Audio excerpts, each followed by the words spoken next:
We are winning this, now drotting this. Drop those emotes right now. Yo, what is up, chat? Welcome back. Wait, did you really just ask that?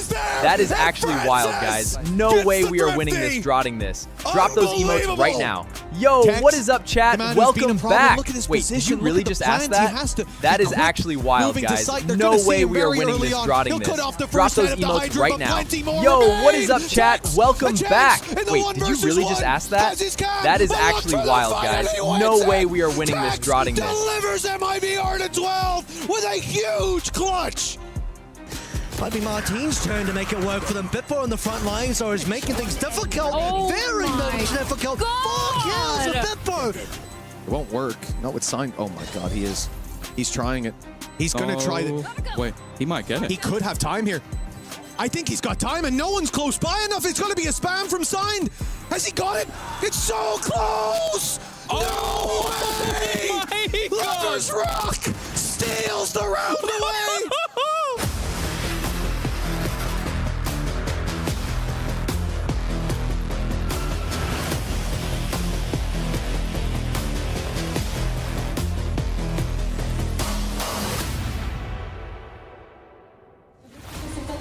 That was your STC Rewind. That was all the action from the group stages and the perfect handoff here by Mitch and Tom. It was that BBL roster popping off and securing their spot against the reigning title defenders you just saw on your screen. It is our first matchup, an all EMEA affair, BBL versus Team Heretics. Yeah, this one's going to be absolutely insane. I feel like, too, the crowd is going to be here for a good show because these players and these teams, they've played each other a lot, and I'm looking to see how it plays out. Yeah, they'll be familiar with each other. They battle it out all the time over in EMEA, so no secrets here. Everybody knows what's going on, but these are high-powered, high-fragging teams from Europe, so it's going to be a bloodbath. Yeah, and it leads us to our Crunchyroll story of the day. It is the 2 MVP candidates going head-to-head. Last year's winner in Woot for Team Heretics, and this year's by far leader, LaRock for BBL.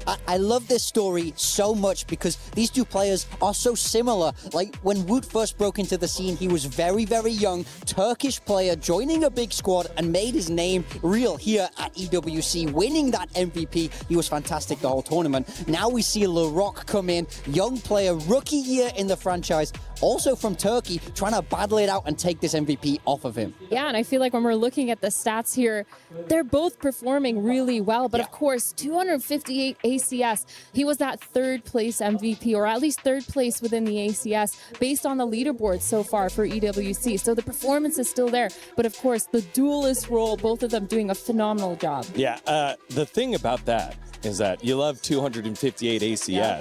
LaRock, the only player here from the group stages that has had over 300 ACS. He leads the tournament so far and has to be the tournament favorite here. Actually insane. I mean, look, this is no easy feat. The numbers that this kid putting up is astronomical. I mean, I still remember that split game against EDG. He drops 30 in like a 13-3 win. What he's doing, it's not normal, people. He's putting up a generational performance here. I think BBL have a tough game in store for them today, but if there's one man who's going to get them through it, it's LaRock. Yeah, and the big thing to remember is the fact that he's done it over more rounds because of the journey that they had to take to get here as the lower seed. So let's welcome in BBL, the roster here for this squad, and the journey that they've taken to get here. Because remember, this is a different team than last year. They completely revamped the roster from 2025. Yeah, the story of these young players is incredible. They battle it out through Ascension together, and they look so strong there. They move up to the VCT, to that tier 1 level, bought out by BBL, and you just see them make a name for themselves, instantly dominating over in kickoff, going to Santiago, having a huge performance there. Yes, we saw a little dip from them, but it feels like they're recovering here at EWC. Great in the qualifiers, and now fantastic in the group stage. I think the most insane part, too, is in the middle of Ascension, they actually had their former players step down and they found Lovers Rock to come in and take that role of controller and just set the team up for success. And since then, they've been doing phenomenally, so I think it's really nice to see. Yeah, one of the stories that we got to hear from them is about the trust that they're putting into Rose, their IGL, to get things done. And I feel like we're getting the opportunity to watch this team grow right before our eyes. It is going to be such a great matchup between these squads. And if there's one player that stands out other than LaRock, because we ran his stats, we showed you how impressive it was, who jumps out at you here big time? I mean, I think I definitely like Lovers Rock a lot. I think if there's one player that I think will be key to the success of BBL, it will be him. We see him a lot on that Neon, playing with the operator. There are a lot of incredibly strong oppers left in this tournament. For me, if he's able to find that consistency, that's how BBL unlock that next level and possibly contend for that title. That's actually crazy, because I was going to say the same thing. But for me, I also feel like so far this tournament, he's been fragging out, but not to the point that we've seen him previously. He's been struggling just a tiny bit. And so I'm kind of interested to see where they go with that. And his performance on KO2, on Breeze, has been phenomenal. They switched him over to Neon, so I want to see how it plays out. All right, well, BBL not only have their opponents in the server in the reigning title defenders in Team Heretics, they also have the super fans that are here. Let's send it on over to that piece with them. What's up, everybody? It's Puckett out here on the EWC floor, and I've found some Heretic superfans. These are global superfans who have all collected in Paris. Where are you from? I'm from New York, USA. I'm from Tijuana, Mexico. Shanghai, China. Hangzhou, China. From Colombia. And how did you all become Heretics fans? I want to start with you. Do you have a favorite player? Benji Fishy. What about you? Mini Boo, but he's left. Okay, he's gone. But the Heretics, of course, returning champions. Expectations this week. I think we're gonna smash all teams. And of course, we're going to see them take this stage. What's the final score today? They're playing a best of 3. I think it's gonna be a quick 2-0. 2-0. That is the claim from the Heretic superfans. Time to get in the games. Thank you so much, Puckett. And you love the fact that fans are from all over the world for these squads. Despite being an EMEA team, the impact they feel is global. And speaking of global, standing by right now with us is one of the streamers, formerly of Team Heretics, co-streaming live from the event. It's Mixwell. Mixwell, welcome, brother. How are things going over there? Thank you so much. It's looking incredible, to be honest. I wasn't expecting it to be so big. It's so huge, and I'm hyped because Team Heretics is playing first. Let's see what happens. Awesome. Well, I have a really easy question to start us off. You've obviously previously been a CS player. You've also been that Valorant player. Which tournament are you looking forward to watching most here at EWC? I'm looking forward to both, but I think I am looking forward to Valorant more, to be honest. Why, can I ask? Just because ex-teammates are playing with Heretics right now, so I'm cheering for them. And I want to see them compete and win, if possible, for 2 years in a row. Yeah, that makes sense. Like, I have to ask you, obviously you're going to be supporting Heretics all the way, friends there, an organization you represented, but who do you want to play in the final? If you that final matchup to lift that trophy there, who is it that you want on the other side? I think I would like to play against Team Vitality because they played against each other in the finals of VCT EMEA. I think Vitality is stronger at the moment, to be honest. I think they are probably the strongest team in EMEA. And also I want to support my region, so if they play against each other, I would be happy no matter what. Mixwell, you have had success streaming, you've had success playing. Which one feels better? Is it the success on stage after a match, or how great your co-streaming career has been? It's 100% playing. There's no question about it. Yeah, big time knows as well. Both of y'all know from your competing days, something about competition always makes it feel so great. Mixwell, thank you so much, brother, and really enjoyed your co-stream today. Thank you so much. All right, thank you very much, Mixwell. And, you know, if you want to get in on the action, we've got you covered here at EWC. You can head on over to the EWC website and do the pick'ems. And we have the pick'ems here live, ready to go. Let me see if this works. Ooh. Yeah, okay. Technology, baby. Technologia. Let's get into it and make some of these picks. We'll start with Gentlemates versus NRG. This matches are starting a little soon, so we got to go ahead and go through these picks. So big time, you're going to pick it because you're not affiliated with any of those regions. No bias from me, but I got to go with Gentlemates. This is a home field advantage for them. The crowd will go crazy, and I love the Valorant they've been playing. That's messed up. What's the scoreline, though? 2-1. It's close. 2-1. All right, 2-1, locked on in.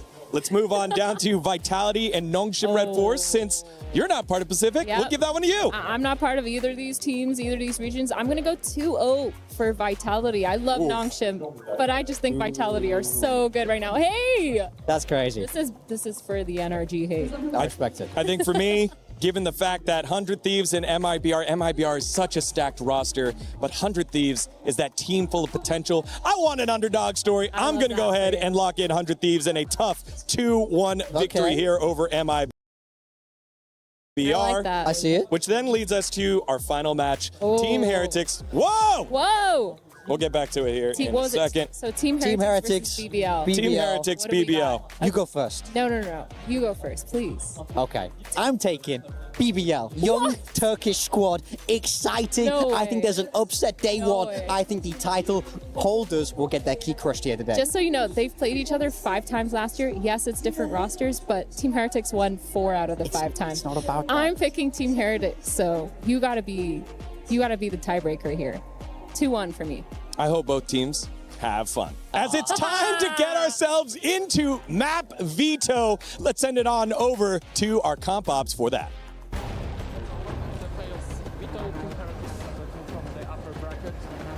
Will have the privilege to choose whether they want to be Team A or Team B. Team B. BBL is Team A, Team Heretics Team B. So you have the okay. We ban fracture. Fracture. Ban split. Ban split. We pick breeze. Big breeze. Defense. Defense. And now We pick Lotus. Lotus. Side. Side? Yeah, side for the Lotus. We pick attack. We pick attack and ban. What we left? You have Sunset, Haven, and Ascent. Okay. We ban Heaven. Haven. So it's whether Ascent or Sunset.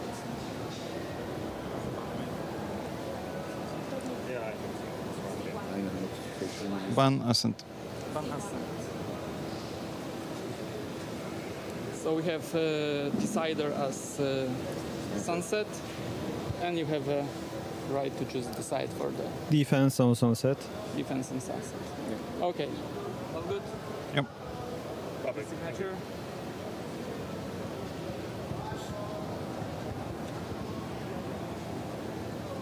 Thank you very much and good luck. Thank you. Thank you, guys. Good luck. Breeze, Lotus, and Sunset are the maps for our first knockout match. Our analysts react. Yeah, I think this makes a lot of sense. The fracture ban coming in from BBL, that's Team Heretics' best map, 80% win rate on that right now. And then going into the split ban, I think also makes a little bit of sense. But that first pick of Breeze for BBL, both these teams pretty 50-50 on their win rate on that. Yeah, I think that will be interesting. For me, it's all about that Lotus. It was Heretics who choose to take it, but we've seen BBL play this a fair few times now in the tournament, and my goodness, do they have the reps. A lot of rounds, a lot of OTs. I think Lotus will be an absolute banger. I also think Sunset's going to be kind of a question mark. We haven't seen Team Heretics Sunset yet, and I think for BBL, they've played it once, they've won it once. So this will be the real big question mark and makes sense why it's that third map. I mean, Heretics Sunset was so cool back when they were able to really hold their own internationally. Cast your mind back to Shanghai. They really defined that map. So as a map 3, that's incredible. Again, we've seen a lot of map picks go awry as well in this tournament. Teams have been getting the upset, but then not able to close it on out, and it forces that map number 3. In in our first match of the knockouts, we have the all EMEA affair. It is the firing guns of BBL up against the reigning title defenders, the only champions here of Valorant. It is Team Heretics versus BBL, as we will have that in just a second for you. As you can see, the Gentlemates fans are coming on in, and they've been fantastic. I am so happy that we have them all here providing the excitement. We literally we had to let them walk by. We got to hear those drums going crazy. It's actually crazy. We heard that they were banging on the doors earlier when the doors weren't open yet, trying to get in, which is wild. I mean, I think the atmosphere is going to be insane. We are here in Paris, 2 French organizations playing today. Will that home field advantage come in? That is, of course, a big question here. Yeah, and again, the big storyline of 5 of the EMEA teams, 4 of them made it on in. With the Americas, there was 3 of them on in, and Pacific, only that lone one, it was Nongshim Red Force. They will wait until tomorrow. I'm just excited to see the regionality here finally step up. EMEA waiting for that opportunity to get one on the big stage. This is their chance to do so. This is what they did last year through Team Heretics and had both teams in the finals. I mean, exactly. Throughout the VCT, especially recently, EMEA has struggled, but cast your mind back to EWC last year. It was an all EMEA final. This feels like a tournament that they really have a hold of, and it was exactly that way in the group stage. Where will they be able to place, though? That's the question. It's one thing to qualify. It's another thing to lift up that trophy. Yeah, and for me, when I'm looking at a team like BBL, I know how hungry they are for that win. They've been doing a phenomenal job with the firepower, with the confidence when it comes to playing on stage. And for me, I'm really looking at them to finally upset Team Heretics. They've done it once before in EMEA, but that last time that they played them, they did lose another 2-0 or 2-1, I think. So I'm really interested to see what they could do today, or at least switch some things up to kind of play into the way that Team Heretics play. I mean, that's the thing for me, is I feel like this squad is at their best when they're the underdogs. There's no bigger underdog than playing the title defender in the very, very opening game here on the big stage. This is exactly why BBL like it. Especially given the fact that it was a 2-0 for Team Heretics, so they're continuing on that legacy that they created last year into this year. And with BBL, you saw the firepower early. You saw how good they could be, and they've been doing that with multiple pistons not working at the same time. Imagine what it's going to be like when they get all 5 players firing at the same time here. Yeah, this is actually the exact matchup last year that catapulted Team Heretics to win EWC. Quarterfinals versus BBL, it was 2-0 like you said, but of course that firepower is going to be the most important part. I think too, this team has done a really good job in terms of confidence, and I think as well, in terms of changing up their comps, they've done some sort of changes. They haven't stuck directly to that double duelist the whole time, but I really think that's where they thrive, and I wouldn't be surprised to see a lot of that today. When we speak about confidence, there's no bigger team in my mind than BBL. We heard it in the group stage. You see them stand up, you see them shout, but now they're on a big stage. Now there's a crowd. I think if there's one team, especially a non-French team, that will benefit from a big environment, it's the BBL guys. They know how to work a crowd. They know how to play up to it. It's going to be electric. Now, it looks like we're going to take a little bit more time to get things ready on stage. Let's set up our second matchup here. It is Gentlemates versus NRG, the reigning world champions. And it's going to be an away game here for NRG, given the fact that we just saw all the fans join on in here from the mates, the super fans coming on in. Apparently, they had been banging the drums and doing the chants for about an hour and a half before the venue even opened. That doesn't even mean the STC Arena, like the complete venue here in Paris. Yeah, but here's the thing about NRG. They've talked about how they love to hear the boos from the other side of the stage. They thrive on that. They love the chaos of it. And the thing is, NRG, I mean, they're our previous world champions. When you're looking at them, I don't think the crowd is going to be that big of a difference for them in their decisions, in their confidence making. So I'm really looking forward to that match because, again, Gentlemates, man, they're thriving off of the regional matchup. They are. It'll be great to see the hometown power against the team that loves to play the rival. But it sounds like we are now ready to go onto the stage for the opening ceremony of the knockouts here at Valorant. It is the reigning title defenders, Team Heretics, up against the upstart from Turkey, BBL Esports. Let's send it on over to the stage. 100% focus the moment in the present. Sometimes we'll make sure to destroy in game. This life can get rough. We found ourselves again. We get knocked down, but You gotta get up. Keep going. Super interesting to play in front of French fans, especially the ones that will be on our side 100%. This is the moment I was waiting for the last 2 years. Capture the moment, rise to the occasion. We're just gonna give it our all. Pac said that I gotta keep my head up, so I ain't going nowhere. Yeah, I'm standing right here. Demons all around, but I ain't got no fear. I envy them, honestly. I wish I could have that experience to play in front of the French crowd as a French team. Should give them a little buff. I trust my teammates, I trust myself. We will lift it again. It's gonna be first international trophy for us. Now it's my turn. Sweat on my face, blood in my eyes. Been underground, now I aim for the sky. 아무래도 그런 많은 팬분들 앞에서 좀 경기를 뛸 수 있다는 게 좀 영광스럽기도 하고요.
Mesdames et messieurs, quel plaisir, quel honneur pour moi de vous retrouver ici à Paris, à la maison, pour célébrer l'e-sport ensemble. Quel plaisir d'être ici avec vous. Évidemment, ladies and gentlemen, what an honor, what a pleasure for me to be here with you guys here. Welcome you at home for me and soon to be yours in Paris for the 3rd edition of Esports World Cup 2026. And what a better way to start things off with the best game ever. I may be biased here, but we're going to start things with Valorant. And to help me host this tournament, I'm not going to be alone, but in great, great company. Bonjour Paris, comment ça va tout le monde? The Esports World Cup has landed in the City of Love. But over the next 7 weeks, Love will have to share that spotlight with rivalry, intense competition, and of course, heartbreak. Welcome to the STC Arena, where, as Lou said, we are starting things off in phenomenal fashion with some Valorant. Lou, how are you doing? Good, good. Toi, ça va? Ça va bien, et toi? Wow, we have some French here. Magnifique. Thank Oui, you, Ian. Of course, I'm good as well. And can we just start by taking a look at this insane trophy? I never get bored of seeing this beautiful piece of silverware. All of our 8 teams want to, of course, get their hands on it. And the lion's share of that humongous prize pool, $2 million up for grabs. And of course, they all want to get off to the perfect start so this can secure their organization some club championship points. And what is also interesting about this trophy is that you get to have your team key in the middle of it after crushing each of your opponent's key match after match. And I must be honest, I'm very excited for this. You're gonna love it, trust me. We love crushing keys here, crushing dreams, taking it to a whole new level. But let's bring out the teams. I think it's time. Venu pour les joyaux de la couronne ou peut-être le trophée de l'EWC, ce sont les 100 Thieves!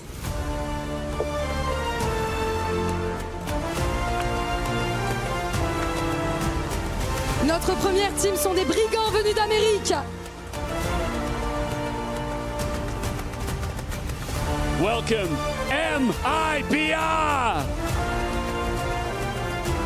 Big names, bigger aim, and a roster that only needs one opening to take control. Un club de FPS, de légende, inscrit au patrimoine historique de l'e-sport français. C'est Team Vitality! One of the best French orgs ever. Big reaction, as expected too. Let's now welcome Nongshim Red Force! Korea's last hope walks into the playoffs with proof, pride, and nothing to fear. Ramener la coupe à la maison sera leur slogan sur cette scène. Ils sont chez eux. Ce sont les Gentle Knights.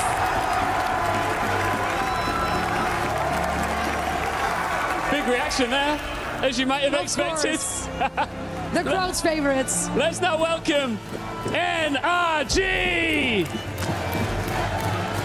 They have been pushed, tested, and dragged through pressure, and they are still standing. Some boos in the crowds, but NRG are unfazed. Young Turkish blood, talent, and trash talk. These are BBL.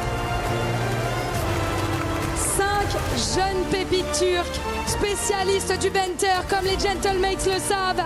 Un aim qui n'est plus à présenter et ils viennent pour le trophée de l'EWC. And finally, your title defenders, Team Heretics! The crown is still theirs. The target is on their backs. Team Heretics return to defend what everyone else came here to take from them. S'il y a bien une équipe à faire tomber, c'est eux, les piliers, les rois de Valorant à l'EWC, Team Heretics. The teams are ready. Welcome to the Esports World Cup. Faites du bruit!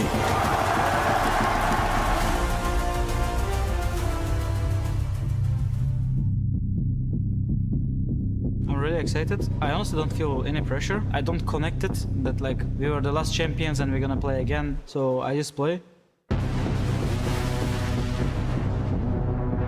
Hopefully we can do really good again as a team. We trust each other. We go a lot of like ups and downs, especially last Masters. We didn't do well. That's our strength, kinda. We can fix stuff quickly. Coming into this tournament, we did really well, I think. Winning 2 more games, gaining the momentum. The scrims are going even better now, you know. We're not gonna play like we get pressure, but yeah, I think we have pressure. It's gonna be a tough game against Heretics. We just need to focus on their default. Yeah, I think we learn a lot. We didn't play against crowd in here, but I think we get so much experience on first Masters. We'll see. I mean, I'm really confident and I trust my teammates, I trust myself. I don't think there will be any game easy, and I think Larok, he's having an insane tournament, honestly. It doesn't matter how good he is, we will not let him shine, you know? BBL, I want you to be scared of us.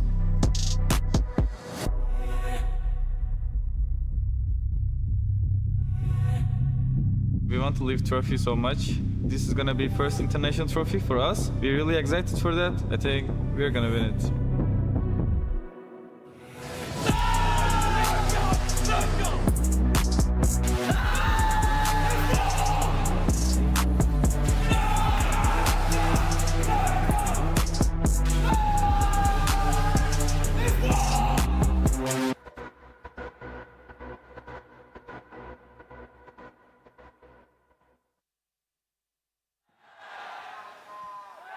Here we go. A roaring French crowd behind us. We are ready. Just about to hop into the action. Heretics looking to defend their title as we kick off this single elimination playoff bracket. And their opponent, a very familiar one in BBL. Absolutely a regional rivalry to kick things off. Defending champions versus this young upstart Turkish team that has shown that they have tremendous amounts of firepower, a lot of trash talk that they're willing to throw across the stage, but they can back it up. They have been really good so far, and they're looking to get a little revenge for the last time that they faced Heretics in EMEA. Let's see if they're going to be able to do just that. Heard from Rienzo saying he wants them to be scared. He wants to strike fear into the hearts of these young bloods. I don't know if that's possible. I don't know if that's possible. This is the most confident team I've ever talked to behind the scenes. Very much so. And I know that they are also just chomping at the bit, trying to get themselves into a position to play against Gentlemates in front of this crowd, because BBL loves to play the villain. They want to be public enemy #1 here in Paris and take them down. I mean, you guys heard them on the walkouts, how many Mates fans are here, as well as for Vitality. This one, maybe a bit more neutral across the crowd as they come up here to the venue to enjoy some damn good Valorant. No doubt. I mean, it's going to be an awesome day today, especially if you're an EMEA fan. A lot of great teams going to be going at it. See if they can get a little bit further, because here in the playoffs at EWC, this first round, you only get one shot. That's it. No other recourse, no safety net. Lose here, you're out. Your run comes to its end. So for Heretics, it's got to be 3 consecutive series victories if they want to lift that trophy for a second year in a row. And they're starting to look better and better as this tournament goes on. I mean, they kind of feel like one of those teams that's on the upswing here, that's really starting to make gradual improvements, like starting to fix some of the problems on some of the maps that they've had.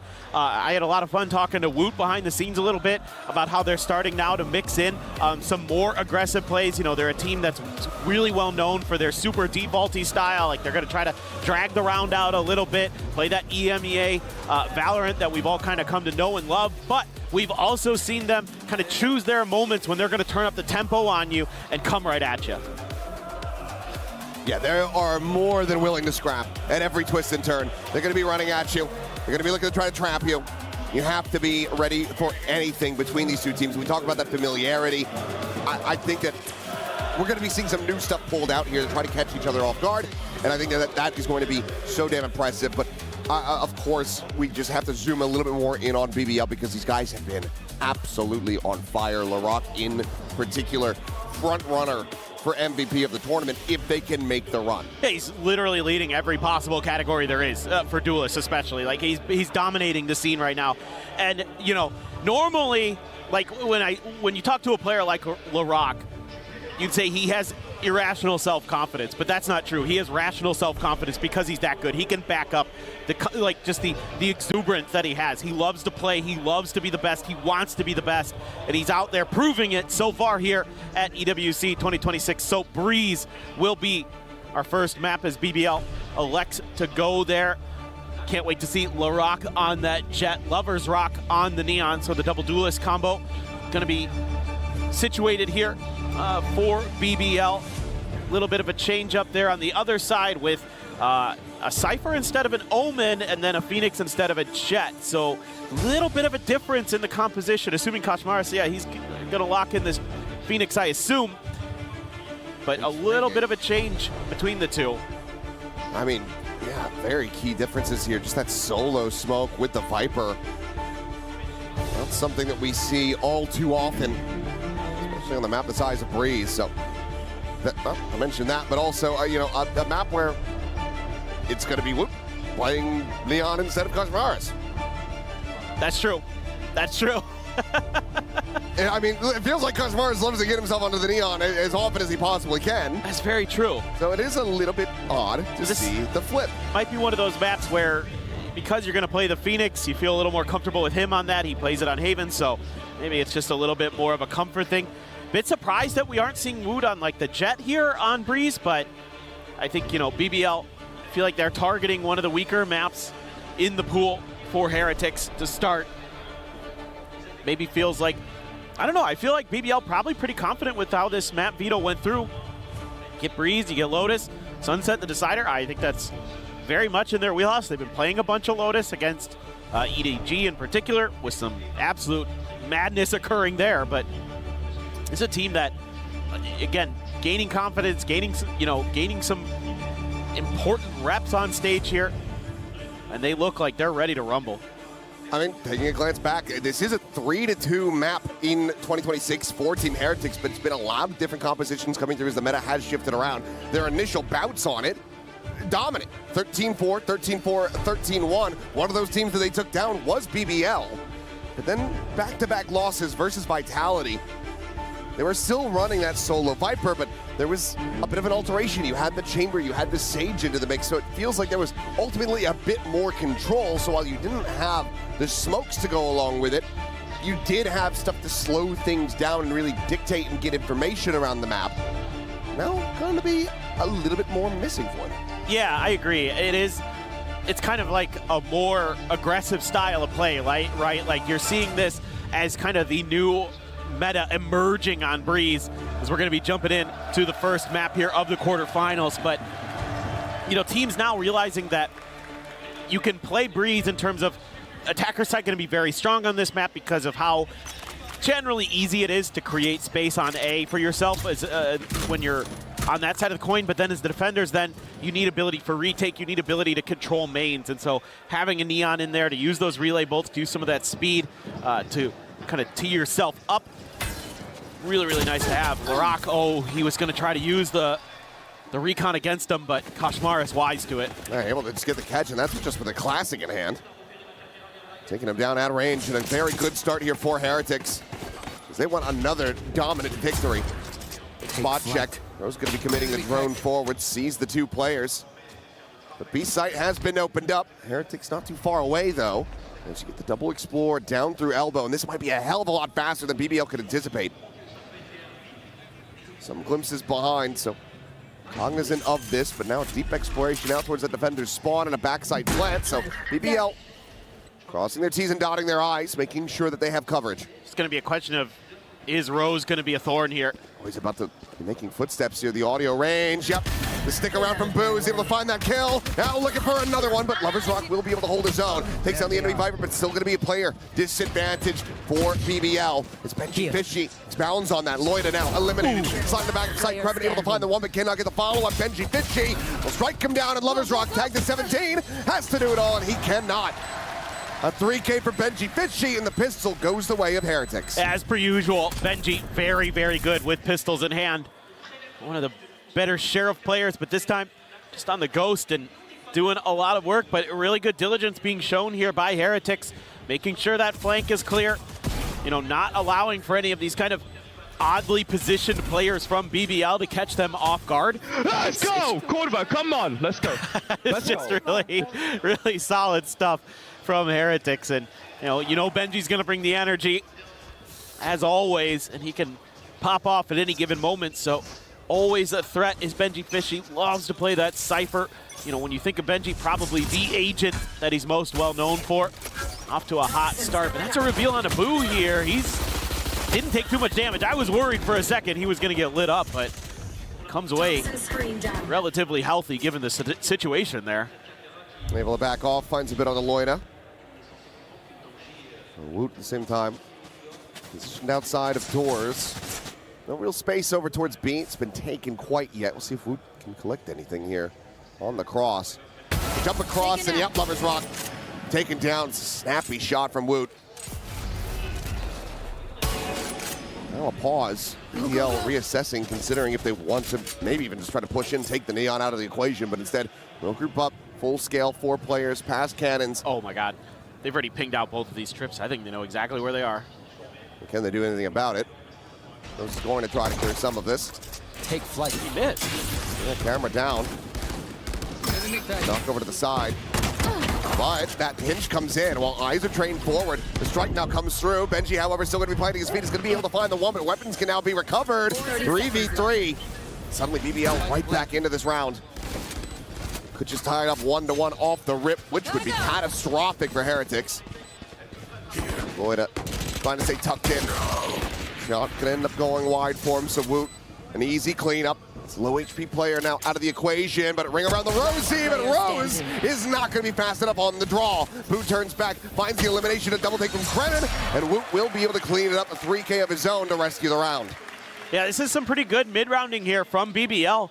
Just getting that kill as they're crossing over into the B side of the map kind of makes Woot think, okay, I'm going to hold the line here a little bit, but then they just use a smoke, and that makes him think, okay, never mind, they're going to try to push this way, so I need to back up so that they don't just take me down, you know, in a trade quickly. I just have a Marshall. Being point blank like that can be pretty tricky. So I'm gonna peel back, and BBL use that open space that they created for themselves to pivot over to the B side again. Found some good kills, but Heretics hold the line with the better weaponry, but you got to be starting to wonder a little bit. BBL is being very tricky on this map. You're seeing Rose all over the place on the lurks, even though, again, Heretics, to their credit, have done a good job of identifying it and nullifying it.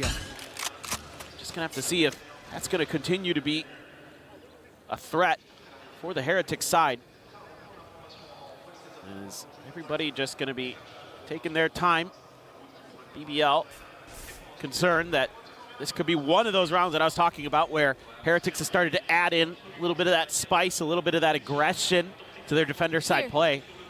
But for now, just a pretty standard hold. A couple players had some chokes, some weaker weaponry. A few Bulldogs in there, though, for Heretics. Strike getting ready to come in. 2 of those Bulldogs here situated on the B site. Turn over the side, Rand's now having the drop back. Recon ready to go up and over the top. Snakebite to try to slow down the scale into deep sight. Shock Dart gonna be layering onto them, but Pooh! He's able to spray down 2. The Rock gonna be good for the kill, and Rose will clean up the others. So now back into a 3v3. Better weaponry, and this lurk out in the window. For Kreven could be absolutely monstrous unless they get this read. It's a must clear angle. Meanwhile, Rose. Oh, he's gonna be caught. He's checking into elbow. Not looking down towards cannon side. Slide coming in, the curveball, the fly. He dodges that, but can't dodge the bullet. Suddenly, it is just Loida. 50 health in a 1v3 to try to deny the bonus conversion, and they're going to commit to run it back right into this round, because why the hell not? The defuse now being stuck. It's already past half. Woot pulls off of that one. The ult's going to be gone, but Woot is there to counter swing. Finds the shutdown, and Heretics kick things off 3-0. Love the way that the Heretics are working together with this one, especially the Phoenix and the Neon, using their util to clear their space. A little bit of a mistiming on the backside for BBL. And already starting to feel some pressure. Losing that bonus early on your map pick. That is definitely concerning, to say the least. Kind of wondering if maybe see an early timeout from the BBL coaching staff. Maybe talk things over a little bit. Nope, we're right into it. And maybe head to the next buy, but for now, we'll just try to get this half investment to go. 2 Stingers, Guardian, Bandit, Sheriff. Meanwhile, Woot's got an Outlaw. And there's only 2 players with full armor here to try to survive through that. And a pretty rough time as Lovers Rock going to be dead off the rip. The Hunt Fury even being sent into this one by Rose, but it's only going to be a singular tag on Abu. The elimination eluding them for now. Bottom to 1, but Woot is winning out the duel. To try to commit in for the plan. Kushmaris will get caught out of timing there, forward into the smoke. Meanwhile, Woot getting turned around, but still barrel stuffing with the Sheriff can clean it up. And Thrifty not to be found. Yeah, Heretics just really well disciplined. Able to kind of contain BBL. They aren't really ever able to break out towards the back of sight.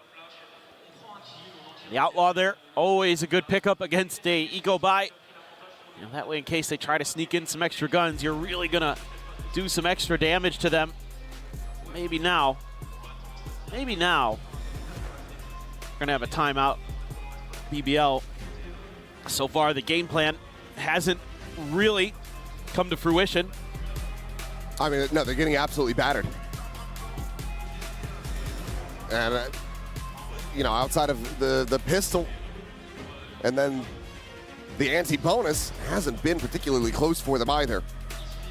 So timeout definitely necessary, because right now what we're seeing from BBL, it's been a bit one-dimensional. We need to see a bit more depth. It's a lot of just full cluster outside of B, full cluster outside of A, try to make a go of it. We're not seeing mid-splits coming through, not seeing early control being established and planting a player up towards, you know, even elbow, try to get a peek onto nest, etc. It's just been very straightforward and very readable for Heretics. And there are teams that can make that style work. My mind drifts to Nongshim of teams that are left in this tournament that can just kind of hammer away at one strategy more or less over and over, and it'll, because their coordination execution is so good, but we haven't seen that yet. You know what surprises me is how good the eco was. Like, that was the one round where I saw some trickery, some confusing things being thrown into the mix with the utility and the ideas from BBL, but yet you're absolutely right, Achilles. We haven't really seen it since then. Now this time, may have just talked about how they want to brute force their way through this choke, but there's a lot ready here for them, curveball in hand. Up right off that throne, and that's going to be 2 kills now. Third, immediately going to be found with Laurent. Answering back in a big way, still is able to find 2. Sparing their blushes as much as he possibly can. Rien's watching for this flank to come in, but can't do anything about it. Grevin with a nice shot. Takes down Turkish brother now. Plant to come through, the pit to be invested. Benji Fishy, however, on this arrival into main, will have a corpse that utilizes neural theft. I suspect that is going to be immediately invested here. And could use the snake bite as well to maybe clear out a little bit of that space. Here. The more that Kraven plays along the wall, the more at risk he can be. Here comes the reveal. Oh, scale forward. Laroc just trying to keep him protected, spammed. Down to 47, and now it's all on Benji's shoulders. Tapping the defuse, just trying to get a rise out of him, trying to get him to spam, trying to figure out exactly where this enemy Viper is, but he's already ensured that the defuse is not being stuck. And with a push forward, Kraven will be able to take him down. A hell of a lot invested, still damn close, but it is going to be BBL getting themselves on the board. Yeah, and I don't exactly think this is how that timeout call was meant to go, but they get through it because of Laroc able to be evasive on the Jet. They're able to get that stun in there at the last second as well from the Neon. So Lovers Rock sparing them, I think, in this round, and then getting that a little bit of an extra angle. Kraven just comes in through the double doors. That's exactly what you're looking for. A little bit of extra layer to what BBL wants to do. This time, they're going to leave Laroc in towards mid. Just watch to see if there's any kind of aggressive play, but Loida this time baiting out the curveball. They realized last round, you know, right at the door were a couple players of Team Heretics, so trying to get a feel if that's going to continue to be the case. Kashmaris thinking about the second curveball, can't really get much off of it. In fact, Lovers Rock responds, takes down 1. Yeah, Rien's having a rough go of it so far, and Kashmaris cannot get out the safety. Overdrive able to find a second victim. Trying to see if he can find the punish, but the jump spot's going to be good, and now he's going to be darted up. Sliding over to back orange, and Benji Fishy dead, trying to get going on that flank. Just a bit too smart. Spike planted. Kraven, right place, right time, comes away with that kill. Woot nearly having him lined up, and they're giving it to him 1 by 1. You can't be doing that. Able to find another elimination now. All eyes on Boo to see what he can do. Right of the wall. Push past, swing of the corner. Got himself over to backside. Big fight gonna go over in. Try to cut off any deep flank from coming through. He's gonna hold it up to half. Ethan, immense amount of damage, and Lorak will be able to run him down after all. And now you're starting to see some adaptations from the side of BBL. You know, Rose starting to kind of get a feel for this defender side of Heretics and how they want to kind of play some of the mid to late round. Obviously, this is just a counterplay set up at the beginning to wait out those curveballs and then make a reactive play off the back of that with your Neon. But the other big thing is that they're sending a player out to try to intercept Benji Fishy early. Benji's kind of had some free reign to make those flanks. They probably noticed it in the last round as well when he came out through A main. That's where he used his ult, and they were like, okay, so he's willing to take those aggressive early maneuvers out from the B site. So we need to put a player out there to kind of sniff him out, see if we can just deal with him early before he becomes a threat. And these few rounds surrendered here by Heretics, seemingly enough to get a timeout call of their own sent through. You know how much of a momentum-based team BBL can be. Trying to ice them here before they get heated up. It's a damn good idea. And see if it ends up working. Yeah, I mean, I think it's the right time. The more rounds you can get on this defender side, like the more confident you're going to feel going into that second half. Again, generally on Breeze, because of the comps that people are playing, it is a little more attacker-sided usually. Not always, so you never know, but that's kind of where you're looking to do some damage. So as Heretics, you're already feeling really good. You've got 4. That's a pretty solid defender side. If you could get 2 more, make it 6-6, even better, 7-5, then you're going to be feeling really damn good. Anything above, 6 rounds here for Heretics is absolutely gold. So love the call, love the timeout. Right here. I think maybe just being a little bit more cautious. Wait for, I think one of the things I talk about here as a coach is wait for BBL to commit to that A hit out of the choke before you layer in the util to try to slow him down. That's just a tag there on the Woot. He's only got the stinger, but he's got the overdrive behind it, so not the end of the world, but not ideal. Will just be the slow creep back over. BBL again looking to successfully avoid the heavier side of the map. Looks like Koshmaris going to get in transit though. Shifting over. Try to reinforce this position. Weaponry wise, you do have 2 of the rifles here. Now a 3rd joining. In fact, not quite going to be available though, but Benji Fishy able to find one scrap. It's going to be taken down, but Lover's Rock and Larock both able to find a kill apiece, but Koshmaris shutting down to the swing of the corner. The short is there, and Rose has him absolutely destroyed. Hi, I'm pissed. Oh, devastating and ill-timed. Overdrive, however, is here for Woot. Slide over on that tunnel side, nothing to be spotted. 12 seconds remaining. This spike is not yet planted. They have to go for this. 10 seconds left. Trying to find any safe that they can possibly get. Relay both going to be connecting onto the one, the other going to be spotted. Lloyd able to find that elimination. The wide swing out. Rose trying to find the reset, but Boo hounds him down eventually with that Guardian. Interesting little use of the Neon ult here to just buy some extra time, buy some space to put BBL in a bad position in terms of where the clock was at. Not even just where the map was at. That's cute from Woot. Really nice stuff from him and the IGL. Boo, man, Boo, sturdy with that Guardian once again. I mean, there was that play he had earlier in the qualifiers with the Guardian on Lotus. That was disgusting, a 3K. It's absolutely ridiculous, so he can, at times, bring it out. I don't love the call there from Koshmaris to go for the Phoenix ult, but yeah, that's, you know what, sometimes you just, in the heat of the moment, you feel like, I've got my ult, I could do this. I just got to get this one guy around the corner, and then it's fine. Unfortunately not to be, but still able to rescue the round from there. Ping reveal out on the Lover's Rock, and Benji Fishy is tearing them to bits. Gets himself a 3rd. Finally be sat down.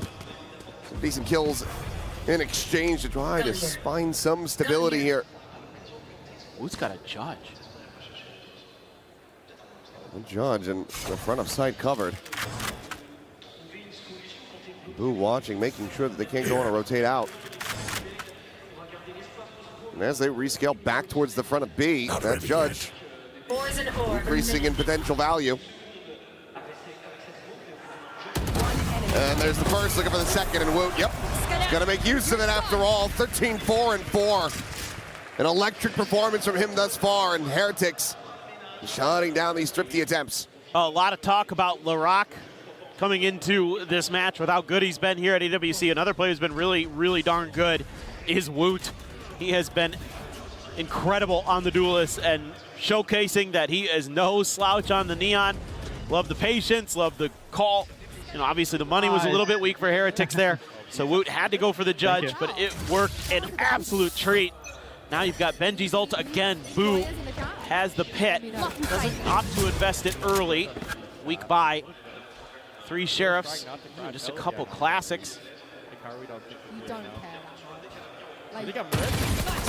Relay ball here on the corner. Woot able to find one. Lover's Rock going to be taken down. Kashmara's trying to keep them at bay. Curveball will connect. Thrown over the top onto the A site, trying to get the spot out. Won't quite be able to see anything, but this is still Heretics able to keep their players slotted where they're at. You're like Jimmy when NRG lost that time and he was like pretending to fucking care. Oh no. You know? Oh, Jimmy was back. Well, pivot now over to the other side of the map for BBL. Didn't like what they saw. And they're going to try something a little bit different. Boo there. Deeply held position for Riens. 1 kill with that. Okay, well, what in the world is that, Boo? Just dome him through the smoke. Yeah, just no hope. Doesn't want to give them any inkling here that they might be able to get this round to go. Riens postured up on bridge. Finding another now. It's Kreven and Laroc. A 2v5, and it is a labored attempt to find that kill, and it's not going to come to fruition. Kreven will be able to put down Woot, but so much more necessary as Kushmars will get finished off. This is just going to be a matter of time as Boo will be able to find him from the back. So another round going over to Heretics as they get this defuse, securing themselves a lead already 7-2. This is ridiculously good for Heretics. I mean, you have to be feeling sky high right now. It's just so many defenders rounds here. And obviously, yes, again, going up against an eco, but the fact that you've been able to put your opponents, you've been able to put BBL on the back foot so often already. And you can see that normal fire, that normal passion that you're going to get out of BBL has been smothered for now. But you never know with this team. There's always going to be that ember sitting in the fire pit, and they can stoke it at a moment's notice. But the concerning thing is, of course, is that you're going to have to apparently rip both timeouts. Got both of them committed in this opening half. Never a good feeling. BBL can get his next several rounds to go, close out the half with 5. Perhaps there's a chance.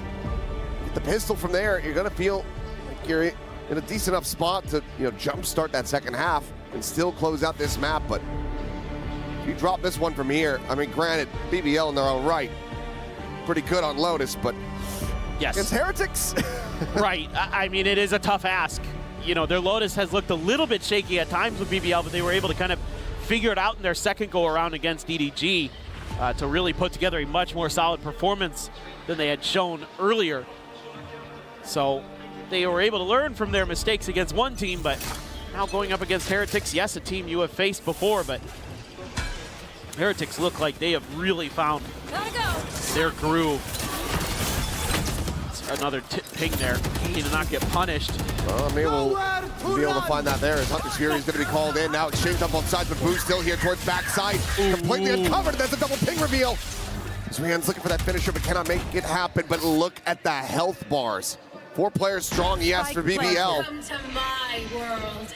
Very low in HP. Another pit cycled up, and Kreven immediately investing that to try to make this a bit more unassailable. The slow creep around the back, though. Woot finding the ones, not going to be ready for Loida up high. Posted up on top of the bricks now, dropping down. Right, a couple straight shots would be enough to take down these players, but Rose swinging out. It was you. Finds the 2. And it's a solid cleanup. BBL will be able to find that third round win off the back of the timeout. Crazy to think that one of the win conditions here for BBL on this side has been the pit. Yeah. It's been the Vipers pit. They can get to that. They've got some safety. They've got some good ideas around that. Nice little reposition there from Leloidot to get on top of the boxes. And then Rose, that last kill. Ooh, right across the head. Looked like a hit scan there for a second. Nice piece of work from him. I mean, Luke gonna be kicking himself that he didn't play that a little bit slower. Could have had 2 players dead. Still though, Heretics with a healthy lead. An opportunity to take this all the way up to 9 if they can close out the final 2. And this looks like a setup where ideally you take that aggressive early angle to maybe shut down the Neon if they commit. And then you have the Phoenix behind. Maybe catch some of the players, but Lovers Rock for now just wants to get closer to that overdrive. 1 away after that orb scoop up. Benji has yet another neural theft, and Boo still sitting on his ult. Gotta go. So, opportunities to use those. I'm a bit surprised that Heretics maybe didn't go for the pit, but you know, they're probably waiting for the last round to throw it on the ground. I mean, you've already got 7. You're already feeling very, very comfortable. Right here. If you can get another one and then have that pit for the end of it, I think that makes a lot of sense. So I get why Boo is saving it. I think really just kind of be that extra oomph. But look at the pings coming down. Heretics are starting to read this incredibly well. They were nearly caught off guard in one of the previous rounds by this crunch, this 30 mid-split. seconds left. Well, they're quietly getting everybody fanned out. As you're going to be coming through. Rienzi's already able to find 1, then gets a ton of damage out of Laroc, who comes sliding in. Laroc's going to be taking down Loida. Down B. Trying to find some more values. Krashmars will get caught in mid. Krevin again being the danger man here for this team. But Rienz holds his zone, and that's going to be the round done. Left. Just no time to try to make a play of it. And no idea where Boo was going to be anyway. So we'll just drift away. Hold on to this weapon and allow for Heretics to move up 8-3. And this is going to be an awkward round for BBL. The money's all over the place. The ults are, you do have the overdrive, that's nice, but on the other side of the coin, they have a pit, they have a neural theft.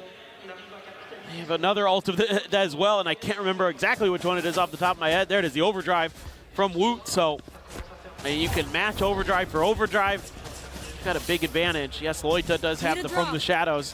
Only going to be able to buy a Stinger. Somebody was at 0 credits and want to get Laroc into that Vandal. Let's see if there's a big challenge again. This time Koshmaris with the Judge. Woot going to be holding the rifle on the other side of the corner. Want to get that Blade Storm if possible. An absolute difference maker in Laroc's hands. You want to put your best player so far here at the event in the best position possible to succeed. Absolutely reading the situation nicely.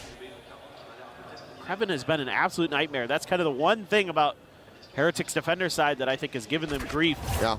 I'm out of here. I mean, talking about the pit, it seems like they're going to save this for a potential retake, but I'm very surprised to just not see that invested on one side of the map to try to usher BBL into a heavy stack from Heretics. Instead, they're just holding it for now. And it seems like BBL's just going to go for the same play, but this time there's not a third player in position. Woot's starting to make his move, work his way back over towards B, but then pumps the brakes for B for the moment. And that's enough for Rienz to get taken down. Benji Fishy seeing the TP. Spot him to 1, and he cannot get that spray to connect. Rose turns back, finds the headshot. That's Woot. Swings towards back sight. He gets batted to the side. And how are you meant to try to even get this pit in a position to really make it usable? I don't think you can. No. Ball through the wall, and meanwhile, the backstab from Krevin once again looking to just be their nightmare. Close out this round in BBL's favor. Have been given some access over towards back sight and back pillar, but it's just a matter of time now that Boo has been corralled, reads the first, and Laroc is bounding around the wall, shuts him down, and BBL will be able to find a 4th. Yeah, I think that last round switching sides leaves you scratching your head a little bit. For Heretics, I think you throw that pit down and you can maybe make your strong side B, throw it at the front of A, and kind of lean in the other side of the map. Instead, they just sort of try to slow play it. And Rienz gets caught in a timing with the util, has to check one piece of it. then as it turns back the other way, that's when they're coming around the corner. Can't quite get the crosshairs where they need to be. Yeah, I mean, 8-4 here as Heretics regardless. You're still very, very happy with that. Yeah, it's going to take the pistol and then some from BBL to really get themselves back into this one. If Heretics come out swinging, claim another pistol win, this map could be over very, very quickly. And with Lotus on the horizon, this series could be done as well. With checks during the halftime, making sure that everything's going to be up to snuff. Yeah, Heretics, they won 2-0 last time they faced off, so. All right, well, while we get this sorted, let's go ahead and send things over to Ian Chambers, who's standing by with a very special guest. Yeah, you're not kidding. Very, very, very special guest. Mixwell, how are you doing? Hello, guys. How are you? Welcome to Paris. Yeah, thank you. It's a pleasure to be here. I love France, and it's my second time. Let's see what happens this tournament. How are you feeling about Heretics? That was a strong start. They are dominating in every way. Macro, micro, everything. I think they got this. I mean, they're going to have a crazy amount of confidence because they won last time around. How big of a statement would it be to do it again? I mean, it would be amazing. It would be the second star on their jersey as well. That's a lot of aura. So let's see what happens. It's going to be tougher than last year, I feel like. Speaking of stars on jerseys, are you a football fan? I'm a football fan. Are you watching Spain? Do you think you got a chance? I think Spain has a chance, but I think France is the team to beat this. You're forgetting about another team, Mixwell, you know. Morocco? No. England. Yes, thank you. You know, the team that's probably going to win it. No, but listen, I hope you enjoy the rest of this event. We're going to be coming to talk to you all the time. Team Heretics all the way. Yes, Team Heretics all the way. They will win their second tournament and be the biggest EWC team in Valorant history. Cheers, Mixwell. Enjoy your time. Thank you. Back to the studio. Thank you very much, Ian, as yes, we welcome you back into the studio. I don't know if it's coming home, but coming onto the desk alongside with us is Kakuka. Welcome back, Kakuka. How you doing, darling? Yeah, the moment that Heretics starts winning the way that they are, they call me in. So I am having a great time. It's good to see Mixwell here. Good to hear his words. Actually, I thought that the team that he didn't mention was Argentina, and some way they will cheat their way to the final. Whoa! I don't know. I mean, I like the fact that he named everyone except England. Yeah, I mean, that's crazy from Mixwell. We all know England are bringing it home, but that's a separate discussion. Yo, Bellingham, Haaland has nothing on Wood versus LaRock this match, because Wood is giving absolutely everything. I subscribe what Mixwell said, micro and macro, the way that they're changing the Viper walls. We've had so many talks about how to defend A every single time that we see Breeze. Yeah, I mean, I was kind of disappointed in BVL here. I felt like they're going B far too many times, and they're finding themselves in the claws of Wood here. He is dominating this server at the half here, putting up crazy numbers, so it's going to be tough as that side swaps and the Neon gets rolling once again. We were wondering for how long can players keep up with this form. There's always a moment in a tournament where you peak. How long can you stretch that moment for? For Wood, it looks like for the entirety of it. There is a reason why he was the MVP of 2025, and it looks like he wants to go 2 for 2. 16 and 8 for Woot here. LaRock 7 and 10 to kick things off. It is the battle of our MVPs, but it is just the first half. What is one change that you want to see here for BBL? Well, BBL now, they'll be moving on to that defensive half, so it's all about understanding A, it's all about understanding how you're going to be able to retake A with your comp. We see that a lot, but I need to see them be aggressive, I need to see them fight forward and get their big stars into the game. Yes, we teed up this head-to-head, but LaRock has been much slower than Wood so far. I think that for me, it has to do with the versatility. We expect a BBL on the defense that is going to be aggressive, that is going to look for those duels. Heretics will expect that too. We saw all the brawls there in A made time after time. I think that Kashmaras is doing so much better now. I really think that those vote reviews and whatnot are bringing it a lot of confidence to Team Heretics. All right, we'll see what happens here in the second half. 8-4 for Team Heretics. Will BBL come back here on map number 1? Let's find out as we send it back on over to Achilleos and Paper Thin. Back in we go. Let's see if they are going to be able to run this back into their favor, or if it's just going to be Heretics continuing with the dominance. 8-4. That massive start, converting the bonus and then some on top. BBL doing what they could just to get these few rounds. Yeah, it's been a rough go of it. There's a lot of things for the Heretics Some really good play from Woot, obviously. Boo having some pretty nice moments. Benji Fishy, a couple big rounds where he's able to hold the line, get big 3Ks, going all the way back to the pistol. Koshmaris, really nice flashes. Like, he's leading with assists right now. I will say that. He may not be fragging. He may have made a weird choice with the running back one time, but he's had some really impactful flashes, and that's the benefit of having a Phoenix on this map. And Lovers Rock is in trouble, and he gets out of there. Yeah, it's a little bit of a, like an inverse gnome. Instead of the Neon putting their life on the line, it's the Phoenix just saying, okay, I'll be the tank. You go in, and you profit from all that distraction. Kaspar's still going to be able to find one with that classic hit again, but now Krevin arriving out in Nest. Cleans up the one. Kashmars will fall, and it's Benji and Boo. A 2v4. Try to see if they can rescue this, and the spike has been stranded. Poison orb emitting. Boo needing some assistance, but he's not able to find the first. Now that it's just Benji. Trying to stay dialed in on this angle.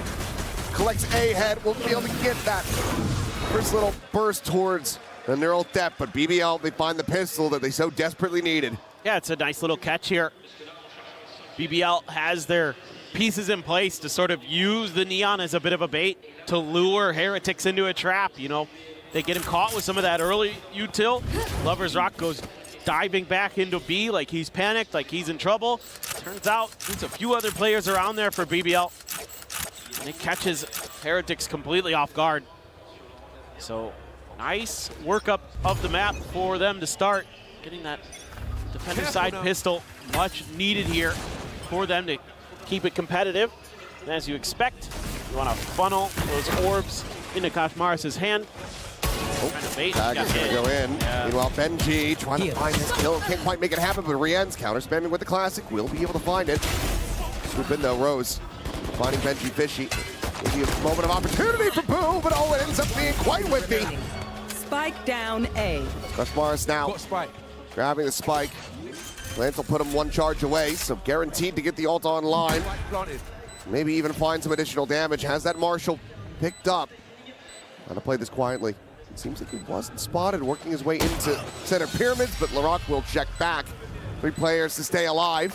A bit of damage dealt here, but not too bad for BBL overall. This could have gone a lot worse for BBL, to be honest. If Boo peaks a little bit sooner there, he probably has Rose dead to rights. I mean, there was a moment where he wasn't even considering that there'd be another player in that door after he killed Benji. He's like, oh, I killed the Cypher, Lurker dead. Actually, there's a Viper on that team too, so could have been really, really bad news. And let's see what they want to do with their first buy up. Keep a couple Bulldogs there. Guardian, Marshall for Lovers Rock. Just a Sheriff for Loita. Standing ahead. Again, all about trying to create some intrigue across the map, but Poison's off. that's a lot of early confirmation here.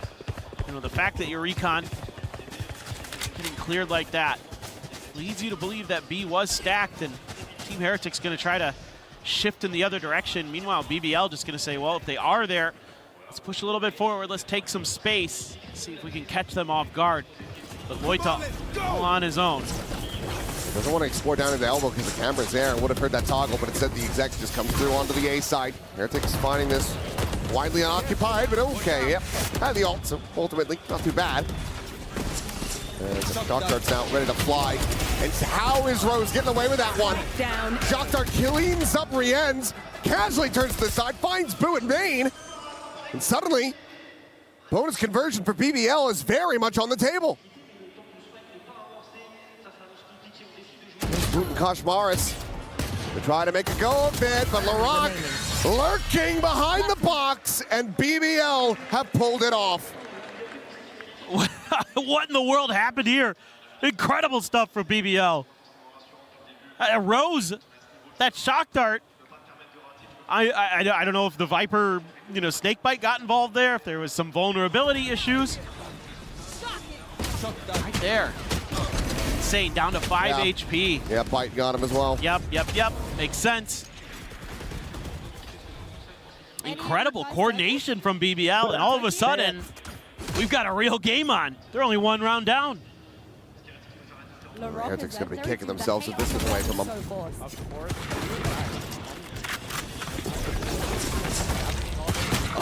Oh, what a shot from Kaczmarz. Bandit getting involved in another big one. Okay, well, Boo, he might have been whiffing up tall hell in the previous round, but that is a massive shot to be found. And now Rienz looking to try to get that reset. Can't quite clean up Krevin, but still, the damage widely done. Need to try to displace Loita, but he's not going anywhere. Stealing sight. Watch them run. TP's out to safety. Benji now all alone trying to assess where in the world he could have gone.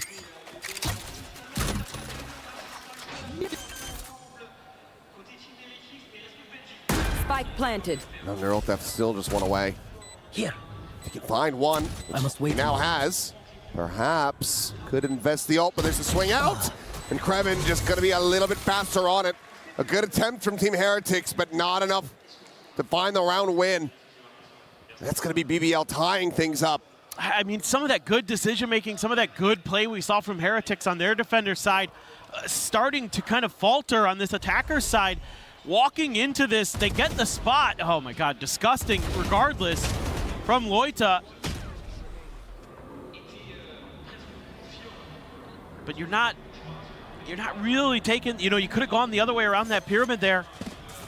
Once you see him up on that spot and try to create some extra angles, but they opt to try to challenge him and they pay the price. They had a real great shot at turning this half on its head, getting that big thrifty win. Instead, Loita dashes their hopes. Now it's all tied up at 8-8, and I assume we're gonna get the final timeout from Heretics here. It looks to be the case. Neck and neck. They're a considerable lead. Starting to get uncomfortable. The energy starting to drain. Saw Benji Fishy there, a bit more of a somber look on his face. After not being able to find that clutch that would have been so huge. Keeps him in the lead, would have been a thrifty. Can't quite find it, needs to get the energy back up. Yeah, I mean, now you're worried about, oh, we've, again, I talked about that ember, that spark that's always going to be burning just a little bit for BBL, no matter how bad things get. Once they get that momentum, once they get those bellows blowing, the fire will be roaring in short order. Now they're up to it. 16 kills here for Krevin, 15 for Loita. The controllers getting it done. The backline for BBL. I'm out of here. Absolutely insane. Oh, eventually going to be cleared. Laroc just making a quick little exit back behind the half wall. Smattering of damage suffered. They've got a lot to watch the flanks here too. Got a camera and a trip. Got Boo. This should be, yeah, okay, a little bit of damage under Jens. Able to dodge the second. Right here. One away from 100's Fury. In a disconnected position, but speaking of which, yep, Rose has his online. Laroc, however, going to be taken down. Rien's able to find that elimination with the shock dart, and now, because of that, he has his own ult online. Trying to slow things down. Meanwhile, Lovers Rock arriving out from main. Kaczmarz able to find one before getting taken down. But Krevin from on high. Cleaning up the two, but now into the 1v2 for Rose to try to clutch this out. No snake bite, but not necessary. Benji Fishy will just swing the corner, get the kill.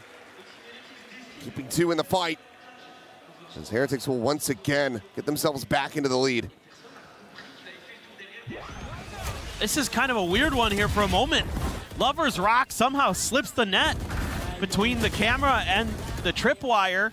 Boo has no idea what's going on. He's back at window looking around to figure out what happened. And in the meantime, Lovers Rock had snuck in and almost completely destroyed the round. But Heretics just barely able there with those deep crossfire setups, able to hold on, but it was a lot closer than they would have liked. Take flight. Especially given their economic situation. Dropping those extra guns, really painful. Ooh. Dead, but the trade is in, and Laroc pushed out into the open by that snake bite. Can only find a bit of damage, but the heal is going to go through as Kaczmarz puts that Molly right at his feet. Now the run it back going to be popped. Sprinting forward, trying to find this Viper, but catch a glimpse, but cannot find the shot. But this pit doesn't cover the spike plant at all. They still have to scale out of this. Meanwhile, Paranoia does have them ushered away. Poison Orb drawn up. Shot going to be lobbed in, the spray and pray. Loita going to be taken down, the defuse are going to be interrupted as all of them are just so very low. Rosicade down to 1, Clutchmaster sprinting right past him. But what a clutch this would be. But with 3 health, this should be impossible. Benji dead. Recon forward, the tap. Trying to bait him out. He's got a recon in reply. The defuse is held to half. But he just does not have the time. What an effort, what an attempt from Rose. But he has to walk away empty-handed. The round is Heretics, as they will move up 10-8. Yeah, well, Rose is a berserker, man. The lower his health gets, the better he is. The more damage he's dealing. It is absolutely crazy what he's able to do on such little health. Like the confidence he has to just keep going for it. And he's so crisp. I know he's not consistent, but man, he has been lighting it up. Nice! But a huge round for Heretics again. Ready. And now you're on to scuffed by for BBL. Couple rifles in there. Judge for Lover's Rock. And a couple sheriffs for Loita and Kreven. And I wonder, how much Heretics is going to try to dip into this B well. But they were selling a little bit of a fake there early, using that Sova util to keep that extra player locked in place. So it's just a matter of getting past this Judge. Flash connects. Oh, and he's spammed ahead. Down. Now they know exactly where he's at as the wall will fall. So 2 shell, Lover's Rock. Overdrive in hand. It's a clean shot from Loita, but he loses his vision. Loses his life. The Rock just trying to dance around that overdrive, but Woot dialed in. Exploring all the way to the back site. Spike planted. Last player standing. Spike now in play. Woot with a 3rd, potentially for the 4th if he can just find Kreven. Tucked away on that ramp. Finding out to the open, the jump peak, the spot. Gonna have to be similar scenes that we got from Rose. Man. Here's the first. Ooh, ready to counter swing, but the time just should not be there. It is not. And Benji in pole position. Ends up shutting him down, and suddenly, after a fantastic start, exactly what they needed in this half for BBL, running 4 rounds consecutively, this is once again starting to get out of their grasp. Yeah, it's starting to get a little bit worrisome. Team Heretics now able to just take a pretty simple idea on a timeout and go a couple rounds to B. Use that conditioning now against BBL. All you have to do is send a little bit of Sova util, keep that extra player locked over there, and then you've already got 2 players set up close to A main to kind of lead the charge. Here, they're just gonna try to go for the 3-2 split. Let this Fury out aggressively. 3 ends looking for a target again. Lover's Rock playing forward, gets some damage, but cannot get that kill. Tucks back.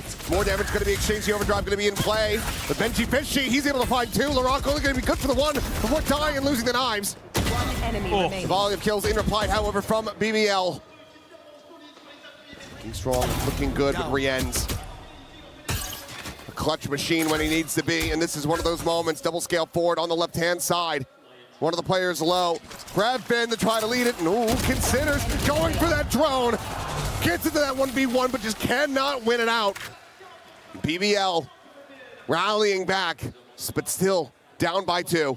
Yeah, it took a lot of ults here, though, for BBL. They had to use the Blade Storm and the Overdrive in this round to make sure that this fast hit from Heretics wasn't going to get the win, and it almost did. It came really damn close. It's Rose again. Him and Kreven and Loita absolutely going crazy right now. And Rienz, yeah, almost had it. He had a real shot. Able to get that first kill, but the quick trade. Good attempt. Lover's Rock now with the operator. I think that's the first one we've seen on this map. Yeah. He's going to be back pyramid. Benji Fishy not going to find the timing there. Lover's Rock has no idea that he's already gotten past. So it's a quick scale up, a camera to watch. The flank as well. I think Benji's just going to stay tucked here until kind of the last possible minute. Until, you know, he knows that whoever's watching Double Doors has to turn their attention away. or until somebody gets a little bit greedy towards mid, and he can maybe punish that. Rock, though, not pushing forward. However, Lovers Rock, I must wait. Considering, they just clear the camp. They're going to go to the other side off of that clear. And look at Lovers Rock. Yeah. He's reading that. A fast pivot. This push forward from Loita, checking into main. Because it's not going to be a full mid-crunch. Would be playing splits, but now look at this. The counter rotate back. Heretics reading things incredibly well. You've got 4 players in position, one leaning back towards Arch and Spawn, but otherwise, a fairly empty site. Go, go, go. This late toxic screen, too. Very nice. Shots ringing out. Some presence known. Quick pivots, though. BBL, they want to try to get a flood retake going as Hunter's Fury will try to prevent them from going for the plan. Benji Fishy, however, he's able to find 2 off screen, who will get taken down. Rose able to clean him up with that Hunter's Fury as we now go into a 3v3. Reveal in his dying breaths from Benji, giving them the neural, giving them the information to try to get this round over the line and get up to map point. Wall raised, they push through it. Lovers Rock able to find one, Krevin with another. And Koshmaris has to do it all, but he's a little bit late on the draw. Krevin again has them outdone. As it's another round going over to BBL. Now just down by 1, the op carried over. This is a tricky little setup, but because they have that Hunter's Fury and the time is so low here for Heretics, it means that BBL can press and catch them a little bit off guard. Benji does what he can to thwart the advances. And a little bit of a kiss to the other side of the stage. Thank you, thank you. Krevin is just disgusting here. 22-11. I think it was to his teammates. Maybe that too. Playing off them. Little bro moment. I thought he was just taunting. I just assumed with BBL. They've been a little bit quieter in that regard, but LaRock absolutely demolishes them! A blink and you miss it round. Flawless from BBL. They tie it up. Oh boy. This is amazing work from them. Just that individual firepower that you know this team possesses comes through. Snake bite at the door too, and Heretics decides, well, we got to make a go for it, and it ain't going well. What a read. That's got Rose on his feet. IGL knows that he had that round sniffed out well ahead of time. Team Heretics have allowed it to get tied again, 11-11. Kashmaris and Boo both have their ults. Mention going to be popped as that comes in, and Wooder's able to find one. Lloyd eliminated. Lovers Rock, a tag on a Kashmaris, but cannot flush him out. He's trying to get that molly at the back of Orange, but the ult ends up expiring a little bit earlier. Still will have that in the back pocket, but now throw it over the top. The Rock noted, the pit in play. Shots are from Rienz. Land at Rose's feet as well. Elimination found. Rock needs to start putting up numbers. Woot will get taken down, but time is still bleeding away a bit. They all have to start pushing forward. The spike is not within the pit, so they can get some access to it. Hunter's Fury now going to be layered in from Rienz. And that should be curtains on the round. Benji looking for a little bit more. Plays in Rienz to find that elimination. Lovers Rock, one on to Boo. Given the money, still could be rough here for Team Heretics, but they will find the round win to move up to 12. Map point is theirs, but BBL, cash aplenty, can absolutely send this into OT. No doubt, and the good news here is BBL is they had to expend so many ults here. It's 3 that get invested in this round.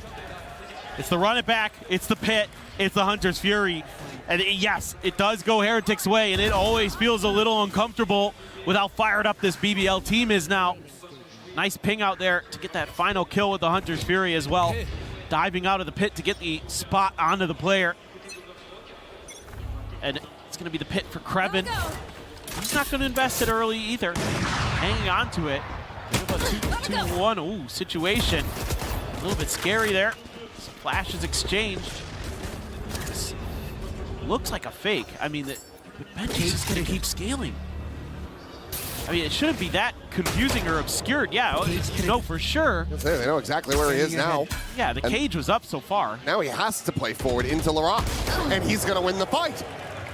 Clean one tap. Rose going to be hot on his heels. Meanwhile, Love vs. Rock pushing forward, catching Koshmaras, drags it across, finds the headshot. Benji now dead. And this just feels like an overcooked from Team Heretics. Yes. This is too tricky. It's just too many layers to it, and you can't capitalize off of what Benji's doing. Nobody's in a position to quick scale into A. Spike planted. On top of that, BBL's pushing space when you're not ready. Watch them run. Quick check of the TP, now you know. There's the approach to the back. Wood able to trade it out. Rienz getting them now into a 2v2, but he's down to 5 health. Player standing. So Wood would have to do it all to try to bring this to its conclusion. The paranoia, the recon, neither going to be connecting. Tucks a little bit further forward, and he nearly has it. But Loita will keep them afloat. 12-12. Our opening map, our opening series in the playoffs is going to overtime.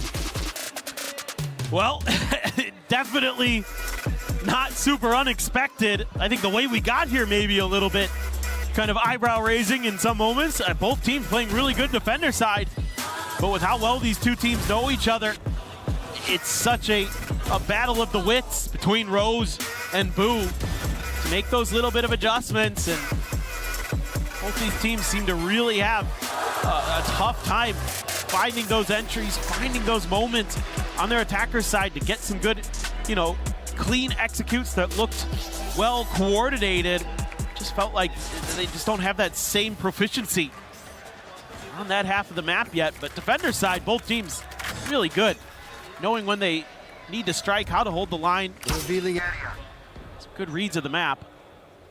Now, BBL looking for an A hit, trying to make it look like doors aren't as strong as they are.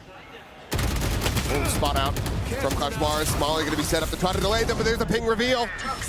Tripwire intercepting, and Laroc head on entry. Swing out though.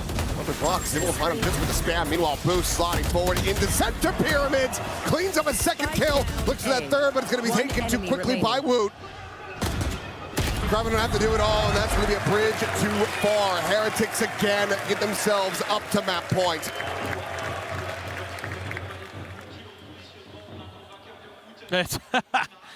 I mean, I like the idea here from BBL. We kind of criticized them a little bit earlier that they weren't trying kind of different stuff. This is very different. It's very unusual, but somehow Benji Fishy, who's been mostly putting all of his util on the other half of the map, he's like, I'm going to throw a trip right outside of this double door, and it's a great kill trip. It completely nullifies Laroc's entry, gets him stuck in a position where Koshmaras just has an easy freebie. Last cannon attack op for Woot. Maybe expecting Lover's Rock was going to be matching this on the other side. So up out of the window. If he can even spot a pixel of Kraven here. Oh, he does, but this time a little bit late on the shot. It would be huge if you could find some value. Woot, a very good sniper. Love to get that opening pick, get that extra player, because it's so often come down to that last man standing one way or another in these rounds. Uh-oh, okay. Oh, boy. Faking the exit for a brief little second, but decides, yeah, maybe I should just get out of here. But he sees them leaning A, and that's going to have Laroc coming over to reinforce the site. So they've got a good read on this. It's just, can they hold it? They're going to pass the op over to Boo, let Woot do the entry. This is scary. Still the relay bolt, still a paranoia. Drone spotting him out. Lover's Rock not going to be sticking around up front. 30 seconds left. Gives over some space. Meanwhile, Laroc, he just sprays and prays, and Woot's going to be taken down. Headshot, so even if he had the armor, it wouldn't have mattered at all. Volley over the top. Loita able to find one. Rienz with another shock dart kill, but Loita looking to hold his own. One enemy remaining. Boo will get flushed out the snake bite to take him down, and this overtime is not over yet. Rienz will fall as we get tied up 13-13. Yeah, again, it's very slow and readable. I think as Heretics, when you decide to hit A, it's just got to be a lot more explosive. You've got to be willing to take risks to clear some of that space. And it can be tough for sure. Your opponents really have a good idea of what you're doing and when you're doing it. And they're hitting some nice shots, Larock in particular, those last couple of rounds, and then coming into this one, he's been able to just tap somebody who's at the door and just deny entry. Let's see, timeout being taken. Have to discuss a little bit, try to, you know, as BBL get that attacker side win. That has proved to be the more difficult side of the map here on Breeze. Sometimes it just be that way. We'll see if they can flip the script, somehow get their map pick here, but it has been labored to say the least. If they can even get there. Coach is right behind the players. Key there, trying to rally his boys. Heretics, I just need to see a little bit more on this attacker's side when they get back to it, but get there when we get there. BBL has the explosiveness. Just got to be a little bit better. Some of their timings. This could just be a fast and heavy hit towards A. Set up on the wall. Paranoia going to be sent out as well very early. Toxin Real screen space going to be gained. Meanwhile, Krevin Toxin screen all the way forward through elbow. Let's see if he can hear anything at all. There's nothing or no one that could stop him from scaling into B. Take flight. Right here. Check over the opposite side. Know that the entry onto the side is going to be clear, but boo. Oh, just finding Toxin screen a down. very lucky one through that wall. Larock now dead. Stun is out though. Moo going to be isolated, picked apart. Lloyd able to find that elimination, finds himself a second as Moot will get taken down as well, and suddenly they're right back into this.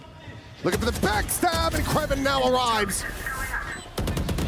Benji Fishy dead in transit. Koshmar is only able to find the one. Tries to leap forward, but to no avail.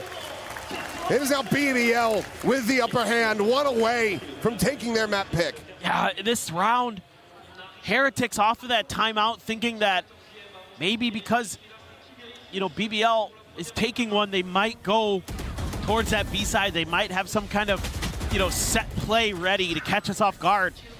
And so they shift their strong side away, and they never really get a good read on this. Even when all that util sent early, they kind of think, well, maybe that's just a fake. And then Krevin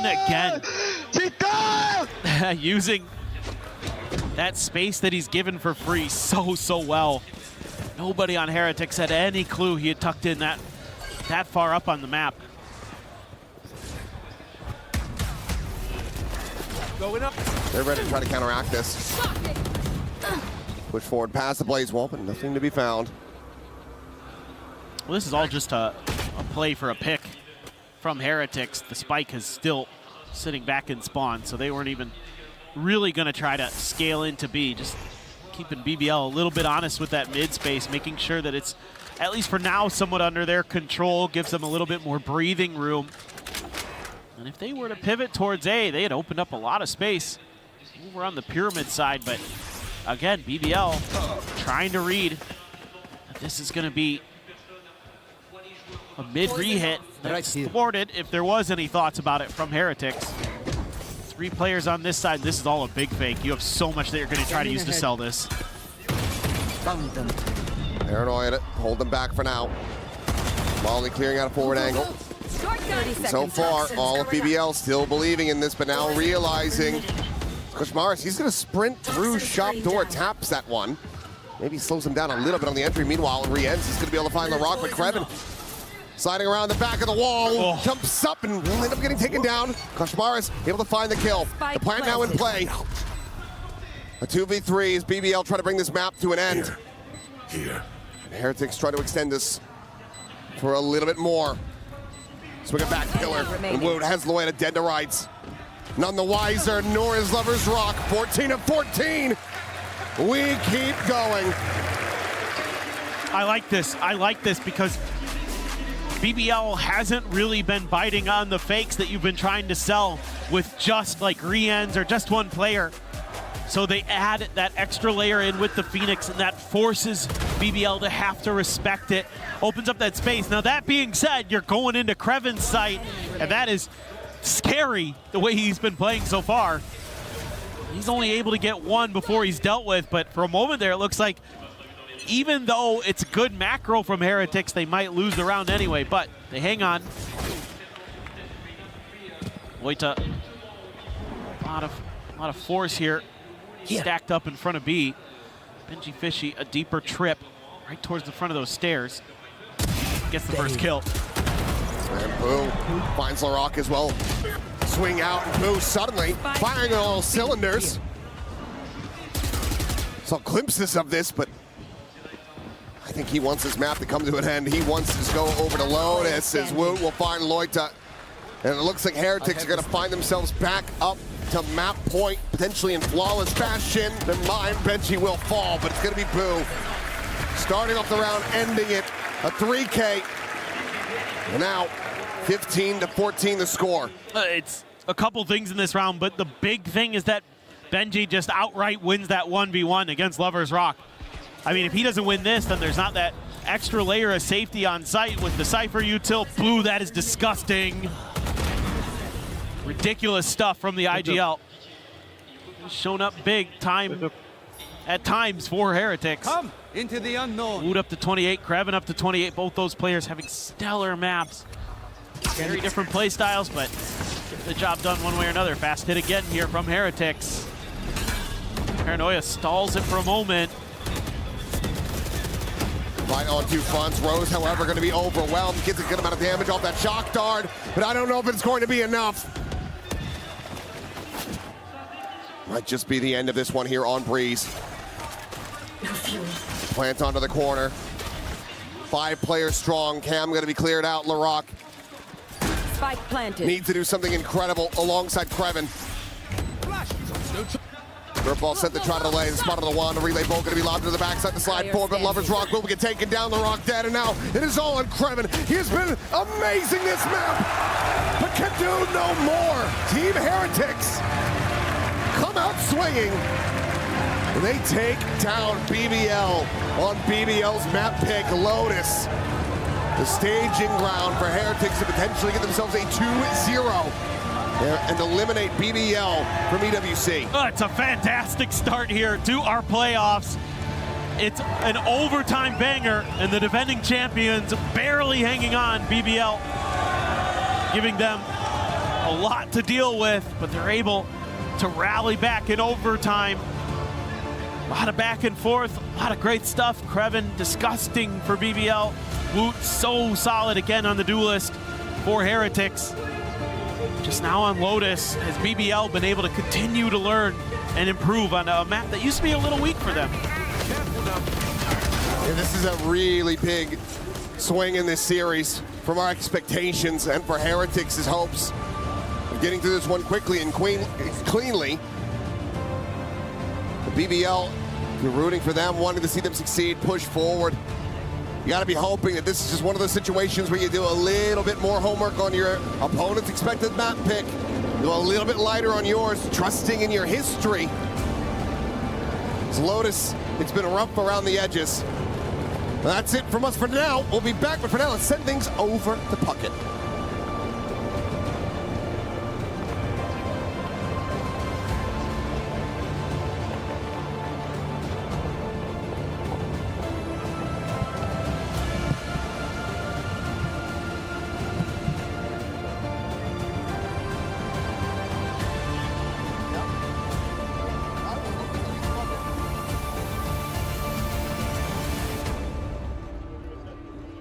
What's up, everybody? It is Puckett out here in the crowd with the Heretics super fans. Vamos! I ran into Ari from New York City. Ari, such a close game. We went to triple overtime. Who are you most excited to watch tonight? I mean, of course, we're here for Heretics. I mean, all the players individually have their own great stories. I'm looking personally at Rien's, the clutch god himself, util master, but I'm just happy that everyone stepped up to the challenge when they needed to. Paperton was saying those who know ball know that Rians is actually really the heart and soul of the team right now. But Benji Fishy is getting fired up on the stage. Who are we cheering for? For Benji. Benji is the #1. I love it. Benji, I fucking love it. We love Benji! Heretics! We gotta vamos this thing back to the studio, guys. Back to you.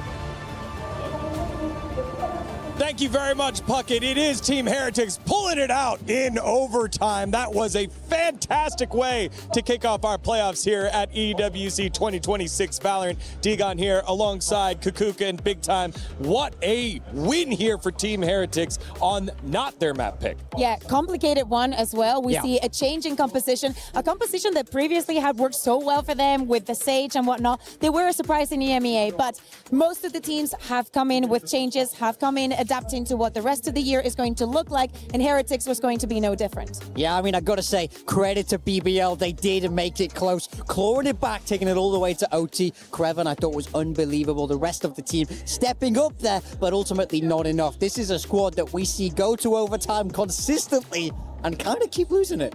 Yeah, the surprise here for me was the fact that this was such an attack-sided map during our group stages. It was 57% rounds going attack.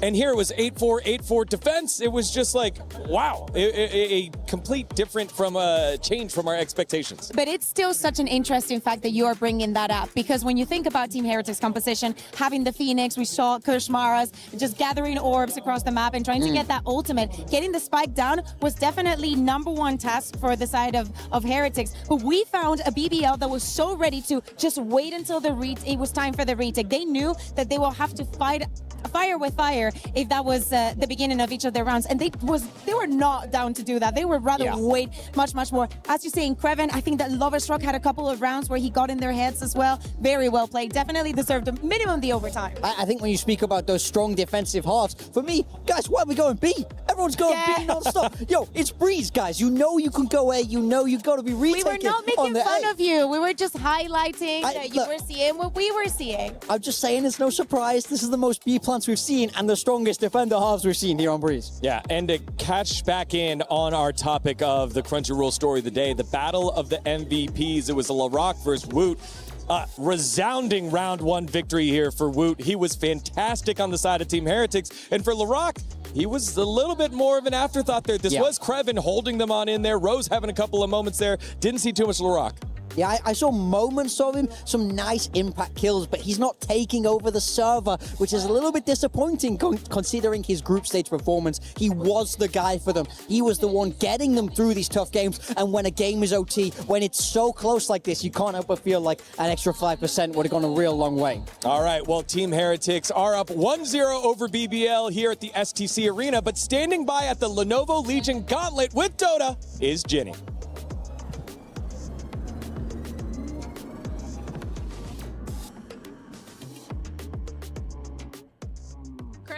We're on your home turf right now. How's it going, by the way? First things first. It's not going too bad. You know, it's first week of EWC. We're kind of just going through the motions right now, but no, going well, very well. Yeah, but you got to have that strong start, right, on week 1. Yeah. And we're so lucky. Falcons are actually playing behind us as we're speaking, and they are the back-to-back club championship winners. So how's things looking up for them in Dota? Yeah, pretty good, to be honest with you. They started really well, but that was kind of an expectation that they would be getting through that kind of stage. It's group stages right now in Dota, though, and they go on all week. So right now, they're just getting themselves through the group stages. Okay. It's pretty much the same for a lot of the other teams who are going to be vying for that club championship spot. Next week is when it really does kick off for Dota. But right now, we're just kind of moseying on a little bit. Are there any teams that you think, for the club championship points specifically, anybody should really be keeping their eyes out on? I think Team Liquid. Team Liquid didn't necessarily have the hottest of starts. Like, they're fine, but it was one of those they were expecting a little bit more from when it has come down to Dota 2. But realistically, as I said, we're in the group stages right now. Still early doors. We've got until Sunday when we're going to be going. Then all day, all week next week as well when we go to knockouts. So we have got a lot of group games to go. Right now, everyone's still in contention. But for Team Liquid, not as clean of a start as they would have wanted. Then I'm going to have to ask you something by putting you on the spot right now. Is your club championship favorites for Dota at the very least? I would go as far as saying for Dota, it would probably be the Falcons side, but you could probably say Liquid as well. But again, for both these squads, it's hard to say it right now. But that's why we love it, right? We come into this, we still don't really have a clue which way it's going to go for Dota. But then that's what it could be. It could be one of those wild cards where somebody comes in and gets a really important win early doors. You never know. That might lead them onto some momentum in the rest of the games. All right. Thank you so much for the little bit of a breakdown. I appreciate it. We'll be seeing a lot of you, and that's it from us.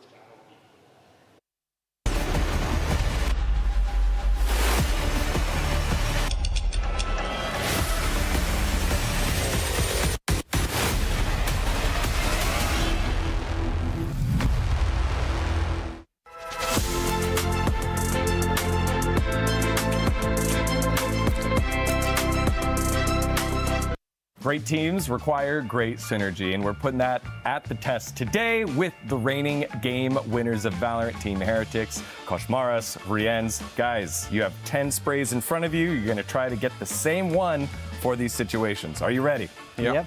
All right, perfect. Let's get to it. You lose a 1v1 against the opponent by 1 HP. Bro, this is hard. Okay. Okay, I pick this. All right, and 3, 2, 1. Go ahead, show each other. Yeah, let's go. Give me fist bump. Nice. When you win, a 1v4 clutch. This is easy, Enes. Bro, there is 2 good. No, 1. Okay, show camera. Don't look yet. That's great. Let's go. Nice, bro. You guys are correct. Yeah, all right, 2 for 2. We're doing good, bro. Keep it up. When your teammate whiffs an open kill. Okay, I think this is also really easy, honestly.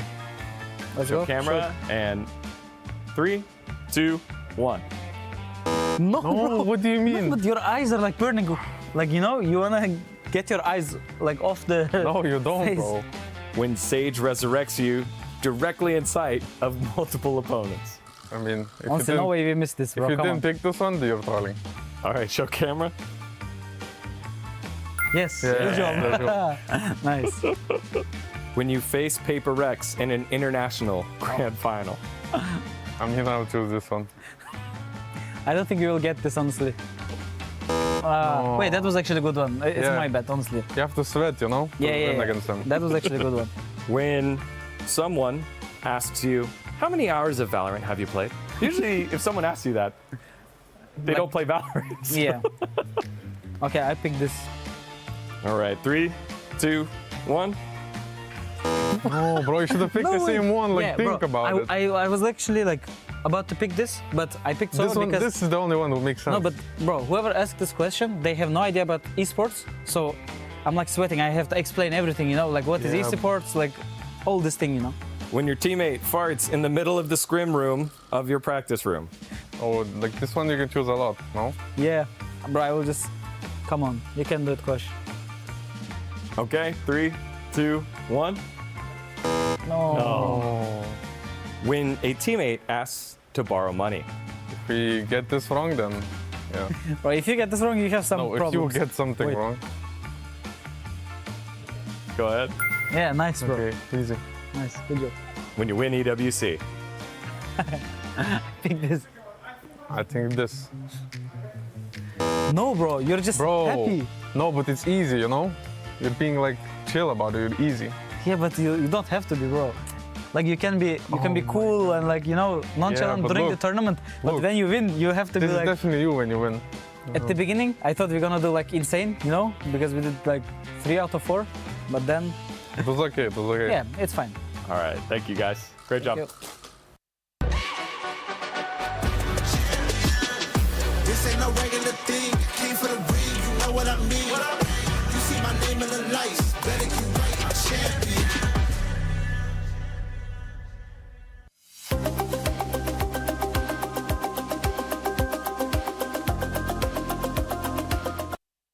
Valorant has exploded into a global phenomenon. Spike planted. 16 teams vied for the crown, but now only one will take it. Watch their dreams shatter before them. Was built to move.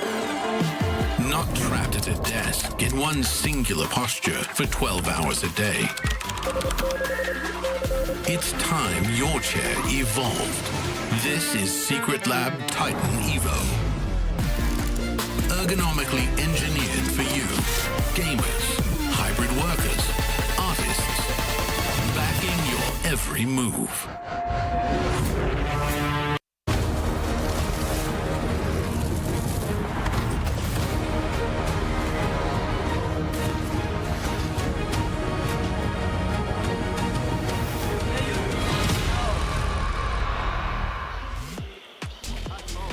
Back in we go, a second map up, but Heretics able to find victory on their opponent's pick of Breeze. Lotus now getting ready to be loaded into. They're suddenly very favored to be able to take this potentially in a 2-0.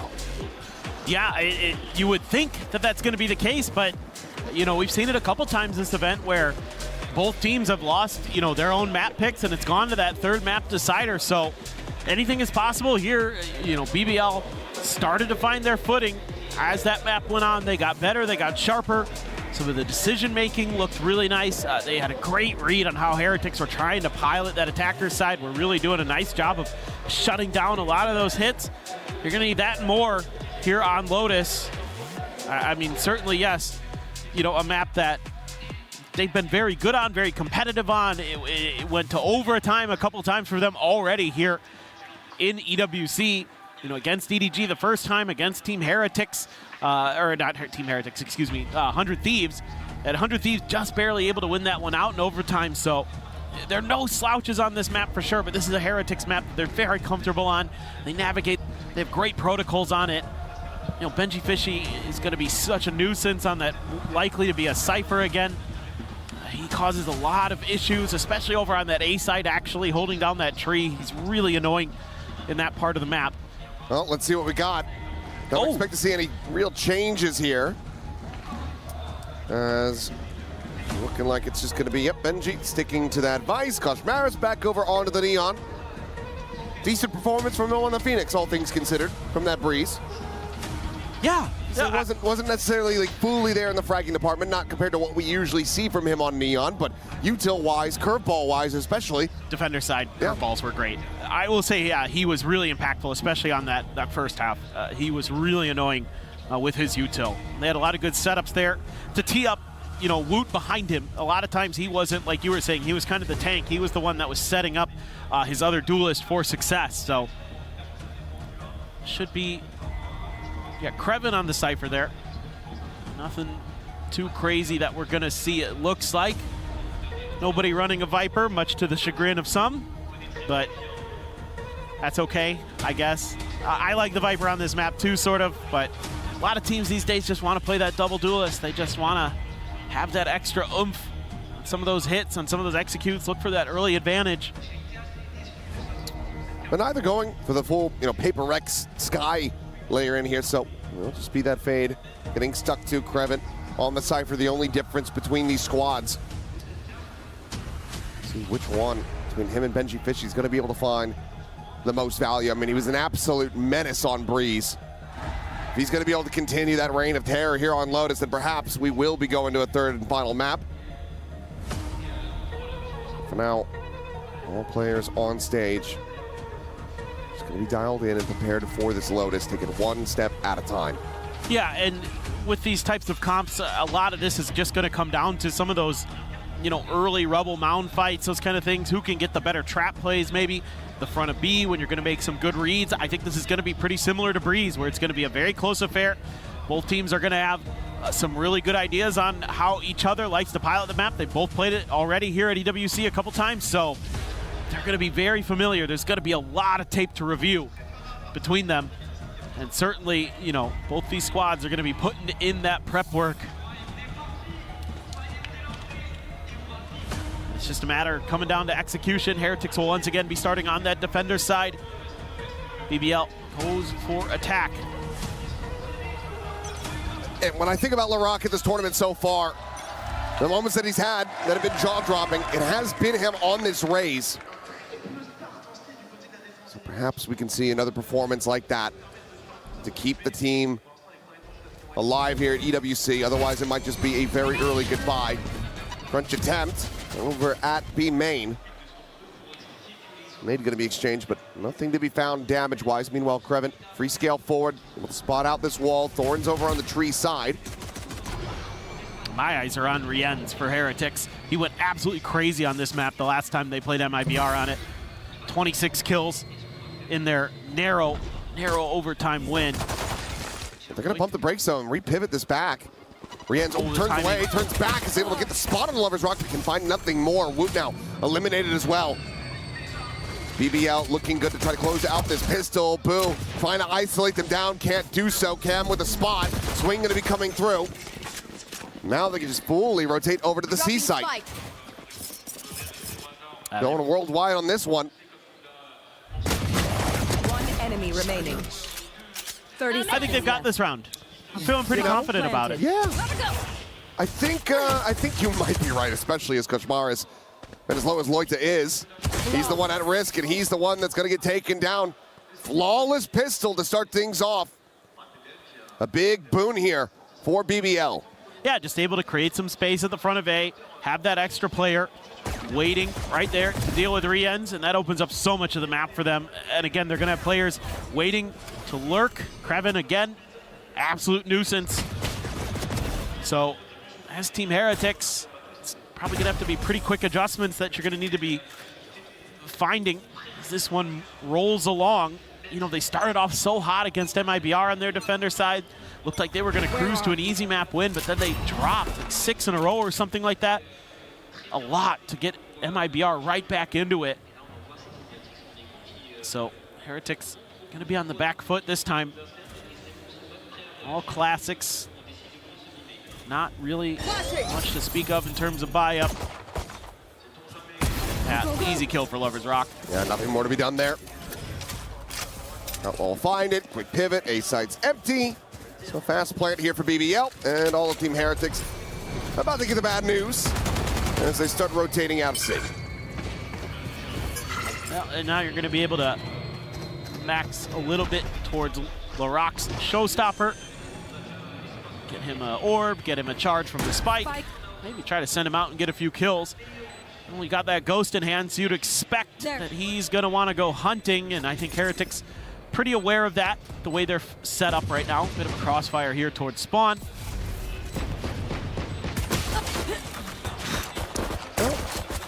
Bolt charge in death. Halfway to that showstopper now, but it looks like the rest of Heretics happy to just go down to the spike. Don't want to give over any other key advantages here. Lover's Rock, however, should be good for this one, and he will. Quick peek towards that overdrive now, as Boo is going to have his work cut out for him here. That should be an elimination going over. So, yep, Kreven a second charge towards that neural theft. Rienz trying to just tap away, see if he can find anything. He does. Rose will fall, and the other two will go down to the spike. Okay. Not too bad for both teams, but a little bit better for BBL, I'd say. In the long run, you're kind of funneling in some of those orbs towards the showstopper. The good news is Heretics is they're not going to have that showstopper anywhere near ready for this bonus round. So you don't have to fight against that. Very potent ultimate. Koshmaris, only enough for a Guardian. It's because he bought into some of the util there, I guess. Meanwhile, Rose going to be the only one without a rifle on the side of BBL, so very powerful bonus. Ooh, Rose stuck in place there for a brief little moment, got the K down. Koshmaris able to find that kill quite easily, but now the trick back looking good as Lover's Rock gets the spam, the drag across, and Woot will fall. I got spiked. What a monstrous bonus conversion this would be. As Benji Fishy up, swing at the corner, he's lucky to drift away unscathed. Completely rerouted though. Spike can now be planted. I'm out of here. Or they could just pivot. Yeah, they could cut in towards A here. Oh, it's They're going to be try, hurt. but yeah, Boo is here. He finds the first. The spike now down. Paranoia, worried about a quick scale forward to try to cut him off. Instead, it will be that blast pack out. Here. Suddenly back into a 2v2. Maybe a bit of an overheat here for BBL, but still in a decent position and already significant damage dealt, even if they can't convert this bonus. And definitely a real chance for Heretics now. Man, do they feel a lot of pressure to convert this one. Can't be too quiet about where they're coming from. So the flash drop down. Saw the retrieval on that arc rose. Knows that they're going to be playing over on that side. And boom. Not counter swinging fast enough. Larocque is able to find that kill. Some spam forward, and oh no, okay, he's not going to go for the knife. Will just show some mercy. Takes him down nice and easy, but that is a hot start now for BBL. Yeah, this is really good stuff. They're just doing such a nice job there with the haunt, clearing so much space. It locks in the players of Heretics over by the baby door. That means they can't get into that rubble fight the way that they'd like to. Sayda aldık ya. Bombayı kuralım. Kaos'a girmeyelim. Omen da bilmiyorduk ki, o yüzden diyorum. Create that extra little bit of a layer. No ults just yet. Lose one away. Okay. Okay, Koshmars, that's not good. 10 HP. Fortunately, did have the full armor. True. So a chance to still yet find some damage with that Marshall.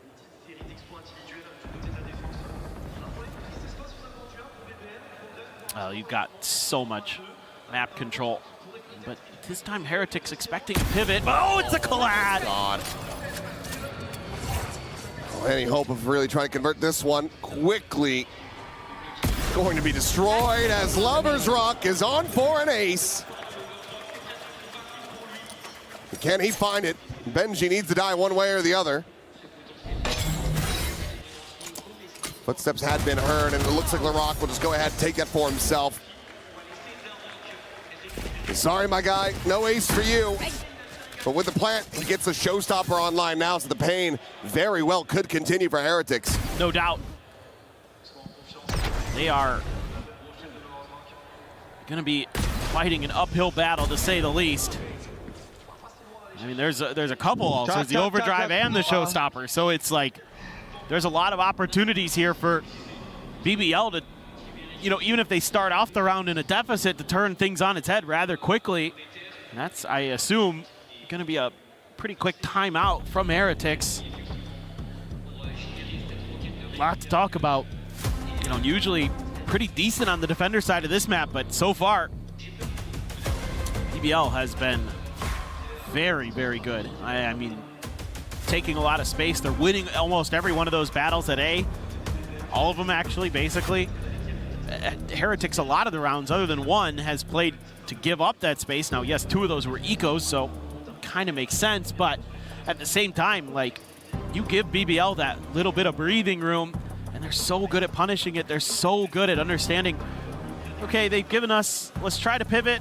Okay, we don't need to keep going. We can, let's send out one player to explore A, and oh, okay, they got 2 kills. That's cool.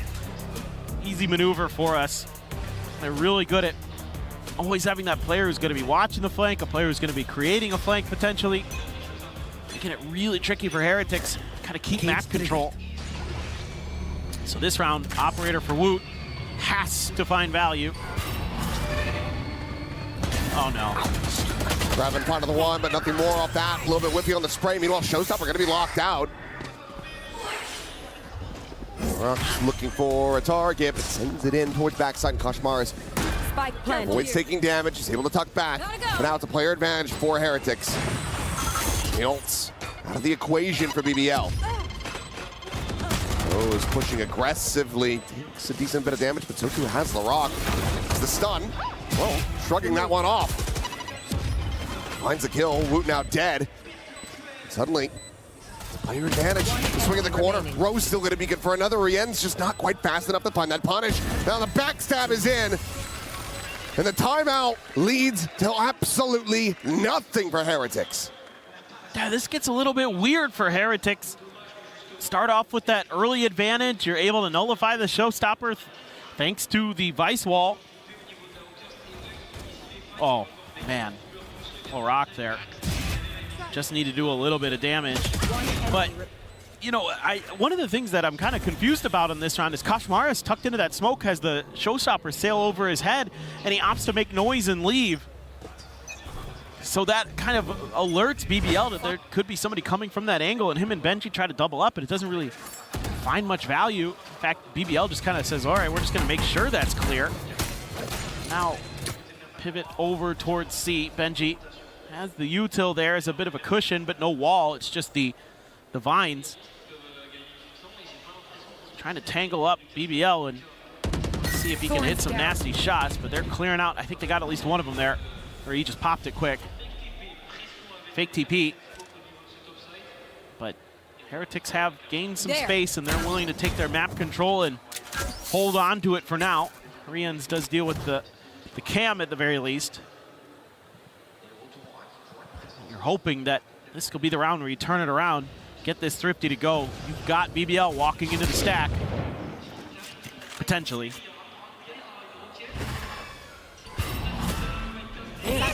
What can Boo find? Showstopper. Up close and personal. Luke committing that one in. Rose.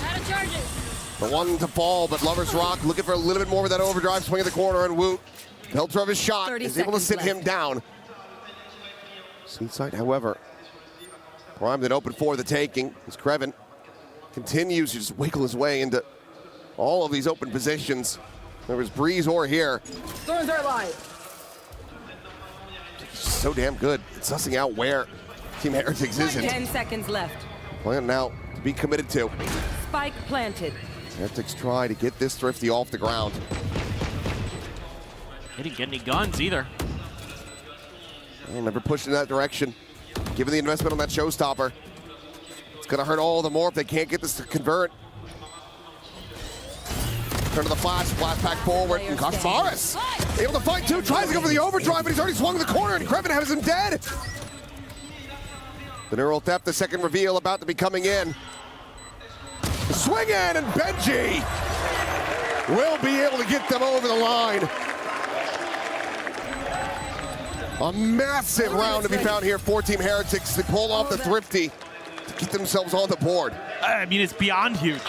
So much invested in that round, able to get that early walk into your setup, get those kills, but not able to scoop up guns and still getting it done with the pistols. Let's see this from Koshmaris. Nice. Very nice. Nice with the bandit. Benji gets the one tap. Nice, let's go, let's go, let's go. He is one of the best with the Sheriffs. I absolutely love to see him in those Thrifty rounds, because he hits some nasty ones for sure. Mars trying to go for this Rumble Crunch. Ends up losing his life. Loita able to find Boo, and it looks like we're right back to BBL dominance. Just walk forward. The flame of Heretics, making sure that they cannot build up any momentum whatsoever. And if you're Benji, sure, you've got 3K behind that you can buy again, but your teammates sure as hell cannot. Leads not to maximum comfort. So he will just stay here, try to see if he can get a bit of a freebie, and will. The rock to fall. Krevin not too far away. Let's get everything out of their grasp. 6-1. I must wait a moment. That's just insane. I mean, that's just, oh godness. Oh, what a gets good the full flash. flash in. No, for a second, I thought Krevin was going to have it. Benji, okay, keeping himself alive. I mean, hell, they keep running at him. He might just ace them in a loss. Thorns are alive. And I think if you're Lloyd at that point, you don't want to give him the satisfaction. Yeah. Leave him with 4. Let him know that even if he's able to pick you apart like that, you're still no closer to winning the round. I mean, there's a little bit of util in here. Oh, it's a really good paranoia to Loida to tee himself up, but I mean, this is just so easy for them. And look at how back and forth they are, using that neon to distract. Take your exit for bot. I was thinking, is it frozen? No. He's just... This is his disbelief look. Stuck in place. Oh, no. We lost. Still in sight. Paranoia, try to slow him down. Quick little easy kill there for Boo. Rien's traded at the same time. Tap the door, Boo wanting that gun. They know it, but he is able to recover it safely. Just barely. That's nice. Gives you a little bit of extra firepower here. You need to see a little bit more from Heretics, though. They've got rifles in hand.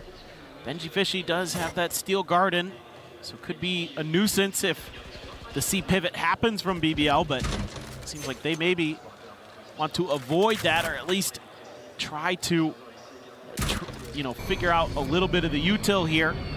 Benji's going to be setting up and then make some plays off of that. And Rose looking for that late linger, that late backstab. Let's see if, ooh, that was close. I thought for a second he might peek out of the smoke accidentally. Oh, shoulder to shoulder. Spike planted. And coming in, Boo still trying to find this lurk. Shifts over and will be able to get Rose displaced. 4v3, the weaponry not really still on their side. Steel Garden, however, will look to equalize, but Showstopper is still going to be available. Boo, what are you doing? Where in the hell was he off to? Satchel out. Last player standing. Steel Garden takes their guns. It doesn't take their sight. It doesn't take their hearing.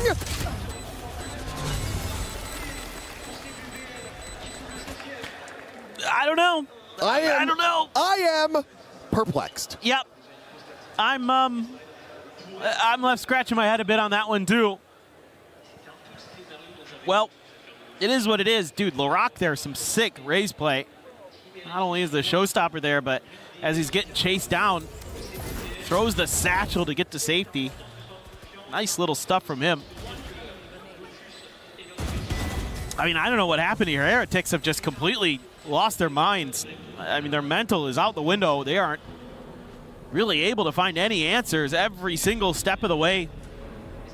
BBL is out shooting them, out thinking them. I wouldn't be surprised if we see the second time out. Yeah, this is it right here. I mean, at this point, LaRock, I mean, they're not standing up for anything. They have no reason. Just reminding them that they're incapable.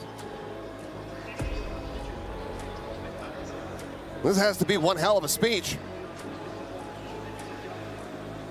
Oh, for sure. I mean, we come into this map being like, okay, Heretics, the stage is set. The advantage is theirs. Yes, maybe BBL have done their homework. Maybe they've prepped quite a bit for this. And perhaps this will be a very close map, but this is a slaughter. No, this is brutal. I mean, it's the only round they get is a thrifty defuse because Benji comes up huge with a 1v1 Sheriff kill. Find you. Now, you're into Rose's ult. Got an outlaw again for Lover's Rock. The last time he had this, I think he got a 4K. Yep. Gotta go. And, I'm out. Goodbye. There's just nothing there to assist. It's a gamble. It's such a risk, and Boo. I mean, if he pulls it off, it looks brilliant, but right. Twice in a row now. Well, we're left scratching our heads. Well, it's BBL. Oh my God, Benji is lucky to be alive. Trying to feel back some of that pressure, but now Benji's just screwed. Stuck into a corner. Thorns at his feet. And the paint show arrives. TP right back out of BBL. They are not taking any risks. They're just slowing it down. They know they have the advantages. Woot now. Alone on this side of the map, dialed in with the operator. And this needs to be big. He's no... Oh. Finds the first. No blast pack here to escape, so... Quick backpedaling, coming through. A couple shots his way. The Prowler will connect. 30 seconds left. Has to back off, but now here comes the pivot. Rien's. Cage triggered. Closest one on the scene. Going to be held at bay as that cage does get popped. They're going to commit the nightfall to this. Heretics feeling like they have to force something, but there's no quick scaling off of this. Take hold. Sees towards connector. Kosmaris out into the open. Is going to be able to find the one, but Woot now going to be taken down. Rien's with another. A 2v2. Kosh at 10. Paranoia to connect onto Rien's. The spray takes them low. Kosmaris has to try to take him down. And help V49. The peak will come in before the defuse can get held to half. BBL. Yes, this one ends up getting close, but they are still playing this gorgeously. Up now 8-1. One of the things I want to talk about at the beginning of this round is why Boo is trying to go for that push when he does, and it's because there's not that early contest of A main, so he thinks he can cheat a little bit and try to scoot ahead to Rubble for free, whereas the BBL players, they're watching for that. Lovers rock. Tremendous stuff on the Neon. 13 and 6 right now. Nailing it. Can just keep using the Outlaw because Heretics have to keep trying to throw money at the problem. And money doesn't solve everything. Everybody but Koshmaris one tap to this. Woot one away from his ult, so maybe they could get another Thrifty to go off the back of that. But he needs to find a kill or something first. Meanwhile, you know, BBL's game plan right now is go contact, look for picks, go to the other side, see what's up. Does not check Lovers Rock, and okay, he's unable to find the kill, but Loida will. Finds himself his second, in fact, as that's going to be Rien's dead as well. Woot now forced away. Orb going to be grabbed up here by LaRock. 3 charges from yet another showstopper. Just taking their time, assessing who they want to give this to, where they want to plant it. And they say, yep, showstopper seems pretty good. Let's get another one of those. Yeah, should have another one before the half is over. Bye-bye. There's one. Hits Koshmaris, takes him down to 10. Straight through the wall, and LaRock, one way or another, he's getting that showstopper. A flawless round. As they are just running away with this map. You'd think so many overtimes, a loss on your map pick, you'd be shaken up. BBL, they are the ones that are dialed in. They are so resilient, so confident. This is excellent work from LaRock. They're like, we know where they're at. You can come get some more charges for your showstopper. Dinner's ready. It's been served on a plate. Lovers rock. Okay. Ooh. Clean shot from Woot. A lifeline. 14 Heretics. And quickly off the back of that spill forward, taking space past Mound, but it looks like BBL, they're going to fast re-clear this. They're more than willing to take the fight. Go, go, go.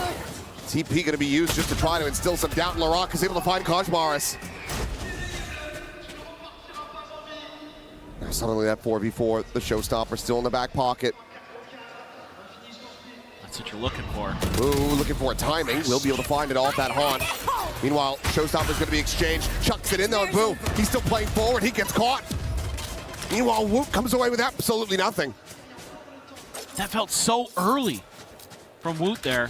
I guess just the pressure. And he's just trying to stalemate LaRock, but where are you? Because Boo is just trying to hold that corner, he ends up getting taken down. Right. Now it's Benji Fishy to try to hold the line. Against Rose, he's just trying to 30 seconds left. maybe even it's still a little bit of a fake. Ball gets popped. Push forward into B. No util other than the C's in hand of the ball man, and LaRock has them basically lined up.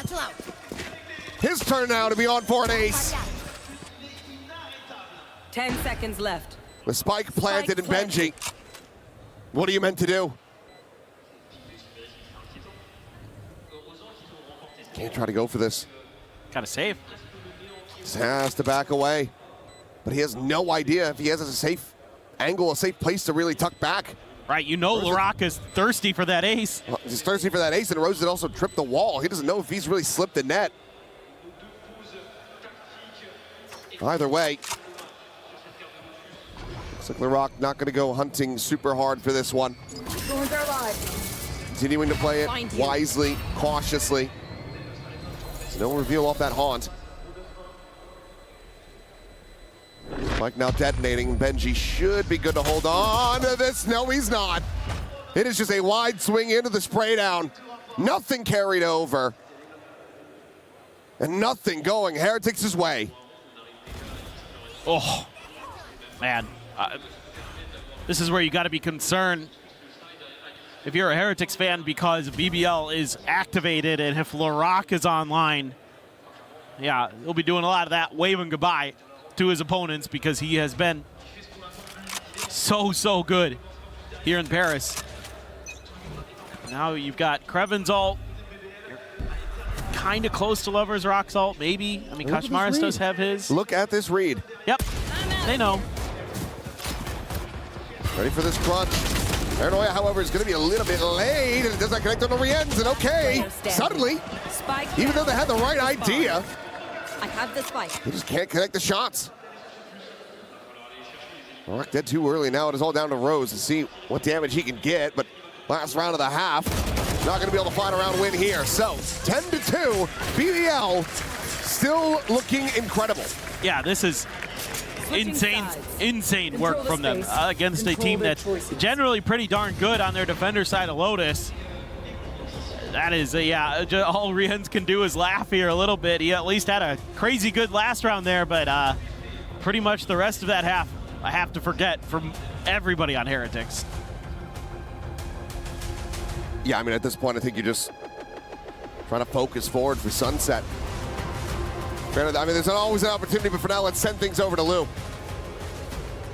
Thank you, guys. And what would be EWC without its super fans? I'm now joined by Otto and Gio, super fans from Heretics. So I'm going to ask you boys first, where are you guys from? Where did you come from? And how long was the trip to Paris? Okay, it took like 2 days to come here.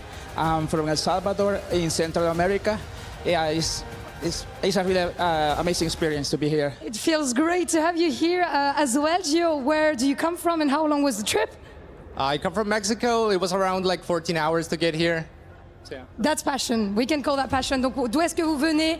Comment était le voyage, etc. On a un fan du Salvador et de l'autre côté du Mexique. 2 jours, 14 heures pour venir supporter Heretics. On espère qu'ils vont se porter mieux sur cette seconde map. And how does it feel, you know, traveling throughout the world to like watch esports, House Paris, etc. This is not a tricky question. You can say your honest opinion. Okay. It's incredible, to be honest, to be here watching Heretics with my friends and also with all the staff from Heretics. It's an amazing experience. To be honest, at the beginning, I'm I can't believe that I'm gonna be here, but it's okay. Insane experience, insane surprise indeed. And what about you, Gio? It's such a dream come true. I feel like I'm still sleeping. I'm gonna wake up tomorrow or something like that. But yeah, being able to experience the whole event, seeing the players like this close, it is just crazy. Être juste à côté des joueurs comme ça, c'est une expérience incroyable. J'ai l'impression que c'est un rêve et que je vais me réveiller bientôt. And last question, but not least, who is your MVP in Team Heretics and who's going to help the boys carry the game? To be honest, I can choose. You have to. Okay, if I have to choose one, I'm gonna say Riens. Okay, Riens, what about you? I mean, I love Benji, but I think when it comes to that clutch factor, it's going to be Riens. Riens, let's see if Riens can take the win on Lotus for the Heretics boys. Let's go. Let's go. It has been incredibly rough for Heretics so far here on Lotus. Riens, a lot of praise from the fans, a lot of praise from everyone around the world. We know what he's capable of, and right now, yes, he is going to be sitting at the top of the scoreboard for Heretics, but it's not been a standard, a usual performance from him. Can he find that stride? Because at this point, the BBL take this pistol. It's curtains on Lotus, and we move over to Sunset. It is not looking great, that's for sure, and that is not the start you want. Lovers Rock with the Sheriff out-dueling Riens. The struggles continue. Kashmaris has the trip. They're going to clear it. Go, go, go. Maybe can get a plant here. But, I mean, BBL not far off. And they're going to be coming from just about every angle. And she does have this late lurk. He's going to be able to find anything if he does end up scaling towards stairs. Jump peek there from Loida. Try to spot out. Well, Pain Shell chucked over the side. Rose, ooh, slowed down. Narrowly able to get away from that one. Meanwhile, Lovers Rock is able to find another kill. A third in his hands as Woot will also get taken down. Boo and Benji just now on the arrival. The fuse going to be held up to half.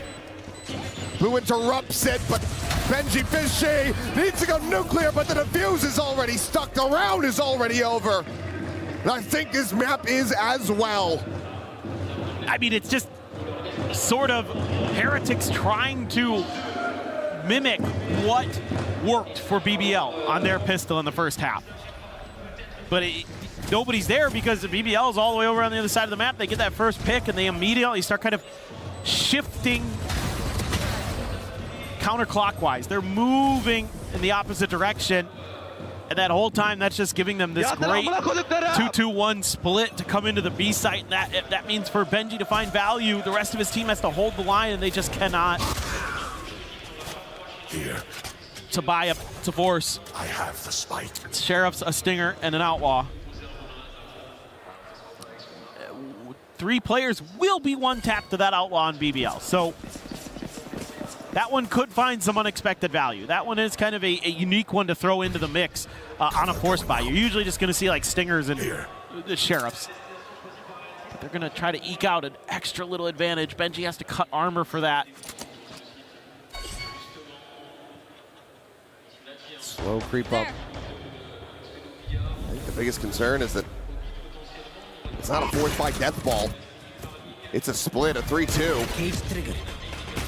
I believe Lover's Rock able to get a spot out, but no reason for him to try to push forward. He's got that judge, can just continue to maintain control over that corner, that entry to the site.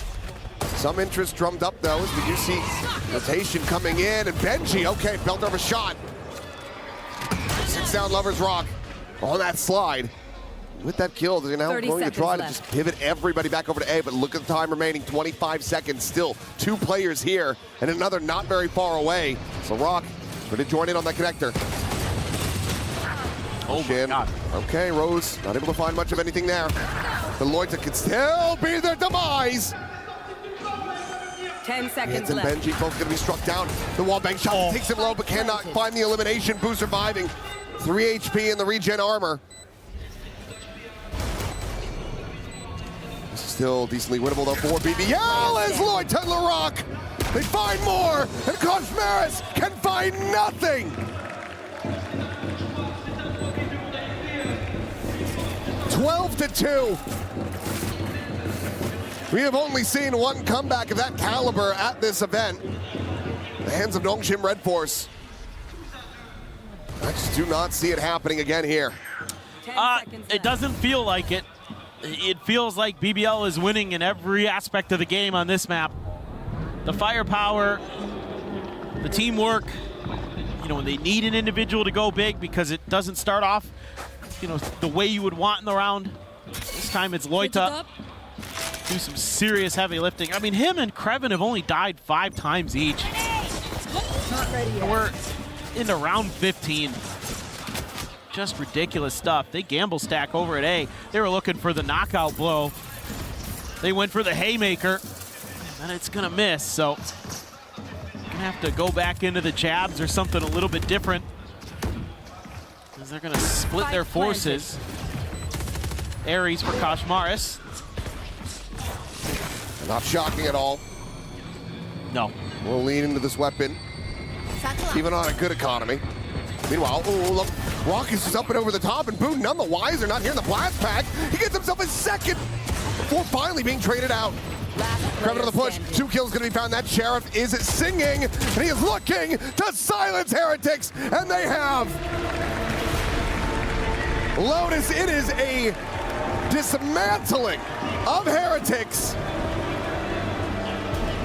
as BBL keep themselves alive here at EWC 2026. Sunset trying to side it all. I love LaRock. He just leans right into that villain story, goes to the crowd, and he goes, I want to hear it. I want to hear you. He is unbelievable. I mean, just every possible aspect you could think of, BBL are better on this map. LaRock is so good at Raze. Really creative with the blast packs, whereas I felt like Woot was really lacking in a lot of that department. Obviously, the individual, just frankly, shooting is way better, straight up. What else do you want me to say? There was a couple rounds in there where Heretics have the equal footing in a firefight and they just lose. Yeah, this was completely one-sided. Never really close at any moment. Let's send things back over to the Deacon and the desk. Hear what they have to say, because I was told, you know, if you had nothing good to say nothing at all, so I'll let Deacon do all the talking. I don't know what to talk about because I got great things to say here about the cast as well. Paper Thin and Achilleos, thank you so much. They're going to be back because BBL are back in a dominant way. That's the LaRock that we've been looking for, that MVP caliber battle, and he shows up here in map number 2. It's 1-1. Look at this. He's showing that I can't hear you to the crowd that are definitely Heretics' favorite here. This kid is a villain, and that's how he likes it. Man, he's having the best time here. You say that, but at the same time, if anyone ever speaks to LaRock, he's like the sweetest boy ever. Yeah. But the moment that he goes on stage, he forgets about all of that. Lotus is his territory, and BBL in this second maps, it keeps happening time and time again. I do not want to hear for a second that they are a momentum-based team, you know, like you get in their heads. Yeah. No, the mental reset that they can have from one map to another is amazing. Yeah, I mean, for me, it's all about the fact that we saw the Lotus twice. It goes to OT twice, and they lose it both of those times. And then they go back to the drawing board. They almost 13-0 EDG here, and then they put up a second dominant performance. This is excellent adaptation mid-tournament on this map, and it looks better than ever. All right, well, we were in the back, and I got to tell you, Big Time was freaking out with the way that Heretics decided to do their composition, and then the strategy that followed it up here with the A site. It was just constant A site retake and Big Time heartache. Look, this is the problem of a main, right? We see this with so many teams. Look at this for Heretics. They want to fight into a main. Kakuka, what's missing? A Viper wall? A Viper wall, that's what's missing. Correct that. You see how hard it is for them to get back into this A site. You see how hard it is for them to be able to retreat away. And in every major gun round, what stopped them from getting the momentum is that they struggled to come back in this A site. Yeah, it's very complicated. You can think that because of the Neon has the wall, the problem is that you're most likely going to be in a disadvantage when you're going to retake, especially if you're going up against a team like BBL who like to do this 4-man pushes. Yeah, look at this. This is on Eco. They try and retake. They have to invest that ult because it's so hard to win this fight. Otherwise, BBL trade this out well, keep themselves alive in the round. Literally every single major swing round, this is their move, and it doesn't work so consistently. BBL one step ahead here in the macro, in my mind. To me, there's also a big difference, and I do think that Lovers Rock like diffed on Kosh on this map. Like if you put the two Neons head to head, we could see in that replay the way that he was moving and interpreting the situation, how he was reacting to that aggression and whatnot on the side of Lovers Rock was on top of what Kushmaros was bringing, which is surprising, but in a good way. Yeah, and again, on the opposite side for Team Heretics, you know, if you're going to pick a composition like that that makes taking or retaking A that hard, you got to find something else to do, and it just felt like time and time again, they're like, our guns will wake up. It was a wake on Breeze. We'll be able to bounce back. And they just never did. And I think that leads us to, hopefully, our second highlight here. Round 8, where when they do have an opportunity to come back, they overheat. The Omen teleports in, and it's all out of order here, Kakuka. I think that throughout this entire map, what we had was a Team Heretics that never found the footing, never found exactly how to retake. I think that they were so confused about so many of these situations, and BBL was on top of every single one of those mistakes, taking advantage of those. As we said, LaRock having an amazing performance. I think that we can have that conversation for absolutely every single one of those players, but if we think about that there's an MVP prize at the end of this tournament, we gotta give it to LaRock for now. And it's so perfect that Woot had a phenomenal map 1, and now it's LaRock with a phenomenal map 2. These two are going head-to-head here, the previous MVP against the current #1 candidate. It doesn't get better than this. Again, LaRock, this is the type of performance that we thought he would have. Above 300 ACS, just making play after play, and even that final round going up and over the box, picking off one in a 1v2, still trading out. He was just always taking down at least one, if not two. I mean, the thing is now for me, can he keep this performance up on Sunset? That's where we're going to next. That's our map 3 decider here. And this is a crazy map for it to end on because Heretics, they were so good at this map. They were so well known for this map. I saw everybody in the game copy their Sunset. Have they been able to figure out the map here at EWC when it's back in the pool? And we have already seen BBL win in this map, doing it dominantly so against EDG. And as you're saying, it's not only that Team Heretics had a great Sunset, is that no team in the competition has been willing to go to Sunset against Team Heretics.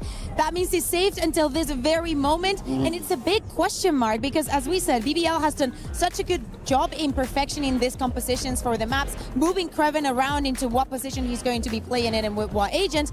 But for the side of Team Heretics, I feel like they need the reps before they feel comfortable in the map. The question around Koshmaras still stands even to this day. Yeah, final thoughts here, big time. I mean, I think Heretics need a bounce back after that. Nobody was firing. They didn't have any magic there in the server. BBL ran away with it. I need to see them wake up. It is 1-1 with the next map win. You move on with the next map loss. You are out of EWC, Team Heretics and BBL. And for more on the journey that Team Heretics has taken, let's take a look at this video.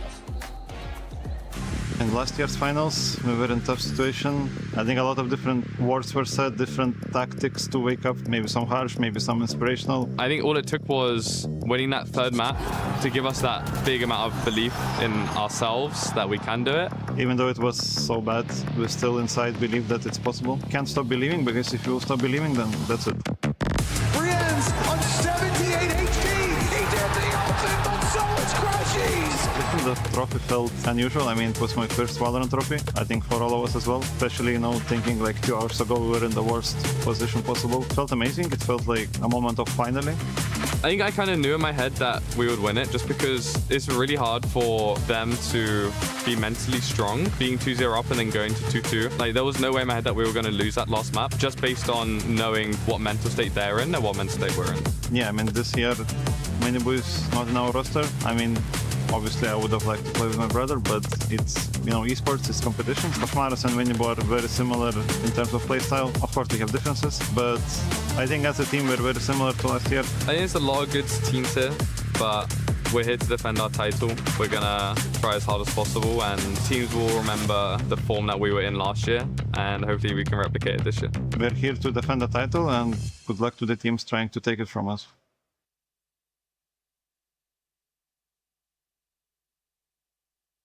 Play is in our DNA. Whenever we let it out, it becomes our superpower. Now imagine an entire city being built to supercharge it. Kadir City, powered by Play.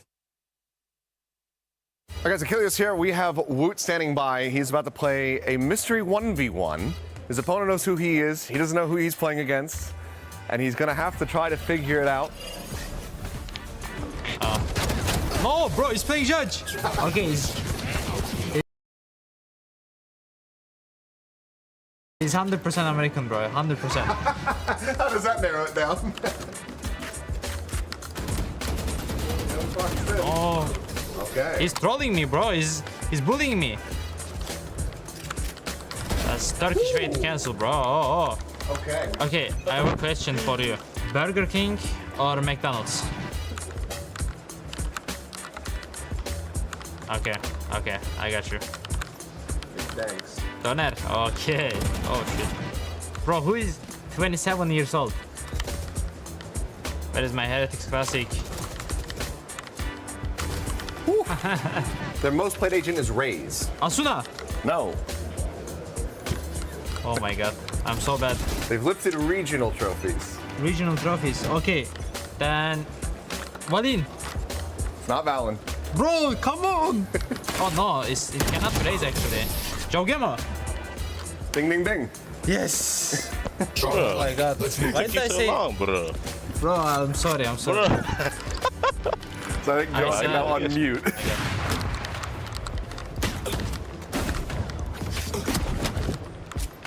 Wait, you want to see boxer? You gotta honor it.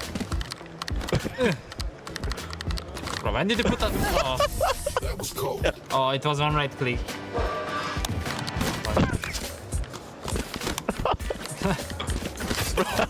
You get the extended knife, the Turkish knife. Oh. That was one shot. Weapons. That was one shot. I didn't know it hit your back. Sheriff, go Sheriff.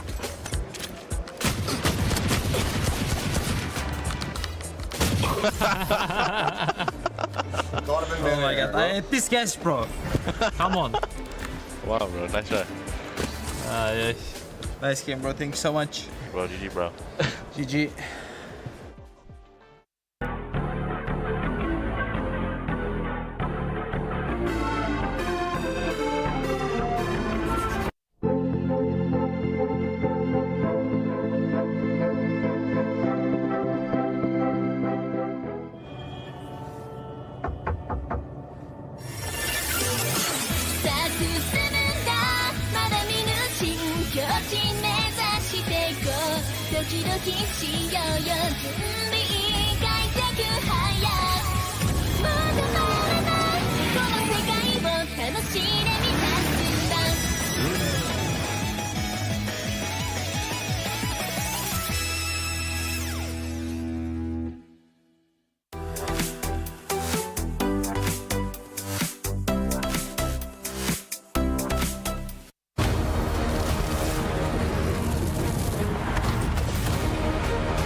Hello, everyone, and welcome back to the Esports World Cup 2026 Valorant. After this map, one team's dreams and key will be crushed and will be going home. It is 1-1 BBL and Heretics as Team Heretics suffers one of the biggest losses here in the tournament, tying Global Esports with that 13-2. Yeah. And they've got to pick themselves up off the ground if they want to defend their title as the only winner of Valorant here at EWC. That's exactly it. I can't stress this enough. There is no double elimination here. You lose this map 3, you will be going home. Your key will be crushed. You will not be able to defend your title. BBL looking more confident than ever after that last map. Two very different stories. We have the title defenders in Team Heretics, and we have a group of 5 youngsters that just ascended into VCT. This is their second global event ever. They were lucky and strong enough to, at the beginning of the year, be the first winners in kickoff EMEA. Had a quiet stage 1 and now bounce back to be in this form. We've said it, we have already seen their sunset. We have seen how crazy it can get. LaRock playing on that deadlock. Yeah. Let's see how prepared Team Heretics is for this. Again, the youngest roster in the tournament is BBL. LaRock, that MVP candidate, the second youngest player in the tournament. And fascinatingly enough, after 2 maps, LaRock, Loida, and Lover's Rock all tied at the top of the ACS leaderboards with 251 ACS on the dot. Yeah. They are firing on all cylinders now after that second map. I mean, this is a scary, scary squad. We talk so much about LaRock, but really, this is all 5 of them, top to bottom, able to excel here. As we have our agent select coming in now, Kosh Maras on that Neon. That's what I wanted to see. It's old school. It's double initiator here from Heretics. And at the same time, we were wondering what Heretics was going to change from years prior, and it doesn't look like it's going to be much. Concerns that we had on this sunset for them was that Wood sometimes was not on point with the KO. Koshmaras, I think that this is the moment for him to shine when we're speaking about the one-to-one. One thing I want to talk about is Benji Fishy on this Cypher. When they were at their best on this map, he was astronomical on this agent, especially around that B-side. And I always remember those B-side post plants. Yes, the map's changed a little bit, but look for that same style here from Heretics. I know that we've been highlighting the players in BBL. To me, the difference maker still keeps being, is Lover's Rock turning up today or not? And to me, even on that breeze, he perfectly did. He's able to keep that up, especially with the defenses that BBL has been giving us throughout the entire year. He should be and could be the key to shutting Heretics down and ending their dream of doing it again. The burden of being the title defenders here at EWC is upon the shoulders of Team Heretics, but the young squad that knows no better, they only know forward, is BBL on the cusp of knocking out those title defenders and making history. Let's find out as we go to map number 3 with the Kilios and Paper Thin. Sunset to decide it all. His third and final map is BBL absolutely battered Heretics on Lotus. Can they maintain that form? Can Heretics regain theirs? will stick around in this tournament to defend their title. In back-to-back years, it's a single elimination playoff format. No second chances, no reprieve. Loser here. Their run comes to an end. You just gotta wonder, is that momentum gonna be able to carry over for BBL? You know, sometimes in EMEA, they'll have one of those maps where they'll blow an opponent out of the water, and then the next map they'll be kind of shaky again. So just looking to see if they're gonna be able to maintain that form. You know, Laroc going on to a very different role, a very different agent of Deadlock. Gonna be setting up some of those sonic sensors early over on the B site. Still sitting on his wall in his net, just waiting for a bit of a trap play off of contact on that sensor, but it's a full-on mid-push, and Rose has to hightail it out of there. It's a different role that he did play incredibly well versus EDG. Brevin going to take that first contact, but it's going to be fully flashed up. Luck now having to backpedal away. But we'll find a stun. Meanwhile, Rose around the back has this sudden arrival. Only going to be able to clean up one, but Laroc able to find two. What a volley of shots from him, but Woot still in this mix, still in this fight. Gets himself a 3K, fishing for a little bit more blind, but players will rescale back over towards Boba. Looks like they might just be pushing. They have another, they have time for another pivot, and Loida's somewhat aware of it. Lovers Rock, he's quick on their heels though, in around the back. I don't know if he has been scouted at all. There is no credence being lent to this for the moment. Loida able to find one. The turn back Woot gets himself a 4K, but Loida gets BBL the opening pistol. Whoa, it is a crazy back and forth in this round.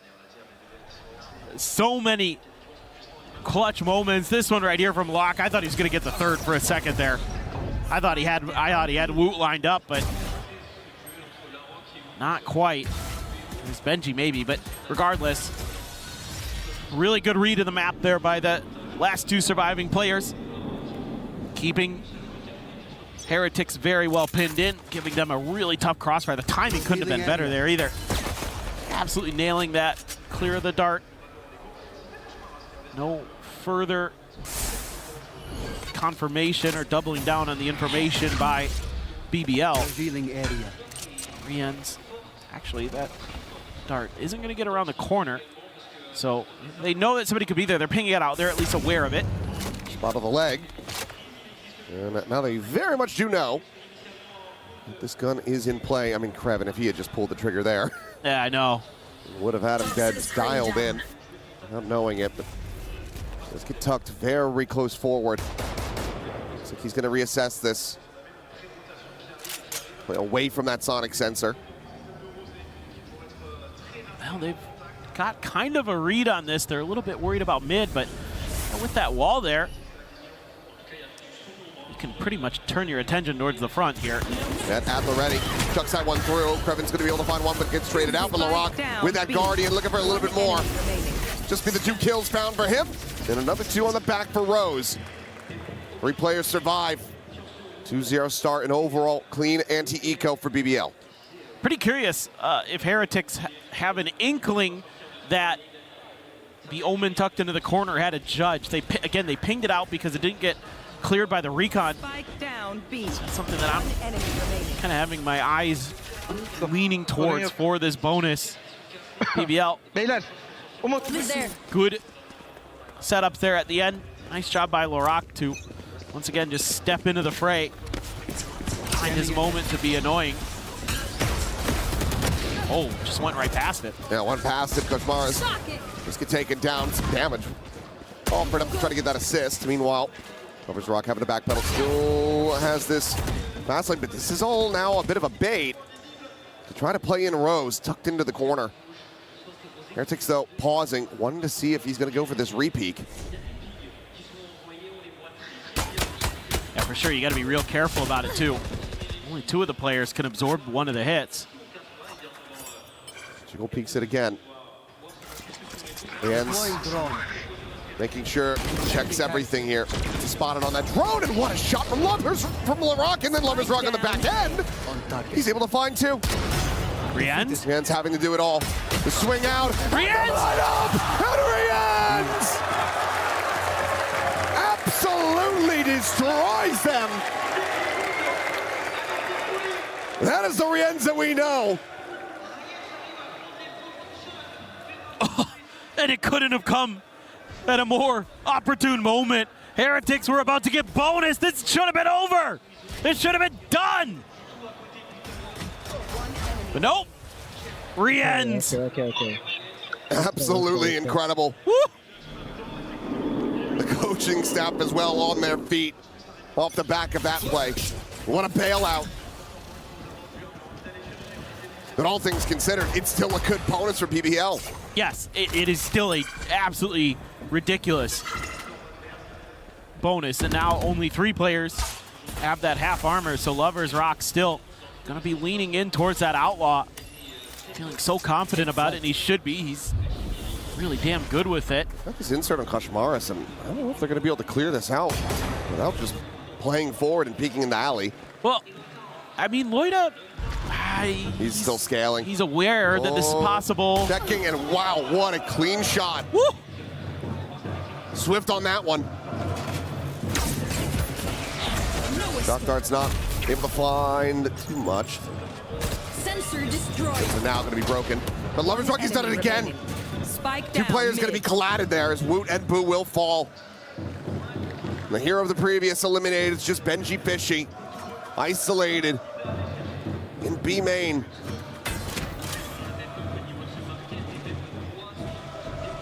$30 seconds left. No way to try to make a play of this.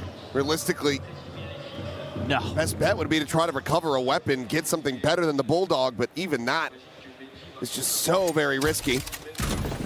Camera out, the spot, the swing, the death. As BBL get the flawless off the back of a very close bonus, and now they're up 3-1. This is going to do a lot for BBL's economy. They were getting pretty low in the bank account coming into this round because they lost that bonus. So this one, pretty important for them in this defender side. And this is huge because they're going to be able to just keep all their weapons. They have an Outlaw already in the mix to deal with the eco round. This should be them looking pretty good to go up to 4. I mean, if worse comes to worse, you have Lovers Rock's overdrive. Oh, Rose. Forced away, but Loida, he's got him covered. Ping reveal now out, spraying right through the box, just looking for some damage. Really, he's a little bit shy to the mark, but Lovers Rock looking for another kill with that Outlaw. It's just gonna be the one. Still damaged out, and all of Heretics contained in alley.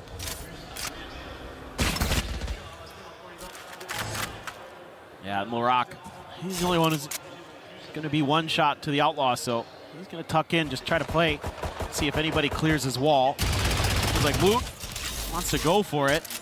Not sure. You're gonna take, damn near all of the mags he got for that stinger. I was about to say, I think it takes like 3 mags out of that stinger. Like to segment it. Meanwhile, Loida taking to the high ground, counter swing available. The drop of a hat from Rose. Peeking from Benji. Will be left on the floor, spot on the 1. Spray connecting, Boo down to 22. Grabs that Outlaw. 30 seconds left. Meanwhile, Kreven. Approach on the back. Poison's off. There's just no other recourse here for Heretics. 20 seconds. Oh, they're actually going to ult for this. This is a big commit in. The plant will come through. Woot trying to see if he can interrupt and intercept any of these players, but he will not. And there's the spot out. Boo, being a belter of a shot. And the ult ends up rebounding into the corner. He does not get caught. Suddenly, a chance, an opportunity for Boo. Trying to scope in on that corner, the Hunter's Fury. They know exactly where Woot's at, and they want to keep him contained. It's a quick cancel now. The defuse is just going to be stuck. One enemy He'll find one. Boom! Win the round. It's 3 kills for Woot, but a 3-round lead for BBL. Oh man, I mean, the fact that Heretics is able to fight back in this round, very, very impressive. They were seemingly completely locked out, but they're able to get that ult there. Kreven, I thought, played that really nicely. He just contained them to make sure they couldn't go for the rotate, the late rotate. and he still ended up dying. I mean, he was holding a great off angle. It's just Woot read it. Woot was slow peeking that. Suspected he might be there. That just shows you how well these two teams know each other. Yeah, the Heretics coaches, oh, it's so close. It's so close. And it's a lot to be invested. Granted, yes, a bit of a silver lining. You spiral down to the stage is that you got a couple of those critical ults out of BBL. The Hunter's Fury as well as that Annihilation end up getting burned, but you're still walking away every single round bruised up. This beating that BBL continues to just dish out. For sure. And it's just, when you lose those early player advantages, BBL has shown that they're pretty disciplined about not giving you a lot of opportunities. You know, as aggressive as this squad is, you know, widely known to be, I'm pretty impressed with their ability to pause at times and to kind of just settle down, settle in, wait you out, play the smart game. And that round right there, even though it doesn't go their way because Bua's ult, it's still, I think, very well handled in the theoretical sense. Execution may be a little bit off, but that's not the end of the world there. Cam gets set up. Shot done. Op for Lover's Rock. He's trying to get over towards B. This is where the spike is now, but just, yeah, getting closer and closer to Woot's ult. Already have the Hunter's Fury for Rians, and Boo has Loita dead. TP's up over the top corner. Peek, Loita, maybe even just killed on a jump spot. Hard to tell just how clean the kill was, but it's a critical advantage that Heretics need. Well, Benji stuck here in mid, trying to find that timing, takes the armor away from Lover's Rock, but cannot get that elimination through. Repivot back over to B, though, from both of the teams as BBL starting to realize that it's not going to be hitting on A. Your point avoided. Relay bolt into the back. Kreven trying to just jump up and down, keep himself safe. Cosmaris will be able to find that elimination as Lover's Rock goes in with the overdrive. Good for one, but the players dying around him. Enemy remaining. Benji able to find it. The ult now on the floor in the Rock. 30 seconds left. They need to be a 3K. Spike planted. No net. No real util to try to make a go of this. Just a single sonic sensor. That is not going to lead to much. Flushed against the wall here is Rienz. Laroc swinging that corner, able to find the one. He's trying to fish him out, but it's going to be Rienz jumping over the top of the Classic. Survives with 6. It's Heretics, their second round. So it felt like maybe part of the discussion here was just, hey, if you see an opportunity, take it. And the A side is kind of where the strong side has been for BBL. So, okay, you can mess with them a little bit. You get a pick over there, that's great.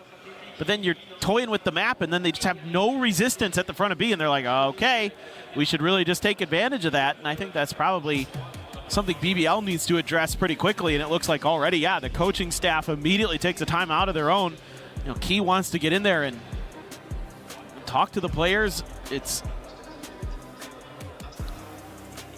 just kind of like little things there where just a little bit of an over-rotate from BBL, I think, hurt them in terms of maybe trying to slow that down. And then you have that problem where the Viper gets into the site just a little bit ahead of everybody else because you're trying to make that fast rotate over, but Heretics is already a step ahead of you. They get the spot, and then they can just relay bolt, pin him into the corner. Lover's Rock tries to go for the overdrive, but immediately gets dinked down to 5 health. Can't really do much more. Look, nice. One on ping on me. Finger. Ping on me. Oh, God! They look back at this one, though. That was pretty nasty. That was, but that's half of the round wins. It is. And let's see if they can keep it up. It is going to be a weaker buy here for BBL, so been able to put them onto that eco, that Hunter's Fury. And that's okay. Rose tagged down, not quite dead. Ooh. Rose managed to survive. Well, didn't last long. Lover's Rock. Vandal in hand, able to put it to good use. What a shutdown from Loida. Absolutely destroying him with that bandit is Loida. Gets a second. will finally be taken down, but it's gotten into a 2v2. Oh! Somehow able to survive!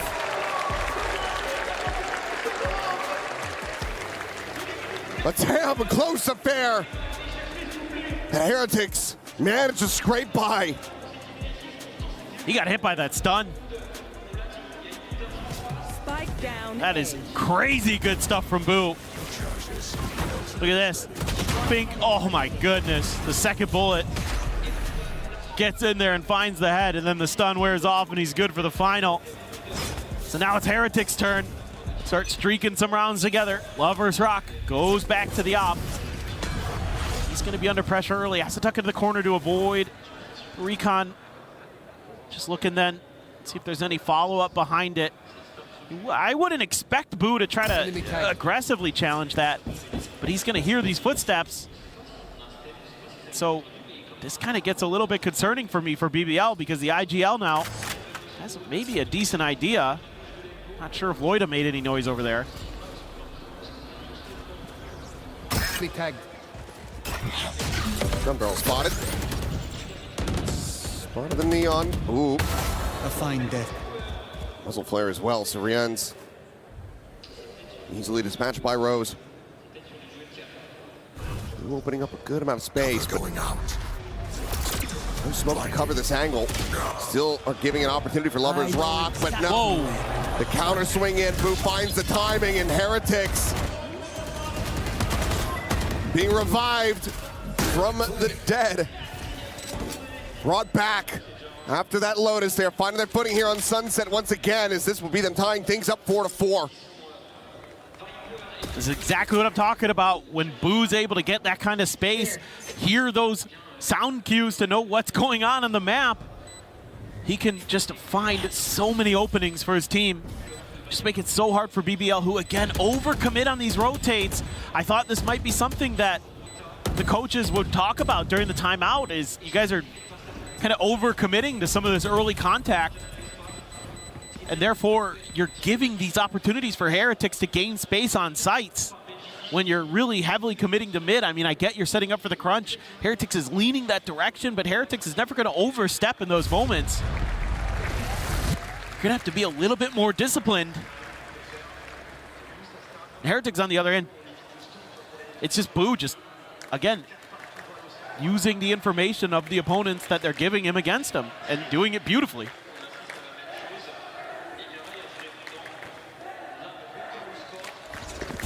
Well, round 9, and it is weak by again for BBL. Couple rifles, couple sheriffs, Bucky for Lovers Rock.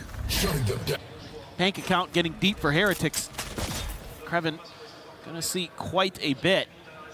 Just immediately starts pivoting the other way, trying to bait him in for this Bucky. It'll have to be one hell of a bait. Does manage to clear out the drone. Tucks on the corner, being like, yeah, swing this way. But Heretics looking like they're happy with that. At least is what? Was the wall up? Did he have vision? I think he just killed him blind. I gets through the smoke. Maybe there's a tracer. Sometimes lucky. Go, go, go. Maybe just a tracer from the Vandal. I don't know if Boo shot. I don't know either. Oh, hand spotted into the head there as Benji Fishy will be able to get the punish, shutting down that potential weapon upgrade. Reposition. We'll be able to find one. Rose now having to tuck away. Krevin trying to see if they swerve in towards market, but they're going to be pedaling over now towards the A site. Loida here, Vandal in hand. Not going to be spotted out by this cam. 30 seconds remaining. 30 seconds left. Paranoia at the ready. Paranoia going to be sent. One player spotted. Kills not yet found, but there it is. It can only be the one. Who comes down the remainders? And now it's just Krevin. They're trying to see if he can keep them in this round. The spike down on the floor. The double face forward. It's going to be Wood again. Gets himself another 3K. Another big round. As Heretics slot into the lead. Well, they're really in the groove now. BBL is starting to crumble a bit, losing some of that confidence, some of that swagger. So now you're getting some, again, just really good map reads. Heretics being so patient. It's like find a pick and then go to the other side because they know that BBL is going to overreact to that. BBL has been shifting so quickly, trying to be that team that can get there. Oh, okay, bye-bye. 2 kills going to be found as Members of Benji. Come away with some goods. Paranoia out as well as Boo is already into the back of sight, just keeping him distracted, and Lloyd none the wiser. Ends up getting flanked through alley. This is a massive investment for BBL. Just cannot get this economy going. Unable to stir this up. Over there. Net the back of box, but it's 2 players stacked on this 90-degree angle. Krevin, yep. Nothing more to be done about that. LaRock now to try to survive, to try to escape. Heretics move up to 6. And this is just one of those rounds that sometimes Heretics is going to throw at you. It's not most rounds, it's very few. 1 or 2.5 where they just all of a sudden are like, fast execute, go. And you're lulled into this false sense of security against them because they often like to default. They often like to kind of ping pong around the map. They're going to toy with you a little bit. I mean, how many of these rounds we've seen the clock timer turn red because the timer is running out? This one, I mean, we're not even ready. It's so fast. Nobody anticipates this. Just a counter slide there. Koshmaris wins it, and then there's Benji right there, good for the trade. Very nicely set up, a good paranoia or a good flash. 1 enemy remaining. There you go. Easy peasy. Heretics always looking for that one round where they can kind of catch you off guard, and there it was. Woot has his ult. Do have Rose with the Hunter's Fury. The buys all over the place for BBL. I mean, Woot, if he gets into the right spot, it could just be a quick cancel on that Hunter's Fury as well. Correct. I'm out of here. That's why you're Neat, looking. Nothing going to be spotted there. Okay. Loida catching Boo over at alley. Now they're going to look to try to pivot their way forward, but what a shot from Krevin, making that like casuals. Oh, hell! He gets another! A monstrous shutdown on the entry, and Benji watching his teammate bleeding out on the floor. Desperately trying to find anything that he can. Oh boy. No way to rescue him. Surely no way to convert this round. I have retrieved the spike. Grabs the spike, tucks back over onto the site, the face forward, catches! Somehow a shot on Krevin, but he's down to 10. He would have to be cleared, and oh my God, he makes it close! LaRock will be the last one standing to break the win streak and get BBL another round victory. Oh, please explain that round to me. That was so wild. What the hell just happened? That was crazy. I mean, Krevin has been ridiculously good today. I cannot credit him enough right now.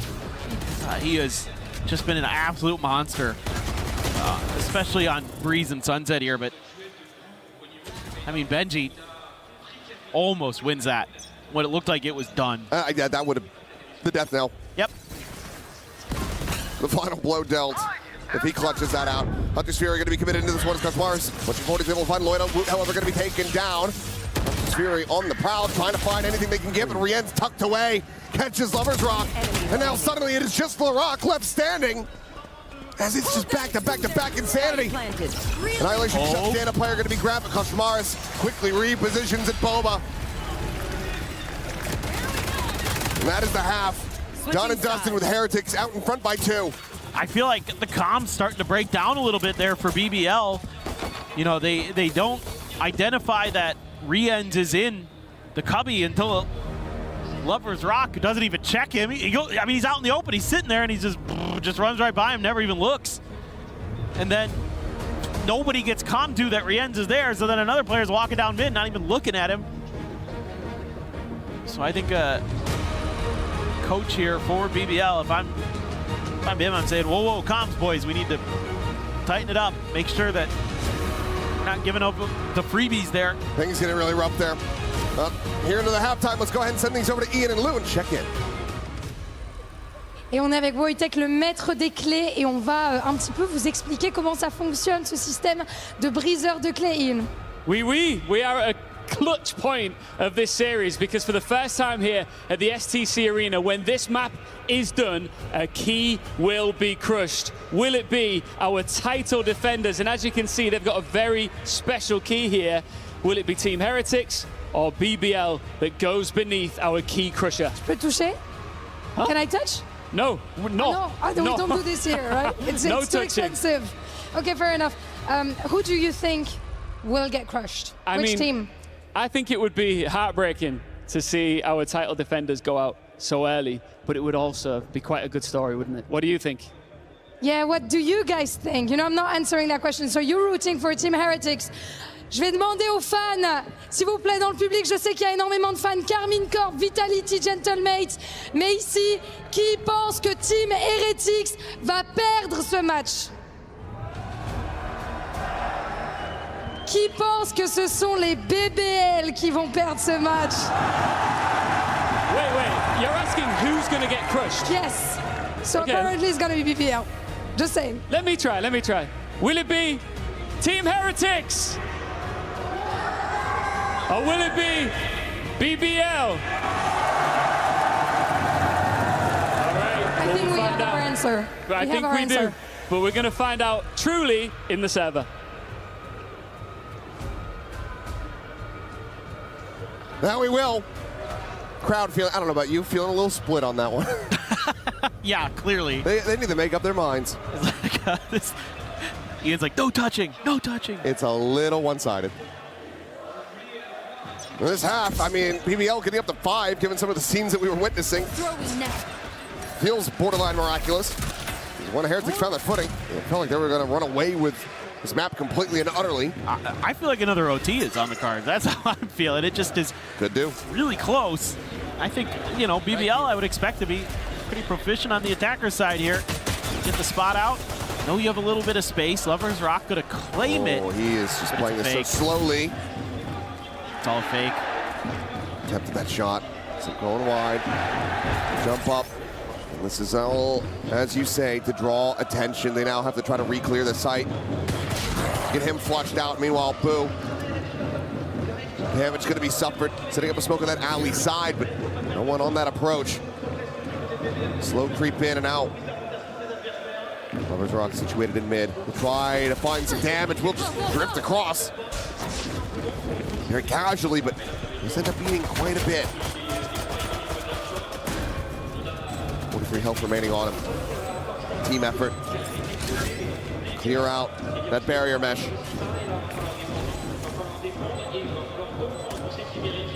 Tries to grab net though. Fragment over the back of sight, and LaRock gonna be taken down. Mood able to find Krevin as well. Throws, trying to capitalize off that blind, but he just can't make anything happen. Rien's now able to find one with that frenzy, and Loida has to do it all. The right click, gonna be good for one. Gets it into the 1v1, the defuse being stuck. There's no bullets! But he's got him off the defuse. As they just dance around Benji. He's got his knife out. He's got no hope. What a batshit clutch. Because no one knew what the hell was going on. But it's BBL. Oh, absolutely wild, absolutely bizarre. This match has delivered a few of those moments. And this one, maybe the most bizarre yet. Runs out of bullets, picks up a gun out. That one's not doing so good either. But oh my God. I thought Heretics had this one. They were steamrolling through that. A 1-1 here to start things off. Gun here. Going into the next round. Benji dead. Lover's Rock traded. Mars again going for a bit of investment, having the stinger in hand. Needing to find value as Woot. Getting tagged up. Slide in and oh my God! Gun here. Oh, I love it. Oh, I mean, that is disgusting. More of that. If you're cheering for Heretics, but that is absolutely gorgeous. if you're in the BBL camp. More of that, please. That is so sick. I mean, it's just incredible how these players will just hit these grooves on either side. A lot of different players today. I don't know that there's much Woot can do about this. Caught by the grab net and just has to peel away and preferably find a way to die to a spike or something. Boo will find a stinger out in the wild. So let's see if there's anything further that can kind of materialize in this round for Team Heretics, or if it's just going to be a die to the spike. I mean, the deadlock wall is here. I don't know why in a million years you'd ever even bother to challenge it. Just hide behind it, kind of wait it out. In theory, wait to the spike, and we should be good to go for another one. All right, looking at this next one for Heretics to see how they're going to be able to start getting the defender side figured out. I mean, my guess is that you're going to want to work a lot around the information game. I mean, you have a Cypher, you have a Sova, you have a KO. You have so much ability here to kind of check different parts of the map consistently and really just kind of, in theory, keep BBL in check, but BBL just willing to be aggressive, so could go the other way, kind of work against them.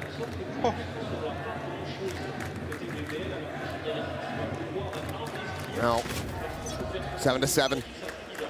BBL looking for that bonus conversion to try to put Heretics 6 feet under. What a amount of firepower still available to them here. Task it would be. Using some of that util early to buy a little bit of space. Rienz with the free fire. Suspects they might be coming. So sends out the recon. It's cleared very quickly, and Lover's Rock already has Benji Fishy dead. Cypher down. Push forward. That is a casual shot from Rienz. Trevin dispatched with ease, but Lover's Rock peeks in towards Boba. Elimination's instantly found. And now a player disadvantage for Heretics.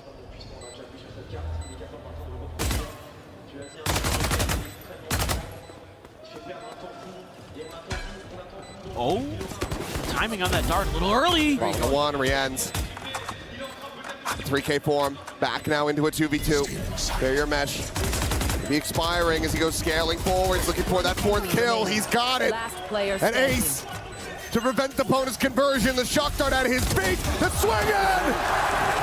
And Rienz, he comes alive! I don't know how he does it. Time and time again. Rienz, so good for this Heretic squad. And that looked like a bonus for sure. But a late lurk from Boo helped set this up in a lot of different ways. And then the good shooting from Rienz. I mean, he gets hit by the shock dart. He has 39 HP. He's down to 4. Just barely. And he's going to stand up and let him know. What an ace. What a moment. It's a masterful one there from Rienz, but again, bonus for BBL. And it had to come down to the heroics. There. 1 round lead for Heretics. Need to be able to continue to find success off the back here. Well, you got a Hunter's Fury, believe it or not. So, an opportunity to maybe get that free pick. Oh my God, Lover's Rock. He is in deep. Trying to no-scope Benji. Would have been able to have the kill. One of 2 that has that half armor. Meanwhile, though, Boo catching Loida. They're at the bottom of mid. That was a crunch. Spike still on the floor. Now Benji planted quite far forward. Well, we go back to I have this bit of defaulting, a little bit of ping-ponging around the map. So BBL trying to re-clear mid, hoping that the pressure has been released by Team Heretics, and they're kind of right, but kind of not. Just depends. Nobody's really looking in their direction. 30 seconds Other left. than Woot. They push that bar. Dancing around these shots. Lovers Rock as well, ready for that push. Boo going to be eliminated. Hunter's Fury. Spike planted. Another tag. Stave off this Neon. Meanwhile, the peek to come in, but Rien's again to nail the shot. Rock alone on the side, 45 health remaining. Shot down at his feet would have had him dead, but it's going to be Woot taking it instead. And now, without any further presence forward, this Hunter's Fury, it's a pipe dream. He has to try to separate them completely and utterly apart. Clear the 0 point, the defuse being held. Gets it up to half, both of them. Finding the sound, he still does manage to take another with him. It's good damage found, but it's still the round going the way of Heretics. Okay. I mean, again, Rien's just hitting some nasty shots, but this time it's the macro for Team Heretics that is winning them this round. It's having that Hunter's Fury early, gets you another kill, gets Krevin down. That's the Viper out of it. Makes it a lot more difficult for the attackers to hold on to this post plant without that poison cloud, without that snake bite. Nice, Sundays, let's go. And just the way they crunched into mid, the 2-2.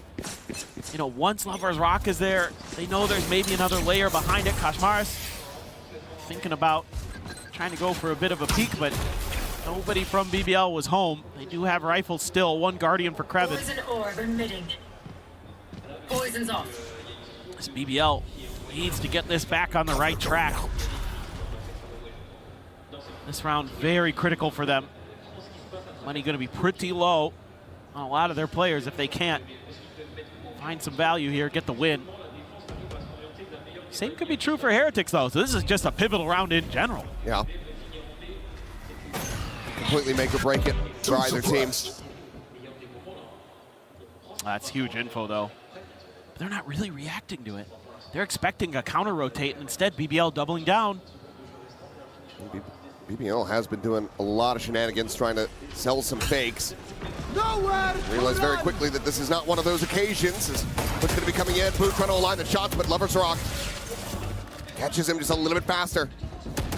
Hunter's Fury expended from Rose. Nothing to be found off the back of that, but the site is going to be emptied. 30 seconds left. Plant can come through. Flank from Benji. Going to be watched as he starts creeping his way over towards Tiles.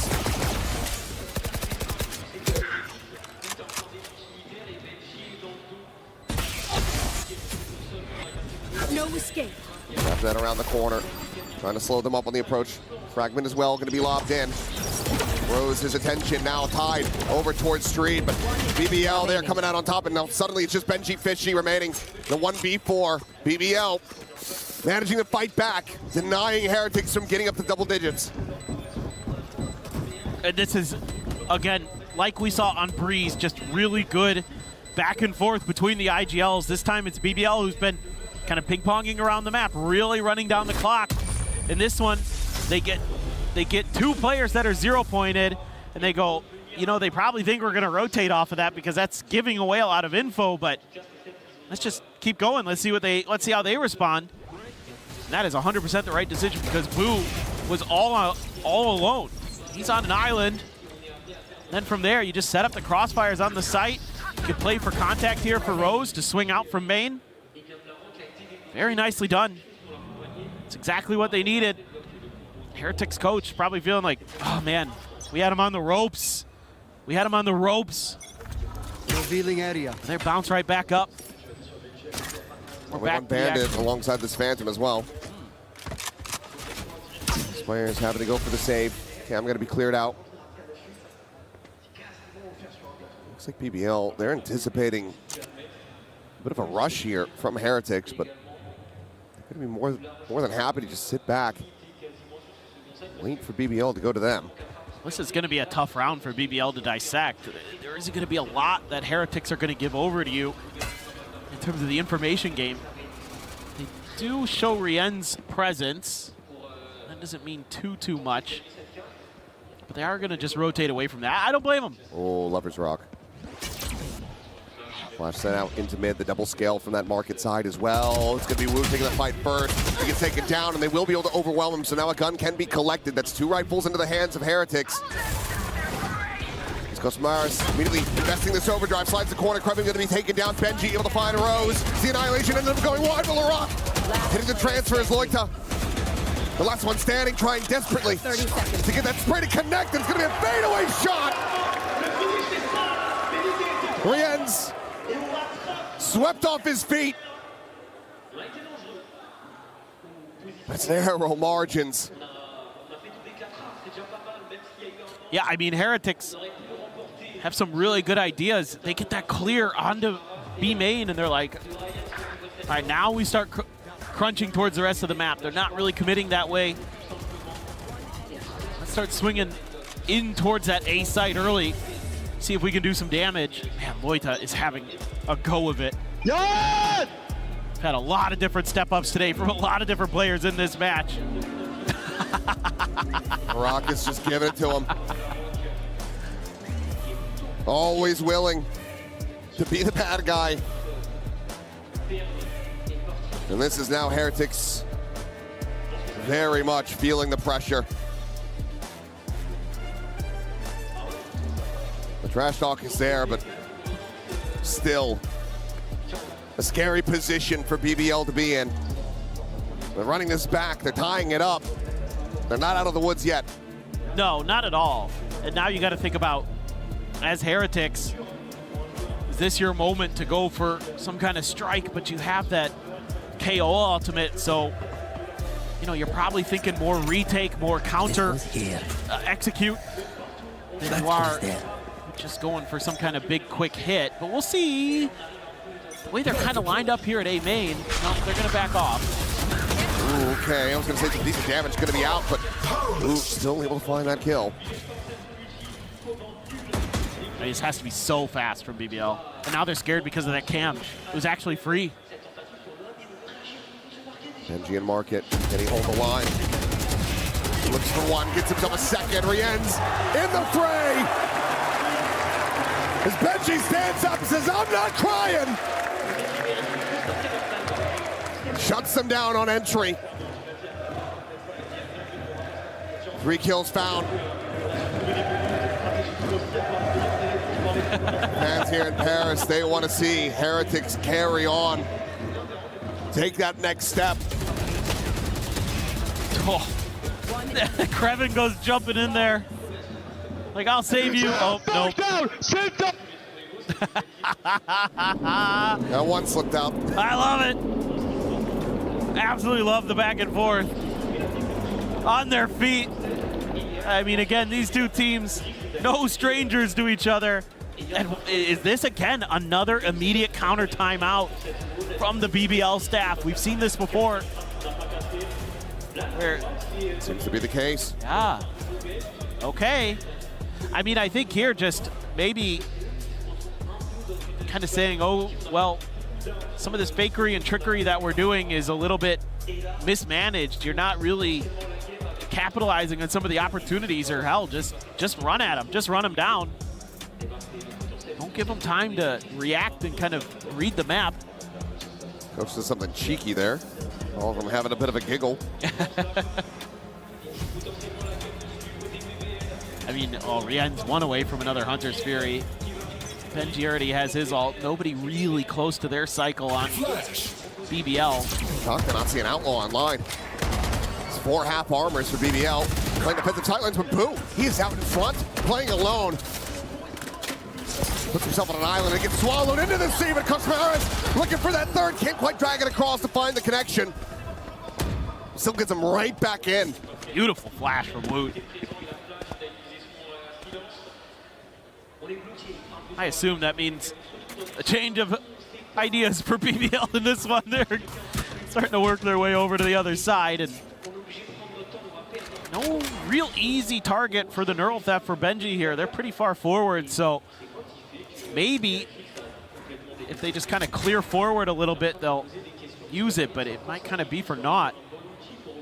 It's all 3 players still over on A, and BBL is slowly but surely W-keying their way to B, and they're going to be, if they keep going ahead of the curve. Yes, there is the trip here, but there's the Neural Theft, so now they have to try to up the pace here a bit. They have no idea where Heretics could be.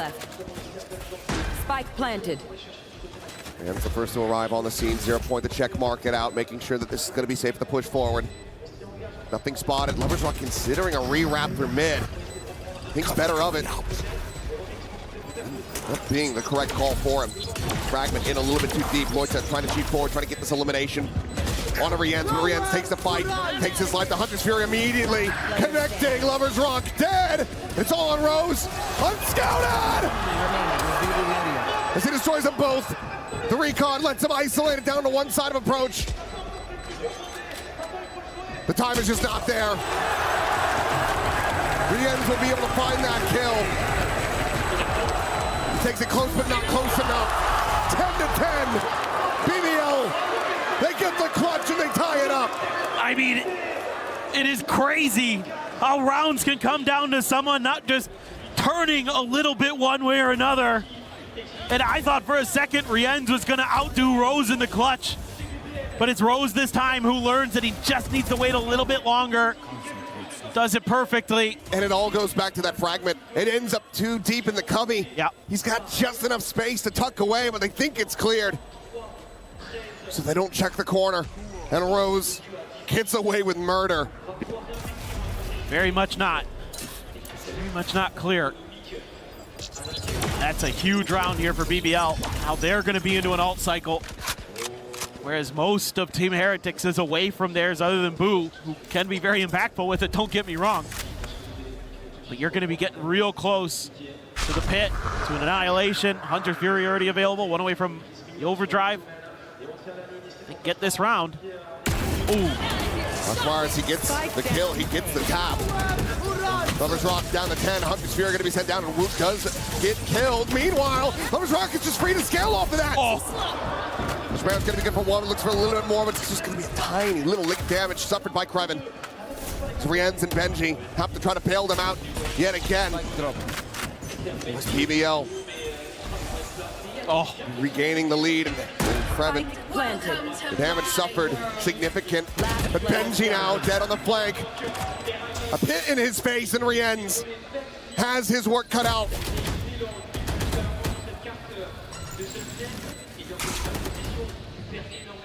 Have to lock him into position. The decay all the way down. Lusova just on the other side of the wall.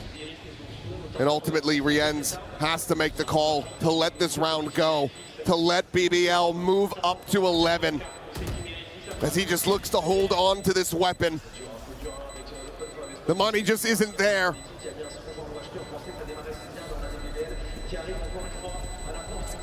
Just absolute madness again. I mean, it looks like that Outlaw is going to be BBL's doom, but they use that Hunter's Fury. Rose immediately knows he needs to get the ability to open up the site for his team. And that forces a retreat from Heretics. And that's exactly when Lovers Rock wants to strike. But you had to use 3 ultimates in that round. That's the only good news here for Heretics, but the bad news is your money's bad. You're now a round down to boot. Lovers Rock can go for the Outlaw, even though Rienz will be able to withstand it. It is one mishmash of a bye. Rienz taking point, pushing forward, finding the punish. Eats the damage, down to 10. Shocked out of the corner, not going to be able to clear him out. He manages to back away, and Lovers Rock is now out of the equation. It's a big win. The good news for BBL is you're not going to give that gun over easily. Nice. Linger by Loida. Yeah. Just uncommon and cheeky. Finds that catch. Drone cleared out. And they're trying to bait for Rose. I don't think it got the spot onto him. Never going to be cleared. Shoulder spotted of Boo. No way to try to peek into this one. This Annihilation is going to be popped. Just looking for a target. Where does LaRock decide to send it? Rebound over in towards Bo, but no one can be caught by that. Benji going to be locked in position, but the counter spam is good for one. But LaRock catches Rienz. Benji now gone. 30 seconds left. Koshmaris making a bit of noise over in mid with that Ares, but This round just feels like a bit of a bridge too far for him. There. He's contained back away. Trying to safely clear out the barrier mesh, but that's going to take some time. Bullets that he just cannot afford to expend. Last player standing. Who finds that perhaps a weapon grab, but now Kashmaris. A 1v3, a player on the corner. Considering the slide forward, will be able to find the one, but nothing more than that. Larocque will take him down, and BBL get themselves up to match point. They are so good today. It has been neck and neck in 2 of the 3 maps. In the other map, it was all BBL. Loita so smart. Stay up on that box. Know that Team Heretics is going to be curious about that gun that got dropped. And they're able to just hold the line there. I think the only thing I didn't like about that round was they ripped the Annihilation before the Recon Dart hit Benji. They could have had him for free, but everything else went really well for them. Spot on to just Krevin, I think. Maybe. Yeah, just Krevin. So that doesn't tell you a ton as Heretics. Kind of an expected position potentially for a solo player. Lover's Rock trying to maybe drum up some attention in mid, but Heretics looking for that mid crunch again. Not going to be found. Looked to go on a timing off of Woot's flash. All of BBL had peeled back. You only see Boo. Krevin maybe wants to challenge it. He does, and he wins it. Boo dead, IGL on the floor. Krevin looking for maybe a little bit more. And Kashmaris spotting him on that retreat.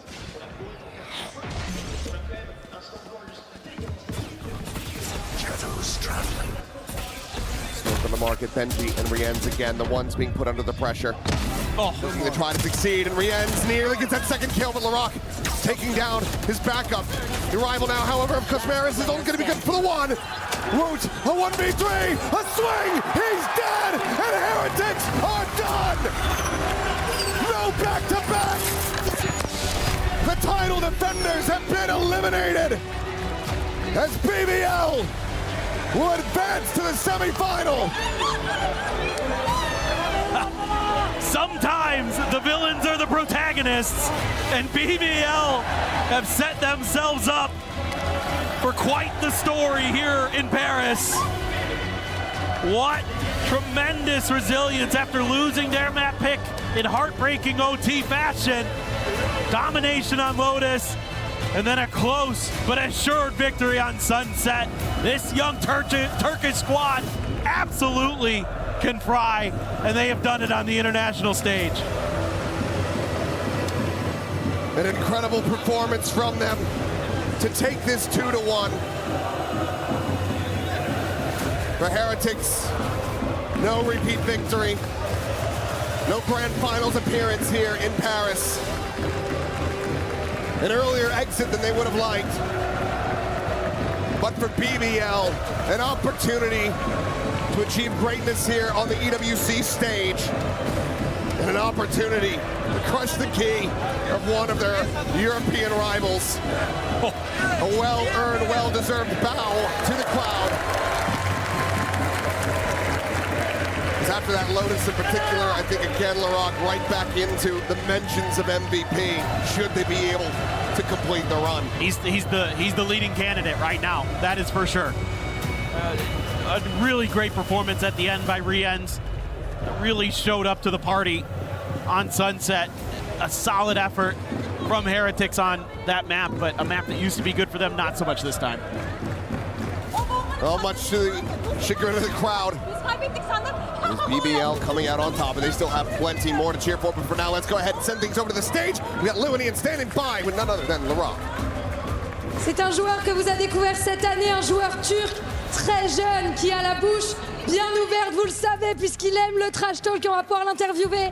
Congratulations, Larocque Teblikler Elal. I'm trying to bring up some Turkish, and we already hear the Gentlemates fans over there. So that's what gonna be my actual first question, because next round you could be facing Gentlemates or Energy. A lot of Gentlemates fans here are, you know, making noise, booing you, etc. Do you have any words for them? I have some words for gentlemen's fans. You can't come to tomorrow because you are eliminated today. Energy guys on the beat you. Unlucky for you guys. I don't want to say anything. On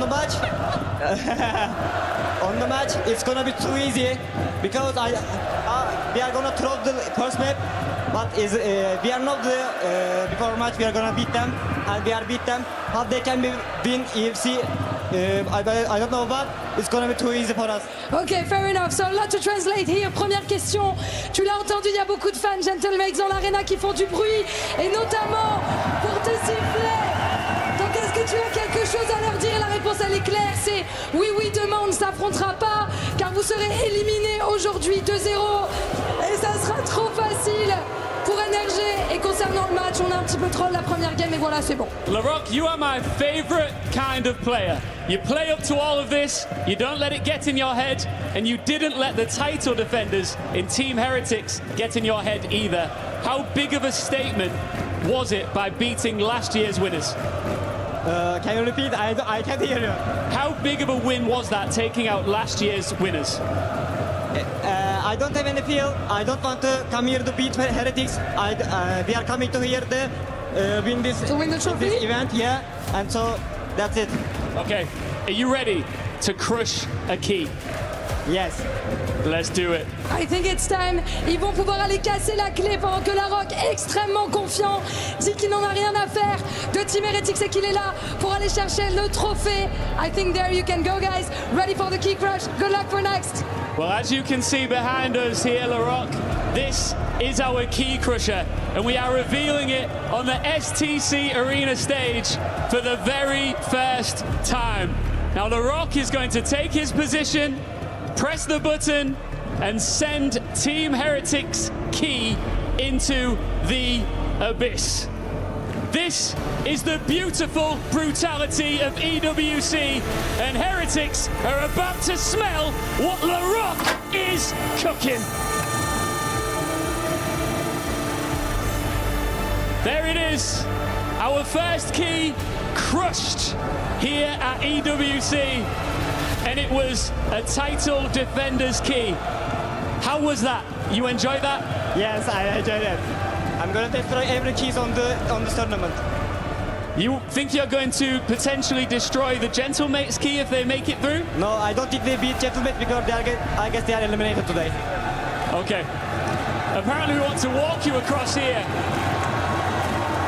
I want you to take this in and enjoy it because you are a big-time player. You like big-time moments. Tell me why this does not intimidate you. You are not scared of the fans. Me? Oh. Me? You say about me? I don't scare the fans because we are better than Gentlemates. We are gonna beat on the kickoff on tournament. I'm too relaxed for the fans. Well, let's go a little bit further. Come with me just a little bit further, Larocque. I want to show you this. This is mine, boy. Sorry. I'm just saying that it's mine. You think you can take it? Yes, for sure. Larocque, I'm going to let you join the rest of your team. Congratulations. Thank you. That's it for our first quarterfinal, but we are just getting started here at the STC Arena.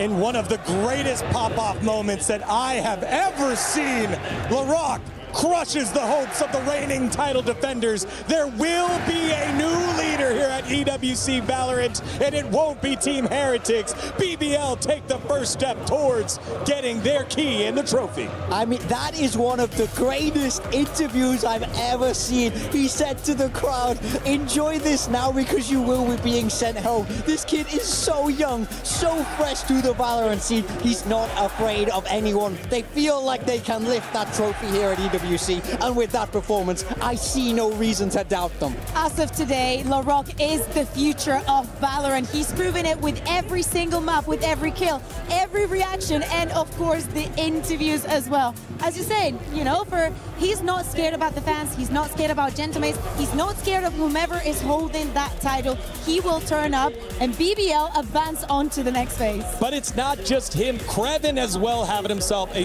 fantastic series. So was Loida. It just felt like this is the potential that we wanted to see. Every single round was close, except I guess they're in the last map, not in map number 2.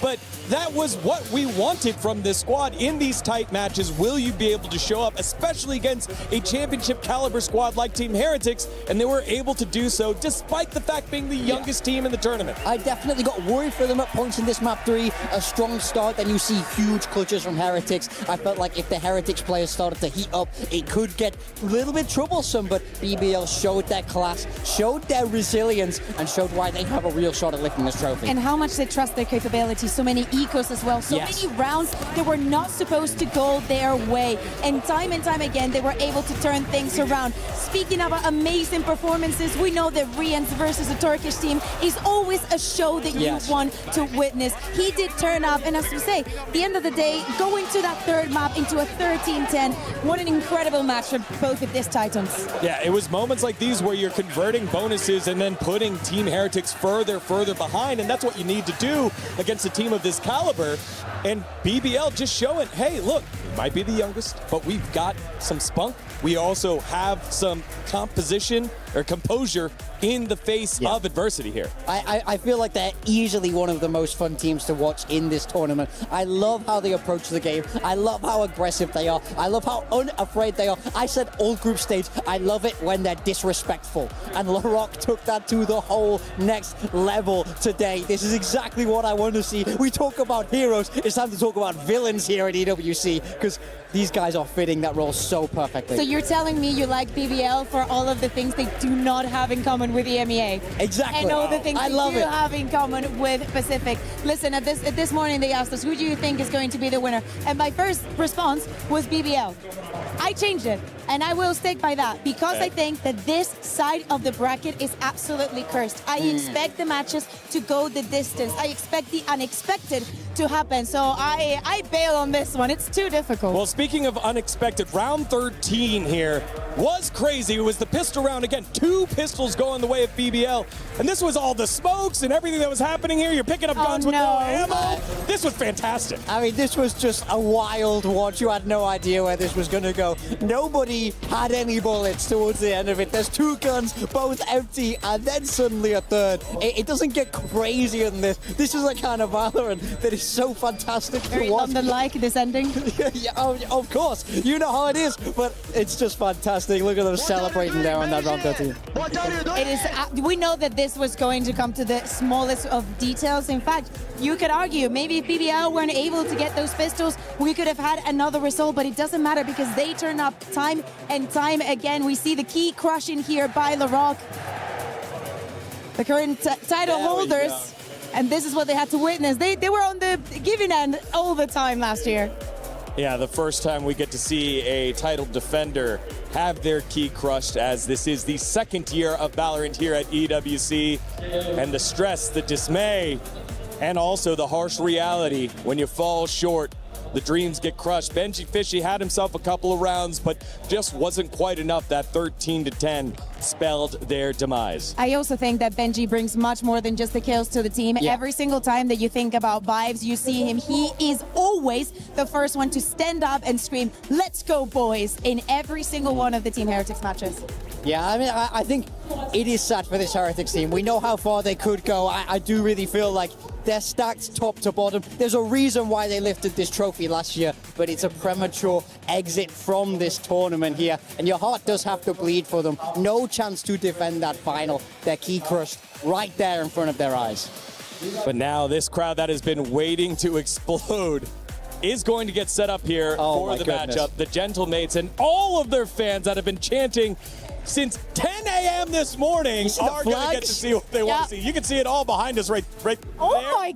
Yeah, Wait, what? all the flags. Guys, we're missing out. We're missing out. We need to go. We need to send Ian in there. I don't want Lou, because Lou would have an easy time. I want Ian to defend himself in there. All right, let's take a look at the bracket. Now that it is updated with our first quarterfinal match in the bag, it is the upset, some would say, BBL 2-1 over the reigning title defenders. Team Heretics will not defend, and that means BBL will take on the winner of our next matchup, Gentlemates and NRG. Look, I mean, no bias from me, but I would love it to be Gentlemates after the way LaRocca's just been giving it to this crowd. NRG, this is an away game for sure. This is a hostile environment. I can't wait for this second matchup. You speak about a hostile environment, but you could argue that that is the same that they encountered in Paris. That's true. Not that long ago, because that entire stadium, I can tell you, was going on the side of Fnatic. And round after round, they helped Fnatic bring it back onto that fifth map. So I think that maybe not as much as LaRocca, or at least not as direct, but I expect them to not be phased about the public. Well, LaRocca's campaign will continue. We complete our first quarterfinal match, but we're not done. We'll be back to set you up for NRG versus Gentlemates.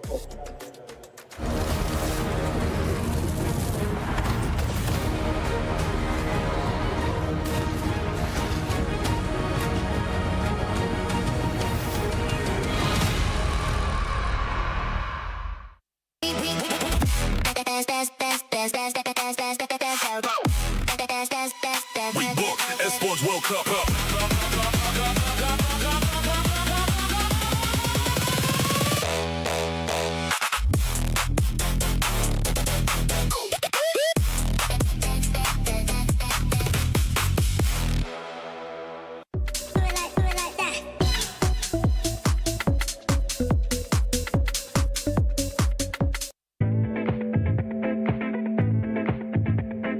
Hi guys, Ginny here, and I'm joined with NRG to play a round of who is most likely to, just to test the waters and see their synergy. I hope you guys are ready. My first question is, who's most likely to forget to pack their jersey?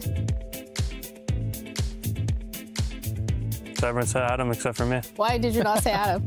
I don't know. I just thought Gio would. Gio was my second one, to be fair. Why was there a unanimous vote though for? I've forgotten to pack certain things. Oh, yeah. Forgot his passport once, actually. Second question, who is most likely to offer to pay the bill? All right, 3, 2, 1. Okay, everyone's saying Ethan? I just need the credit card points, that's it. That's Wait, it. would you ask them for the money back or would you pay the bill? Some depends on the occasion. Multi-millionaire. Okay. Which one of you guys has the best taste in music? Wait, what'd you say? So School. Oh, wow. I don't even know what School listens to. I don't know what what anyone listens to. School's been on Locks a few times. I remember in Italy. Adam has a similar taste to me, but I guess you guys are the same probably, huh? Who's most likely to forget where they parked? Hypothetically, if everyone can drive? Yeah. Yeah, Oh, okay. hypothetically. Okay. Okay, ready guys? Yeah, I'm ready. 3, 2, 1. All right, I need some explanations. Why would you put me? I don't even drive. Exactly. I mean, I picked Brock, just feel like Brock's the most likely to forget where he parked. That is a good explanation. That's a great explanation. Fair play. Sometimes Brock blanks out, and he might happen to blank out when he parks his car. Which team member would you most likely want to be stuck with on a deserted island? This one's kind of hard. All right, 3, 2, 1. Brock, again. I have a feeling that he could help me with some fishing. I chose Brock because I trust myself with the thinking part of the venture, and I just need him for the strength. Pretty much the exact reason I picked him as well. I thought it'd just be funny the entire time with Brock on it. But you're trying to survive, not laugh. We're gonna die, but like, it's fine. You gotta enjoy yourself. You gotta enjoy yourself. I feel that, man. Which player is most likely to be late to a scrim? 2 Geos, another Geo, scrim. Why Geo? I just say Gio usually wakes up the latest. That's the only reason. That's the exact reason I had as well. Not a lot of sense of urgency, but it's not like a bad thing. Why'd you go for Scur? I just remember Scur being late. Just one Same for me. I just remember Scur being late. That's all right. Don't worry about it. Which one of you would survive a zombie apocalypse the longest? I think we actually talked about this the other day. See the answers, guys? Oh, wow. Wait, what did you think? Wait, why? You're the only person who voted for someone else, so let's see. You have no faith in yourself? I instantly. So I put Ethan because he has the most life XP here. So. Damn, I'm glad we're all confident in ourselves. Which one of you is most likely to become a coach? All right, 3, 2, 1. Ethan. Wow. Clean sweep. Clean sweep. Yeah, why are you putting yourself forward? I don't know. I won't speak for them, but I think I just make a good coach. I think I'm almost there as well. Which one of you guys is the funniest? Everyone's just hilarious. All right, 3, 2, 1. Why'd you go for me? I don't know. I just say dumb stuff a lot of the time, and it's funny to people. So Thank you guys so much for giving us a little bit of an insight into NRG and calling each other out as well. That's it from us over here, and we're going to be heading back over to the show.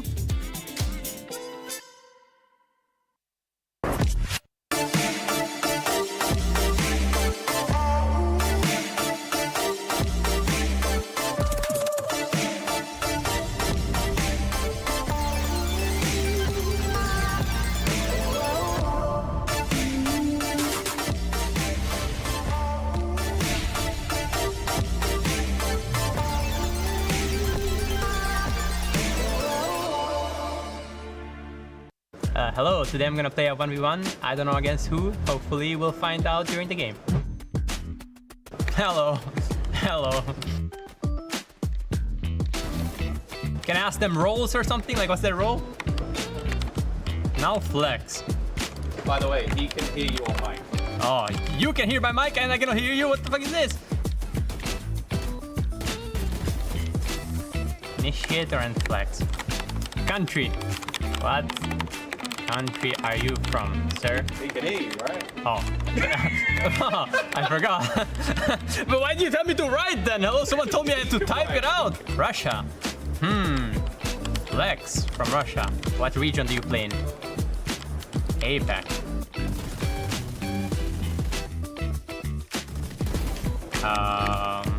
APAC Initiator Russia. I mean, it's Crystal. I mean, there's not a lot of Russian initiators in APAC, no? Hello, hello, hello. Hello, Crystal. Hello. It was so easy, yeah? Yeah, I mean, it was pretty easy, yeah? I don't know. Yeah. Oh, yeah, unfortunately, I have to win. Yeah, let's go Sheriff 5. Sheriff, let's go. Oh my god, now he's starting to try hard, hello? Okay, let's go Bucky. Bucky, let's go. What? You one-tapped me, bro. The shit got nerfed, hello? Okay, go Aris. Oh, I might finger. Okay, I go Sheriff. Let's go.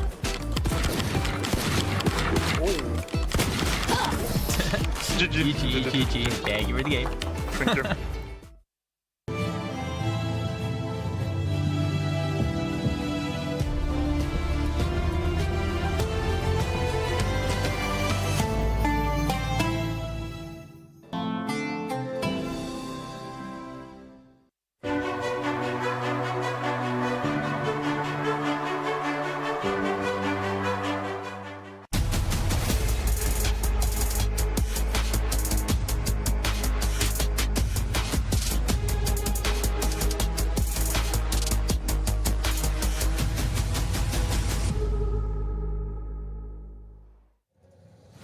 Hello, everyone, and welcome back to the Esports World Cup Valorant 2026. We just completed our first quarterfinals, and now it's the time that everyone in the house is waiting for. It's Gentlemates versus the reigning world champions, NRG, as we welcome you back to the studio to set you up.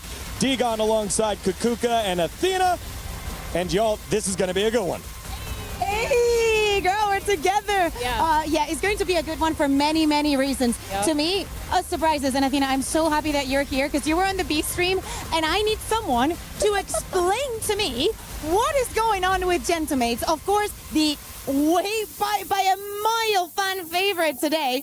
But I'm not gonna lie, especially with the year that they had and whatnot, they changed the roles. Now Mean is a duelist, and they make it out of groups flawlessly. It's insane. And Prox, this is his first challenge. It's a global stage. They just put him in. It's kind of wild, but we thought today was loud just earlier. I think it's about to get even louder. Absolutely, as we take a look at that Gentlemates roster, again, stacked with star power, and the fact that they made it out of their group after getting reverse swept. The broadcast talked about it earlier. It was a 12-2 half that Nongshim Red Force came back and won in map number 1 of their group stage match. You're thinking, oh, they're broken. They come back and win that series 2-1 and finish top of their group. No, it was literally insane. The comeback, first of all, overall was kind of wild. It felt like all the time we were seeing these small little mistakes from Gentlemates. It didn't feel like it was Nongshin just constantly being way better, but they finally buckled down, and having that mindset as well as being a pro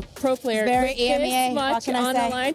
Yeah, the whole time, by the way, I just want you guys to know that Kakuko was screaming in the background once she heard what was going on. It was kind of wild. I mean, because it was wild. the thing is, like, people, you know, I don't expect everyone to remember what was going on last year with Gentlemates, because getting to 12 was never the issue. It was actually crossing that threshold that they were holding on to for literally the entirety of last year. So seeing these Gentlemates that now are going to have the entire crowd basically supported them with, as I'm saying, Mini was the star last year. They decide to build around him. Martin is now in mid. So by the way, it was in KC. So it's basically like if you do a Figo and you were in Real Madrid and you go to Barca, like those kind of things, like people remember. But superstars in the making. Starso, one of the first world champions that we ever had in Valorant. All of that talent just goes straight into Gentlemates. Absolutely. You can see on your screen there, we saw 2 MVP caliber players in Woot and Larock earlier. Martin in that conversation in 2026, just like he was last year, built around that KC roster, and now finding himself a fantastic home here in Gentlemates. He's been on fire here, Athena. Oh, he's been playing absolutely phenomenally. When he's on the Phoenix, when he's on that duelist role, he's been playing so good. The opening picks have been there, and I think he's one of the main reasons why Gentlemates have come this far. I don't want to sound rude, but he is their winning condition. He carried them. You can say it. He carries them quite a bit. Him and Starzo, they're both phenomenal, but Martin, holy smokes, he is so consistent as well with it. That is the surprising thing for me. At the beginning of this year, I was going on the, okay, you're so strong, perfect moment for Martin to achieve something, because kid you not, he had been the best Joro in EMEA for the longest time. It was his moment to shine. And of course he delivered. And whilst we're talking about so many other duelists, so many other players dropping the ball when it came to change the agents that they played, that they were so well known for, Martin was the exception. And he keeps being it through the rest of the year. I did not see those matches, but I am very looking forward to see what they can do against NRG. Absolutely. Let's turn our focus to the reigning world champions in NRG. That one roster move, Kiko slots right on in, and this team has gone back humming away now back here at EWC. Oh man, this team, they have so much to prove, because obviously looking at their past global kind of performance this year specifically, they've only been on a downwards trajectory, but Kiko, he's been phenomenal so far this event. It feels like we've seen a new idea of him being unlocked. He's been really good with getting that operator online, setting it up, and I think the thing that NRG does best, the reason why they're those world champions last year, is because their defensive side is so strong. They change their setups every single round. They're so good at moving around the map and rotating. When you're thinking of maps like Lotus, that's what you think of when you're looking at NRG. But the problem is, this last Masters, they were out before playoffs, and it's kind of crazy to even see that happening. Look at this. America's kickoff, they were third, by the way. They had to do a lower bracket run in order to qualify for Santiago. And since then, third, and then just 9th in that last global. Lost their best player. What can they say? Third. As you're saying, this is just this year. Jokes aside, I agree. I think that the highlight for me, looking at this NRG, is Kiko. I am not sore that you stole him. It's okay. I understand. Stop taking things from EMEA. Bonker is also ours. We saw him first. Hey, we gave you like 7 that one time. No? You're like, no. Bro, did you just throw a Pacific right in there? No, Pacific. No, the team is called Pacific. Yeah. Yes. It is confusing. You know, but yeah, 7. Can't wait to see you when we're back. Anyway. One of the things here with the NRG roster that I found so fascinating, specifically this tournament, was the fact that they made it out of the group of death, slotted in as the 4th seed, and it was the same group there with Paper Rex that was in there, Vitality, and Carmine Corp. NRG came out on top, and we have an interview standing by right now with Ethan. What's up, everybody? It's Puckett, and I'm behind the scenes with the one and only 2-time world champion, Ethan. Ethan, congratulations on making it into the top 8. We're here at EWC, and we're back in Paris. Last time you were in Paris, you raised a trophy. What is it about this city that works for you, man? The energy's crazy. I mean, every time we play in front of a French crowd, it's not really for us, but the energy's still there, and that's what we play for. They have been so loud already, and this is only day one. Now, you guys are about to take the stage against a French squad. The Gentlemates were roaring at the last Call of Duty major. So how are you able to block that out and just focus on Valorant? Yeah, I mean, we're really good under pressure. Again, whether it's for us or against us, so we're just excited to play in front of a crowd like that. A lot of people are expecting you to be the top team in your group, one of the top squads representing Americas. What happened in the groups, and what did you learn so far? Started off strong with the Paper XW and fell a little short against Vitality. I think we didn't play up to our standards, but, finished out strong versus KC, and just happy to be in playoffs. As we get into this final matchup, give me one player on your roster that you've got faith in today. Who's bringing the vibes so far?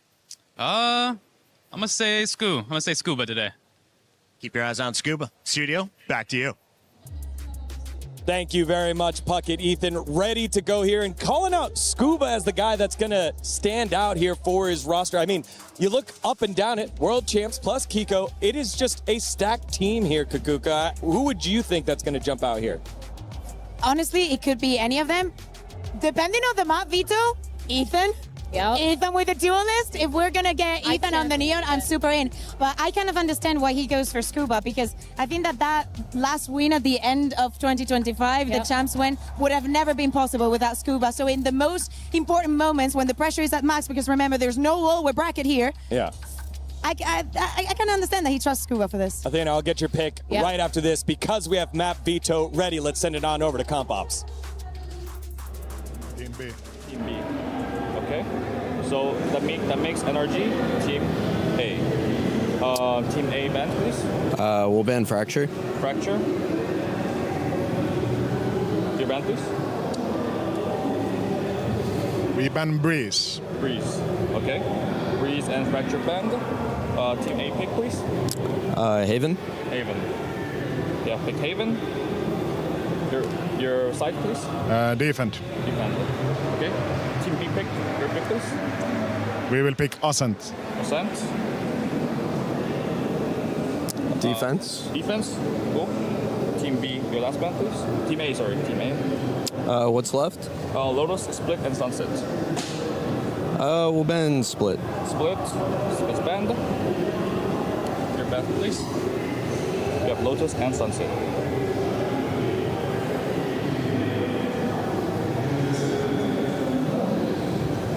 We ban Sunset, play Lotus. Okay. Last ban, Sunset. And we'll take defense. Lotus. And then Team A picks Defense. Defense. All right, there you have it. Haven, Ascent, and Lotus. Analysts, discuss. What do you make of this? I want to hear Athena's opinion. I'm not gonna lie. This is an M8's map picks. I feel like this veto has gone their way when I'm looking at a map like Haven. NRG picking it, that's actually wild considering mates have had such good success on that. I feel like NRG, they haven't really proven themselves to be, really consistent. And if I'm looking at these maps specifically. What about Ascent? I like that. Ascent is the one that concerns me the most about NRG. Yeah, 0% win rate the last few times that they've played it, which is kind of insane. If I'm NRG, I'm thinking they've picked Haven for a reason. They must have changed something up because there's no way they're going to be playing the way that they're playing against Gentlemates because they've been absolutely really, really good in their gameplay. And they're trying to get it to that third map because their Lotus winner is insane. Yeah, so I'm thinking about the Ethan being on the duelist, and I look at these two maps. I can't. And I'm like, I hate that this is a sentence. Is this something good for NRG? Are they happy that the first two maps that they are playing are the ones where Ethan was playing that? Or does that go in favor of Gentlemates that do believe, honestly, pound for pound, if I had to choose a duelist between Martine and Ethan, no disrespect to Ethan, but it's Martine. Hello. I think he would say the same thing. I don't think it's disrespectful. Definitely feels like that butterfly meme of, is this good? Yeah. Ethan in a position to carry against Martine? Yeah, no, that's I don't know. That's a little bit of a yikes for me. The thing, though, about NRG is they're so good at coming back into it. when they lose a map, they go home the next day and they do their homework and they've come back like a rejuvenated team. So I feel like maybe that's something that we're going to see going into this. Maybe a little bit of a switch up, and maybe Ethan's not going to be on that list. Maybe they also needed the kind of run that they had to get it out of the groups. They also knew that it was a group where anything could happen. If it's not Paper X, like they were able to win against Paper X after the defeat versus Vitality. They are also able to overcome KC, and I say overcome because it was not clean wins. But as I'm saying, sometimes you kind of need those things. You prove what you've come to the tournament with. It is not about the duelist. I think that it is about the form, about trusting the process, warming up also to the stage. This is what they should find the comfort. And they've also had a little bit of a break to get adjusted to everything. Yeah. Also helps for Gentlemates that they have the home crowd here with them. The band behind us has been pumping the whole time. Also good for NRG because this is their comfort spot, being the villains, as they have the opportunity to do the meanest thing to the crowd here at the STC Arena. It is quarterfinals number 2, the first ever meeting of Gentlemates versus NRG. Who will move on? Let's find out together. We'll see you after map number 1.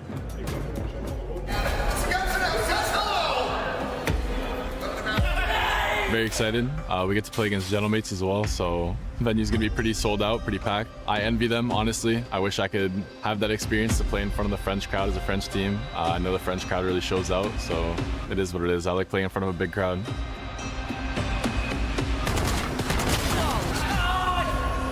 I don't think any words can really like describe it, you know. This is the moment I was waiting for, you know, like all the time in the other titles. I saw the Gentlemates fans going crazy.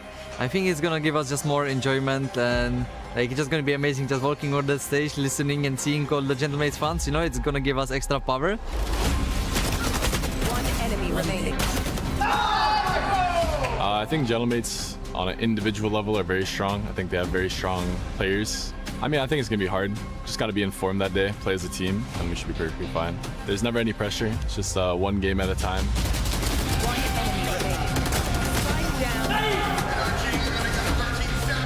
I'm just very excited to play against NRG, you know, they have like people like Ethan, double world champ, you know, so it's always a pleasure to share the same stage with them, so I just can't wait to play. Don't underestimate us. I feel like even though we're definitely in like a rough patch with our team and people from the outside maybe, you know, pointing and laughing, we're still NRG at the end of the day. Like that's kind of what we do. I mean, NRG, I feel like we're for sure ready for you.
Paris, faites du bruit!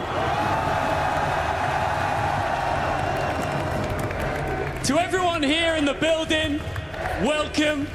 Wherever you are in the world, if you've just joined us, perfect timing. Of course, we've seen the title defenders crush, literally, out of this competition. It's the Esports World Cup, it's Valorant, and it is about to pop off in the STC Arena. My name's Ian Chambers, and we couldn't do it, of course, without our magnificent French host, Lou. Are you ready for this? I am more than ready, and I think that the Gentlemates fans are ready as well. Les gars, est-ce que vous êtes prêts? Vous le savez, c'est Gentlemates face à NRG, ça va être un beau match, je pense. And we're gonna introduce the teams, and who else than the crowd themselves, than the fans themselves, to introduce them. Les fans Gentlemates, je vais vous demander énormément de bruit. C'est vous qui allez appeler vos joueurs sur scène. Est-ce que vous êtes prêts avec moi? On va y aller. Gentle! Gentle! Gentle, gentle, gentle! C'est parti!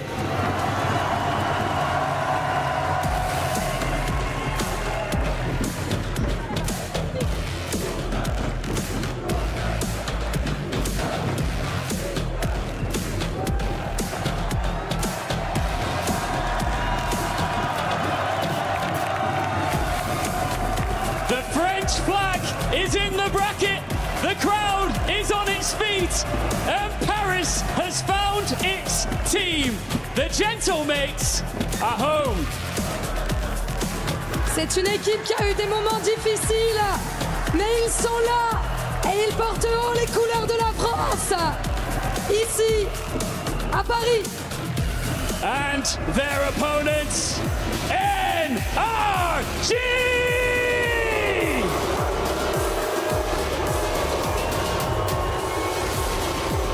The crowd has made their emotions very clear here in Paris. But we know that NRG come with their own attitude, their own fan base here in the building, and their own expectations to not get knocked out here and now. There is one thing to note, is that NRG are insane when the crowd is against them. Can they take the win today? We've set the scene, the crowd is ready for it. Mesdames et messieurs, nous y sommes.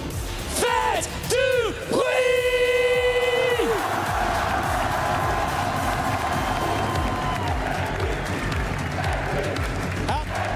Or how about that for a great opening for both Gentlemates and NRG. The feelings of the crowd, well known as noted by Ian Chambers, as we got ourselves ready for Agent Select for map number 1. The crowd is absolutely electric. Everything that you saw, 10 times more if you were to be here right now. Literally like an earthquake at the stage because of these teams coming onto it. As we're looking right now, Gentlemates with so much to prove and everyone on their side. This is going to be an intense moment because with a crowd this big, so against your team, NRG, they have so much to prove, especially coming off of that Champions Win 2025. A lot of that is going to be down onto NRG's leader, Ethan, the two-time champs winner, to bring them back into it and make sure that mentality doesn't falter.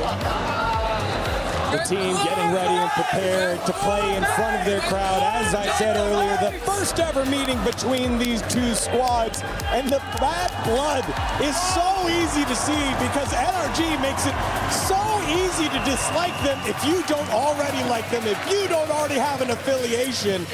And the mates are taking the bait. We'll see how this all goes here. As we're saying, for the star players of Gentlemates, you have to look at Martin. But every single one of them, pound for pound, very different story. For Starkster, this entire year is about redemption. Him now being back into Tier 1, being one of the first ever world champions in Valorant. Now in this position, having to fight back Props, newly added to the team, Mini, that was the only remaining member after last year's disaster of Gentlemates. And now, right here, Beepo, at the beginning of the year, he could not face on the head-to-head duelist versus most of the players back in EMEA. Now on a different role, bringing in different value for this roster. Yeah, it's kind of insane. The value has been there, and of course, they've come a lot longer of a way than we've expected. Here for Gentlemates, they're doing a phenomenal job, but like you said, Martin, he has to be that star player for them. He is their winning condition, and I'm looking looking at NRG and I'm thinking, who exactly is the winning condition here? It's Kiko when he's on that duelist. And if he's not, I'm looking at Mata. I'm expecting a lot more from him. He's been a little bit quiet this event. He's been struggling to get a lot of those opening picks, but they've also switched those roles. Now Ethan playing the Neon for some reason on a few of these maps. Yes, it worked out, but is it something that's really consistent, something stable that you're going to keep onto a roster? I feel like that's a really big question here. And for NRG, I'm just looking at them to have that resilience. Yeah, again, part of that group of death making it out as the second seed. Anyone that made it out of there would be happy. But this NRG squad just wants to sniff an opportunity of a chance to make their names here at the Esports World Cup. Knowing the fact that Team Heretics are already out, who will be the one that rises above here in Paris and stakes their claim to fame as the second ever winner of Valorant, as we are almost ready for Agent Select. You can see the keys being displayed by each squad. Their opportunity at risk on the line, and if you lose, they get crushed. Single elimination is brutal, Kukuka. And we're talking also about a bracket full of teams for especially two regions, Americas and EMEA. Of course, for the first one, we're obligated to have an EMEA winner. But I think that this tournament is bringing back that discussion in the short term, in this type of format.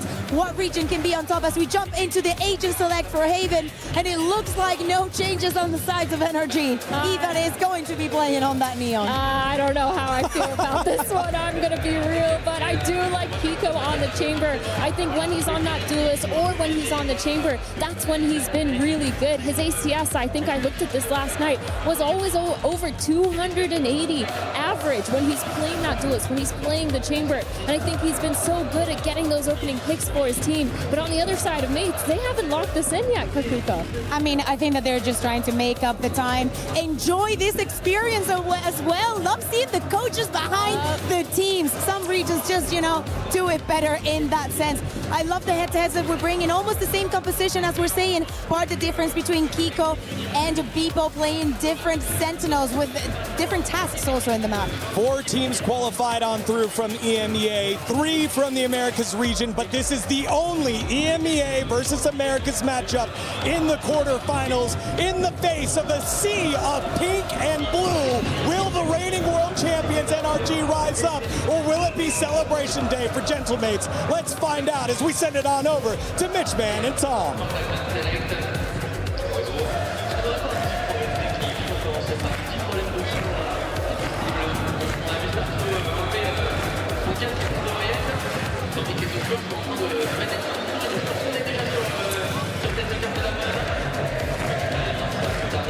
No, for sure. I think this is going to be one of those back even becomes mental more than anything else. For NRG, this is going to be about silencing the crowd to stop them pumping up the opposition. But then the other side of it as well is going to be, is the pressure too much for the mates? Like, is this going to be a moment where, sure, you've got players like Starzo who seem to relish the crowd, seem to enjoy having that crowd on their side, but others, like Prox, for example, maybe hasn't had that sort of pressure before, the noise that erupts when you're trying to make a play, maybe even some steps not being heard while you're running around the map. It is experience versus a team and their crowd. And the fact is, a lot of the time, experience still comes out on top, and that's what NRG has in droves.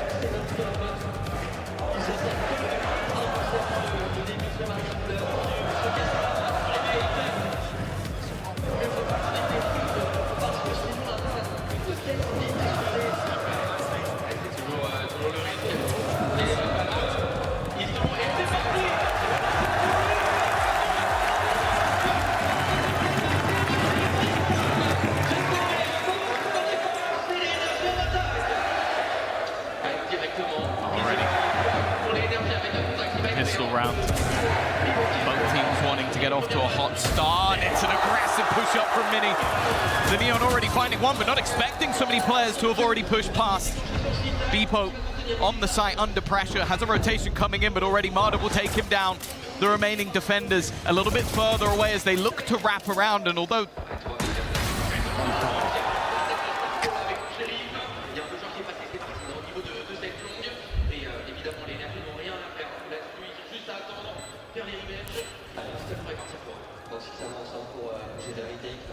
Cover going out. Either way, looking to try and get back into that retake. A 2 versus 4, an attempt that doesn't look likely, and Martin is now all that stands in their way. It's looking like that pistol round will go the way of NRG, a first, and already look at Ethan trying to silence that crowd.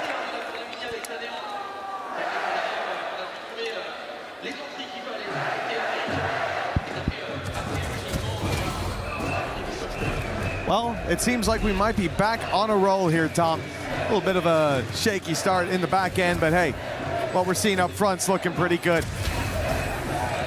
In terms of NRG, as we said, or as perhaps we did, for this squad, if they come in here and start confidently, that's going to be what they need to shut that crowd down. We know that they draw energy from playing against the crowd. They don't really have much of a choice a lot of the time, certainly not on European soil, and what we've seen, certainly not on French soil in this very city.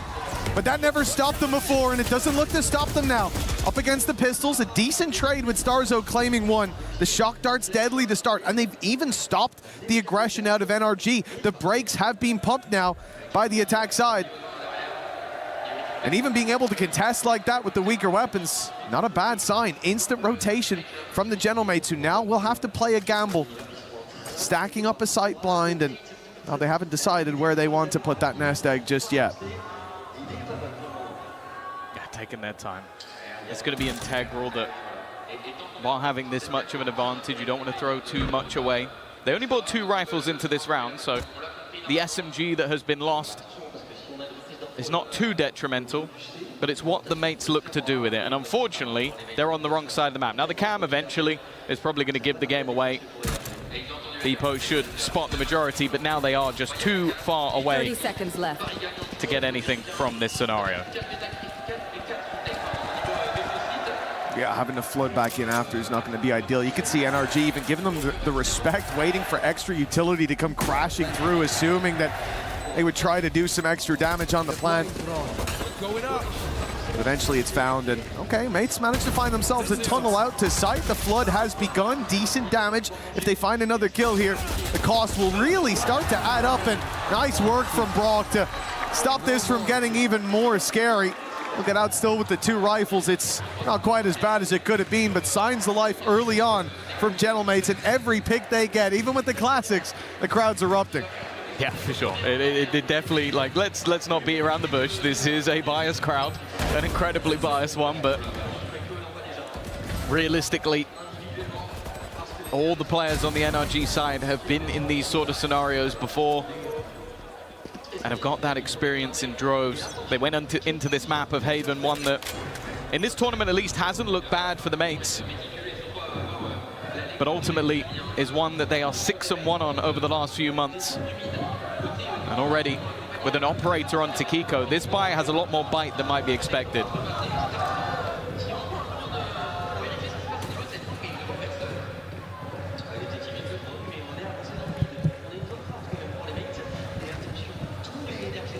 Well, a minute 15 on the clock.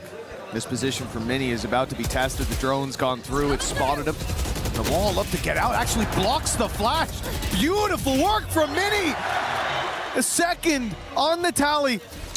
He won't quite have a safe way out. Try to speedily run across, but down on 36, he's worried about the spam for Kiko. Grabbing one from that long position, the op. A big threat here, and Ethan's gonna try to take space towards their spawn, be a menace on the rotates, but they've spotted it. They're more than aware, already closing in the walls on him and leaving it into this 4v2. Teleport's ready. Even still, the weaponry in hand gives them a chance. Good flash will force Kiko back and force him back far. Not with a lot of control other than what Brock currently holds. It's a fantastic dart, but he's unable to capitalize on it. Even still, a low HP player, but they go straight through. Mini with his 3rd kill of the round, and that defusal is already underway for Kiko. Holding onto the gun holds so much more value than throwing it into the wind. A singular kill coming out from a bonus round, but it's a bonus. They will be able to rebuy. Well, that's exactly it. Look, if you've got the operator, you want to go for that save, of course, especially with your teammates still having those credits to bounce back into the next one, approach this as a unit. But this is where it all went wrong. Mini was caught in that corner. They were wise enough on NRG to put the drone out, sensing that they'd lost that mid space, that maybe it had been stolen away. But the fact that his wall perfectly... Let's do the same round. The same round, that's going to be tough. You're going to push up in mid again? But it was that wall, blocks a flash, leaves him with an opening. He gets 2 for it and gets out. Great work by Mini early on and by Mates to put the first on the board. NRG, like you said, they've got that buy still around the operator. Which is going to be a danger. That shot connected. Yeah. Starzo's on 15. A little bit lucky maybe to be alive, but the wall has done the work. And actually the defense already going for a massive rotation back towards the A site. Realizing their leader is wounded, but he's not stopped pushing. And considering how much ground he's already got, it's surprising that they're still there. There you go. Now the defense will rotate back again. Their IGL has got them all the information, but in the meantime, NRG have just been sitting pretty, and I'll be honest with you, I think Starzo's dead to rights. Yeah, he tries to swing and get anything he can, but it's Kiko to shut him down. And they're going to immediately look to explore the other side of the map. NRG find that pick, maybe assume that you've lost such deep A main control that the rotates would come in, but take a look at Mate's position. Still ready for this garage push, still with 2 towards the C site. Bippo at least managed to find the first, but it was just the ultimate, so numbers still there for NRG. But the man flying under the radar in the corner, it's Martin! He's given them some hope, a chance, but it's Mini who has to convert that to a reality, a 1 versus 2. No chance to deny that plant. It's been good so far. But in the clutch, it's going to be difficult. Well, he knows where Scuba is, that's for sure, but the operator is holding. Kiko hasn't missed a beat so far. And that'll be 3-1 in favor of NRG. Perhaps a prediction of the future scoreline. We saw it earlier. But this is it. Martin does so well from that corner, but they chipped away at the numbers early on. NRG finding 2. Although not for free, it was the ult of Phoenix traded out, and of course, keeping the numbers favorable meant even with Martin stepping up in a big way, it wasn't quite big enough. You hear there a call. I don't know if that was a reactionary, if there is a timeout coming from Mates, but it wouldn't be the strangest thing to see it this early on. No, I think a lot of what's sort of troublesome for them early is you have a defensive setup that does revolve around you being a little bit aggressive. Like that double duelist isn't the best at just sitting in corners and waiting to be pushed.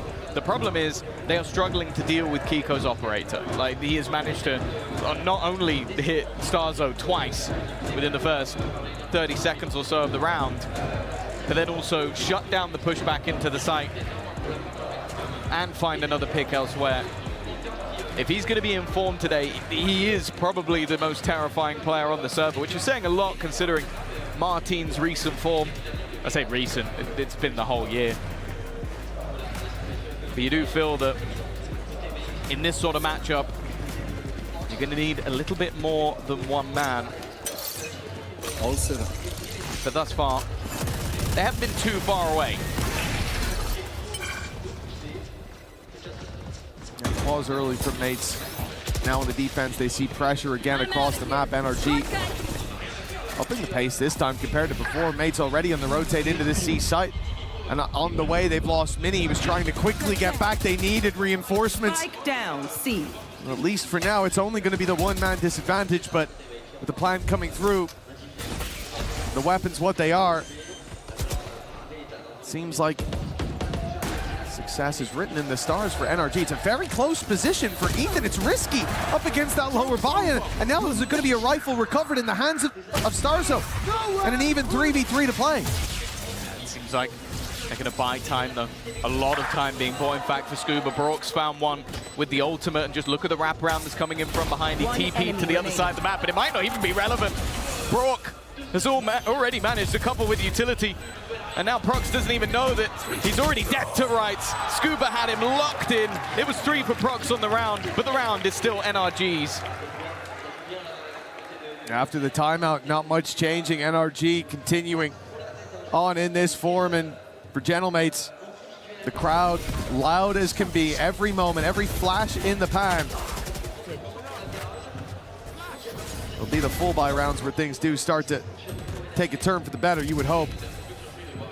Right now, NRG seeming like they've got the solution. They were playing these slightly slower rounds, now moving to a much more direct approach, quickly making their way through Garage, pulling those rotates from Mini, who wanted to be by the sides of his buddies, but is sent in the other direction. Now, Hunter's Fury is a panic right away. May see a bit of contact here, a bit of presence towards A-Long.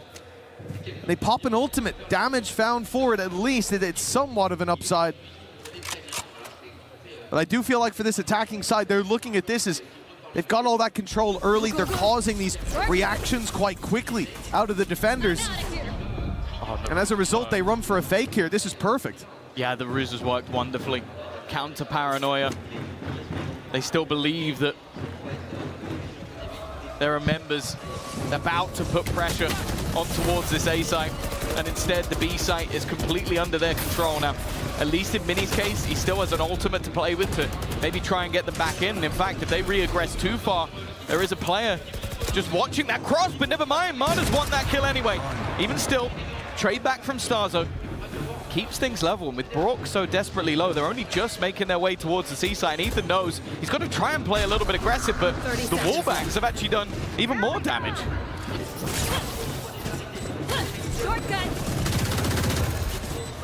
Oh, Brock now looking to try and hold the line. Mini's come through with another, and he's even doing everything, it seems, with the ultimate, but they still have to watch out for Scuba again in that backline. He's been a problem wrapping around, but he needs to get one of these kills immediately, and Mini is just too much at the moment. 4 for the duelist. He will give another round to mates.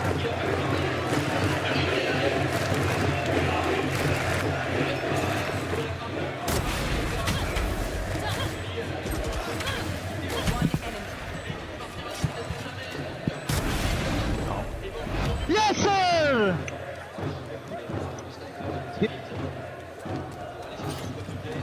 4-2.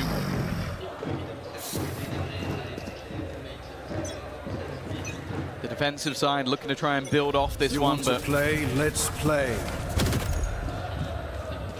NRG have been pretty good at finding a response. The 2 rounds that mates have managed to win have been purely off the back of Mini, but this one will at least start with the death of Kiko. He's been a problem for them so far. Cover going out.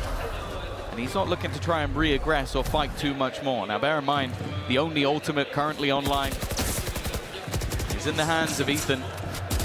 And it seems once again, that C site will be open for business.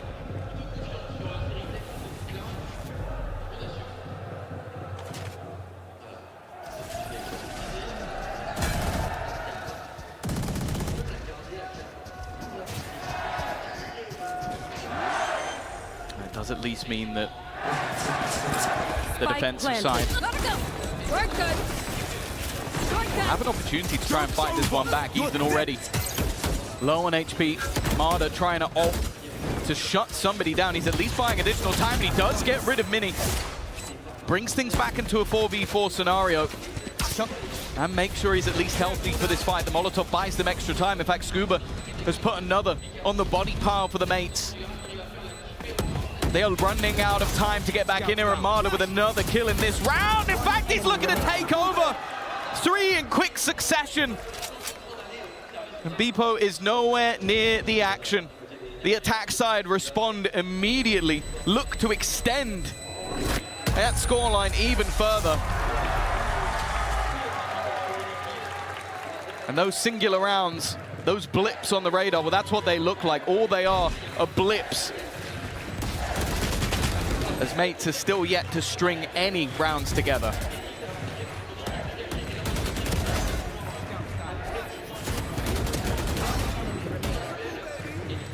Why can't it's so I can't hear the crowd.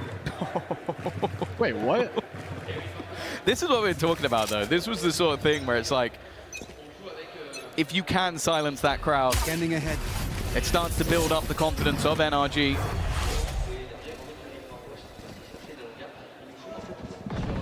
On the defensive side, again, desperately needing a response, but already a few pieces missing from their puzzle in this one. Let's see if they can find those pieces, put them together for mates. Beppo starting to show up, the rifle in his hands doing work, and it looks like they'll keep the trades in a decent position, ready for this TP up around the back. They might be worried that he's crossed, but Kiko seems to be trained in. He knows exactly what's at play, but he wasn't ready for Starzo. Sneaking his way through short, leaving Brock alone and putting him in the ground. Mates, 3 players alive. They're starting to put rounds together. They're starting to wake up. It's just whether or not, though, that is another flash in that. That has been the problem for Mates so far. Some individual brilliance, no doubt, but NRG seem to have had the response almost every time. That was a big one, though. Like having a round where economically you weren't in the best position and coming out on top is definitely going to help them out quite a bit. And the fact is, in recent form, it seems like both of these teams have been better in the second half. The defensive rounds coming up for the side of NRG when they played against KC, and then on the other side of things, it was the attack rounds coming up for Mates. You said about silence in the crowd, Tom. It didn't last very long. They're right back, drumming away in the background. The flags are flying high yet again, and that's the big difference, I have to say. It was Maddo who said it, not me. Like, don't throw that out me. That's the thing, though. For NRG, you know, I think back to Paris and back to Champs, there were definitely, it was definitely clearly a crowd that wasn't rooting for them. I will say, I don't think it was quite as in your face as what we're seeing here. Well, Mates and KC weren't there. So, yeah, exactly. You know, those are the ones that really have the dedication. At least in Valorant. We'll see tomorrow. Vitality will be playing. If they can get this sort of crowd going, I'll be interested. Ethan already under a little bit of pressure early on. Of course, this was the pause taken. Maybe a little bit wary that the Mates might be starting to awaken.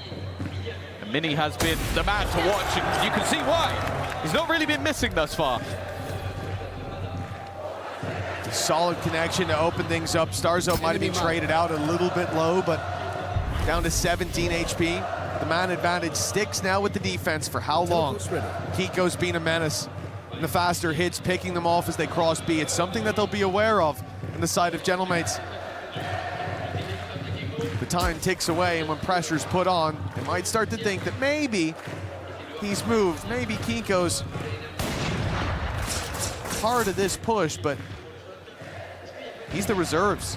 They're going to use a wall to cross, but still one tucked in that corner. Starzo, 17 HP, and they haven't cleared him. The wall got in his way, but man, it doesn't seem to work in the favor of NRG. Not bad to bait Starzo out into that swing. 5v3, and he goes looking.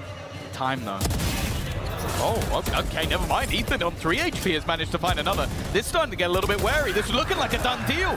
Ethan's managed to find another, but the time was ticking away, and Martin back on the board, back on the server. Well, even after the pause, Mates have managed to diminish that lead and put themselves just one behind. It's a number of rounds now. Mates starting to feel confident, build up that momentum. We had the timeout into a mixed buy, and even the one after it didn't seem to matter that much. NRG uninterrupted in their early pace, but now starting to face some serious opposition. No timeout from that attacking side. They will continue on this run. 5 on the board already. It's about the momentum of the others. It's about those B picks not working in their favor anymore. They try there to fake towards the A site to pull those rotations, and even though they get Martin off site, There was an extra layer there for the mates to play with. Now there's a reveal in play. Martin knows someone's right up close to spam, coming desperately close to taking down 2, but everyone's still drawing breath for the attacking side. The B site theirs, and they look now to brawl deep, fighting into the numbers. They don't know quite how many mates were there, but Starzo's got a friend hiding right behind, not for long. NRG scrapped their way back into this, and even with Prox finding one, the numbers are against him. Leads him into a 1v2 scenario. It's going to be tough to break back in. Look at how passive the positioning is, and also the fact that that Hunter's Fury is available to try and weed either of these players out of position. It is going to be nigh on impossible. Like, you have to bait that up. You have to hope that the bait is taken. And then a mistake, and that might just be it. Brook goes down, leaving it down to just one, and he's in the smoke as well! Prox has come out in that moment, but he's going to make it 5-5.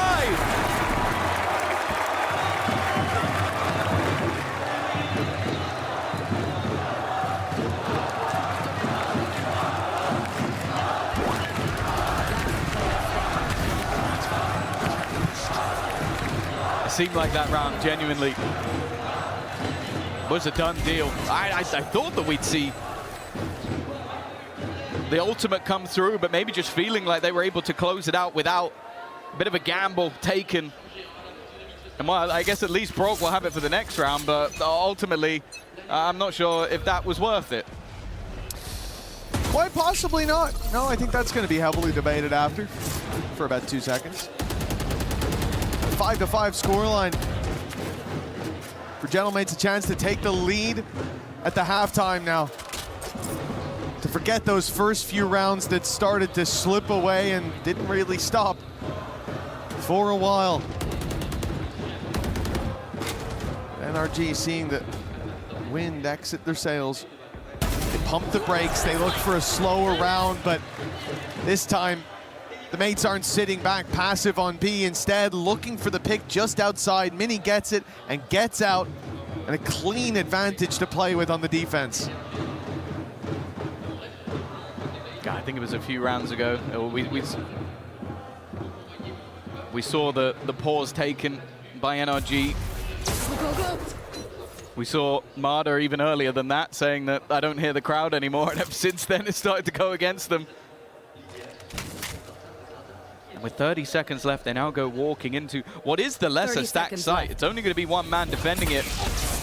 The kill trip has been removed, and they will get the site for free. Bebo was just playing for that kill trip up in the heavens.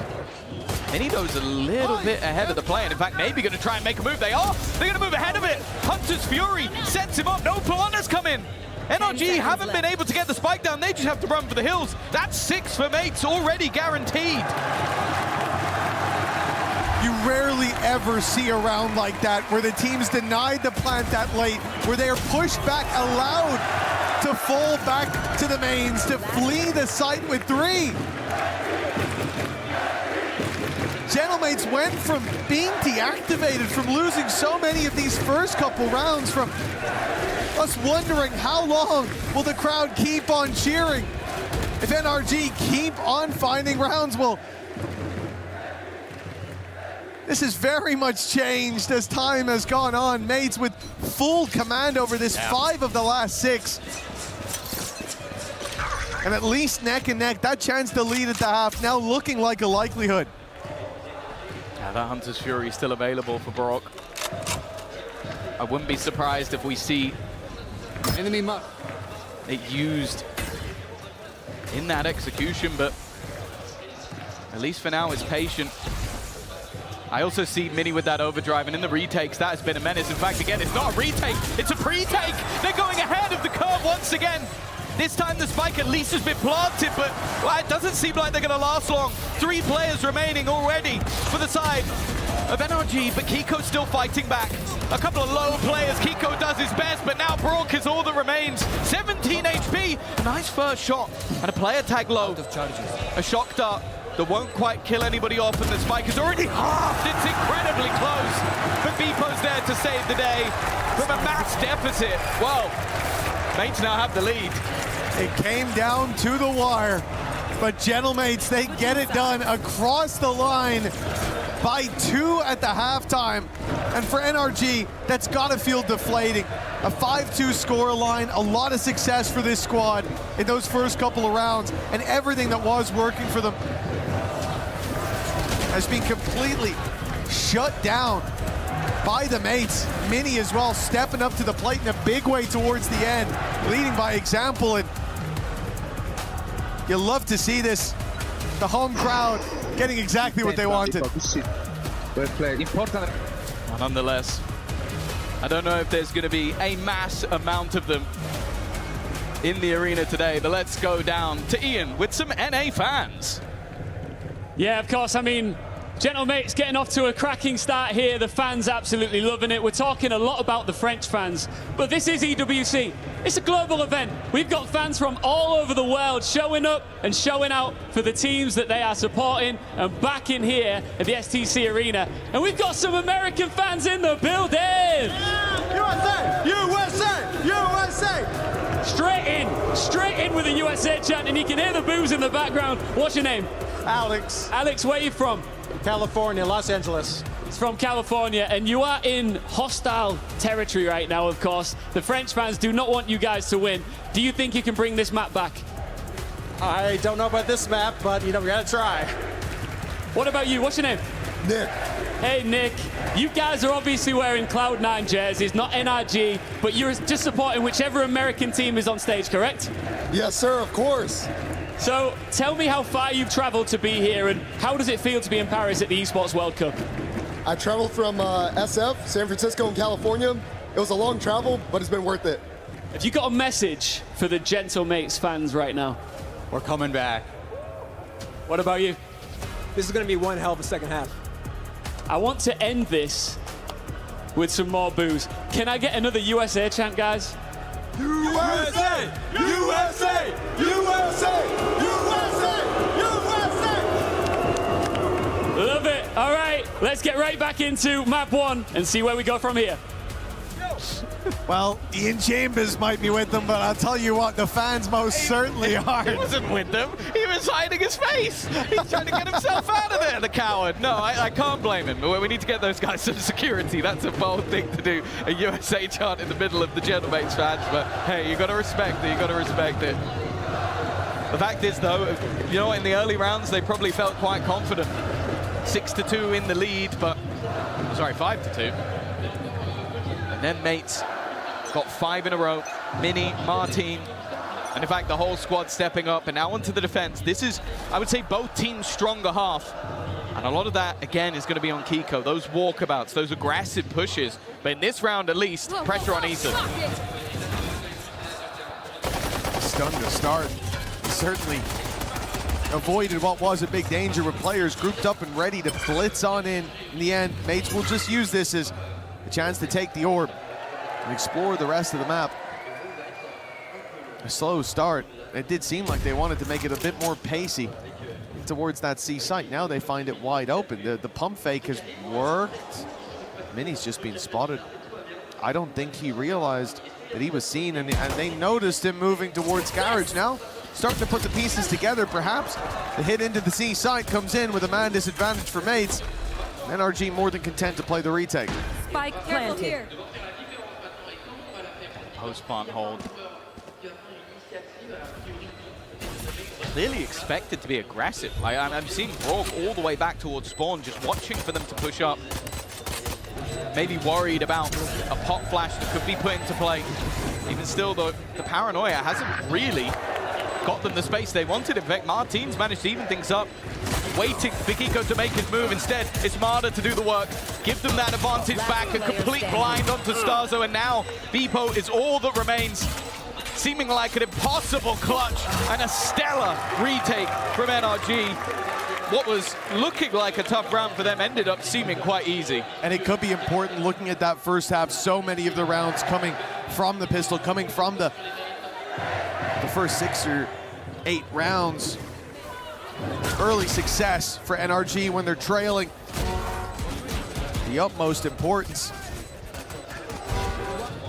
Amada as well, finding so many of those picks. I think the defuse Let's go, put him boys. incredibly close to a run it back for NRG. And DD got the defuse as well, 2 away. Farming up those orbs in this round going to be fairly easy. I mean, worst case scenario, he gets one if he dies. So the buy round will carry a lot of weight to it. Weak buy for mates, but they try to play this a bit more direct, and they've got a lot of space for their trouble. NRG, in fact, having to give up, use a lot of that utility on Ethan just to get him out, and somehow they lost Scuba? I was going to say they did a great job to not give anything away, and they lose what is an easy fight up in heaven. That's one player down. Already the potential spams though, and Odin in the second round is rare, unless you're up against Brock, in which case you should be expecting it. Shot dart to the site. Won't find much, but the weaponry advantage is crazy. Nothing was garnered up, and the judge is going to clear out under with no problem. Prox again does well, but now Vivo is all that remains. And no surprise, the retake ends up being quite comfortable. An even scoreline now for NRG. They're back in the second half. Yeah, as much as they were the early half warriors in that first half, you definitely know that this is a squad that can run away with things if given that momentum, if given that time. Already seeing one of the big headaches, I suppose 2 of the big headaches. Yeah. We talked a lot about the judge and the neon nerfs, how you won't see it quite as much anymore, but Ethan Man, who has been known to pull it out here and there. But Brock's the main big boy here with the big old Odin. 15-7 at the moment. This is his half as well. This is where he's going to be the biggest annoyance that you've played against. Yeah, better know your angles, that's all I'll say. Definitely still quite a lot of vulnerabilities though. NRG in this round, saying that though, Marder in the corner, he's not going to be checked. That's as free as it can be. Not the way you want to start off a round like this. Dozens going back for more. That is dangerous. You know there's a judge in that corner. And then the molly comes through just afterwards. He's able to survive. Martin also tagged, needs to fall back. But it seems like the plan was to maybe go back in that direction anyway. Mini has been holding on that side. Kiko also able to retrieve a rifle, so what was a much weaker round ends up with 3 rifles on either side. What? Nice shot by Martin. Brock to the big danger we said, but evidently not. Now the Phoenix ult for Martin looking very tempting in this 3v3, but the spike's already moving towards the site, so if used, it'll be post-plant. The site now clear. The remaining players looking for retake. 30 now, seconds Ethan's left. position with this SMG is a danger. This fight is going to be important, and already Mini tagged desperately low. Martin getting aggressive, but it's expected for. He's 8-punched initially, but he still takes down Ethan. A third already, and then his teammate refills the space! And Mini manages both! It looked like for a moment that would get dangerous. But M&M, the Mini and Martin show, are going to keep them in that round. Well, it especially looked dangerous with the plant position. They planted for backside. Look at this. And then tried to fight. That's ridiculous. It's like he knew he was about to jump. They tried to fight into the spawn, and with Mini being tagged so low, they had to give it up. That looked like a big danger, because where else do you defend that spike from? So. And one shot from the side for Martin. It gave them an opportunity, but that was a crazy closeout by Mini. Around it, even though it was a 3v2, it was in danger. 2 players tagged low. Yeah, it's a bonus as round. You have to remember that on the NRG side. Like, that was Joke's one over. ready for this one. Already a shutdown. And not a bad trade. Get rid of the ult. Counter used on the other side for Marder, but I don't think he's going to find anyone on his route towards the remaining attackers. Mini waiting on the edge of the smoke. And the early trade out ends even.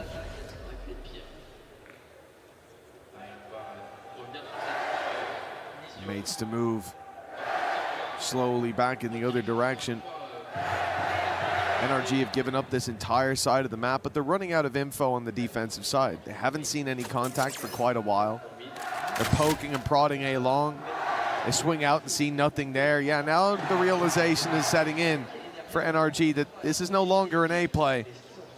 The trap and a player still holding B, no walkthrough on Garage. Yes, NRG realize it's a C take. They realize it before the push comes in, but they don't get here on time. The plant's undeniable. The position of Mini maybe a little deeper than they expect. At this point, it doesn't matter. Good work by Scuba. Give them the advantage, and NRG are so patient. They back out immediately saying, we've got the man advantage, we've got time. Let's play this together. Not wanting to risk giving a freebie away. Still quite an aggressive hold from that attack side, and that might be their undoing. Paranoia is sublime, but Prox just about holds on. Another one for Bebo, in fact, and now they're starting to fight this back. A low HP player, but it doesn't seem to mean too much. And for Kiko, the time already gone. A nice shot onto Prox, but he has no choice but to flee the scene. An opportunity for NRG, but even still, mates are not giving it up. Bebo has been quiet so far, very quiet so far in this game. But he chose a big moment to activate, putting a big round on the board for the side of mates, getting a little bit more confident as well. And when you look at this from the perspective of NRG on the run back through, 2 players to deal with, they spread out decently. They looked for those trades. The timing a little bit off, sure. But they didn't expect those players to still be on the site. They thought they'd take a little bit more of a safe haven. They'd play towards long, that the smoke that they put down would make things awkward. Bebo ahead of it. Stands and greets them. A confident stance for a man that really wasn't connecting up until this moment. That's the second pause, right? That's what it looks like, at least. And it's put the pressure on to NRG, clearly. Yeah, I think it's a good moment to take one, because I think you look at that sort of round and go, you get your advantage with the paranoia, and then the rest of it just slips away. You give opportunities to the likes of Bebo. And I'll be brutally honest, if you go back to watching EMEA, watching him play Duelist, I was very critical of this man. I don't think it suited him on that role. But the swap between him and Mini, I never expected it to work that well. Like Mini is a player who's been exceptional on the Sentinel, and I looked at that and went, are you cutting off your own arm to spite your face? Like it seemed super silly. Right here. But it is working out for the squad. 9 and 7. Only Kiko's operator remains into this round. It looks like a much more direct hit from the mates.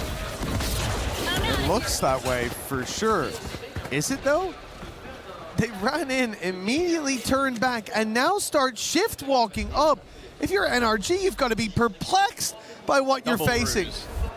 They made this look like a ruse, so plain as day, that NRG have already left the site, and now they just walk back in. That's an outrageous play to even attempt, but they've lost Bebo. Sending a lurk like this up against the pistols is a mistake, and one that mates have just paid for. They've got to be careful. NRG might have let that last retake slip, but now with the man advantage, weaponry being retrieved. Opportunities there, but Mana a little bit ahead of the curve. Him going in, nice shot from Mini, but Scuba might have just gone better. 3 already. Dart has to be shot. They now know that Starzo's in an aggressive position. He's about to find info himself, but Scuba's there again. One man left to deal with, every single one revealed, but it is irrelevant, even with a singular gun in the round and then one picked up off the corpse of Bebo. That's enough for NRG to get themselves back in. Yeah, it just looks like a small bit of a mistake from the side of mates. I love the idea. Faking out towards that site was genius, and it worked wonderfully. But when you play that lurk up against an eco, there's always a risk, and that's nasty though. That was exactly the risk that was taken. Indeed, as you said though, a nasty round from Scuba. To get 2 players, one elevated on the box, like, that's insanity. Like, I almost now feel a little bit bad for mates watching that back and going, how has he hit both of those shots in such quick succession? But look at the damage it's done. Cover going out. It was NRG coming into the last round with a singular operator, which it got 1 kill.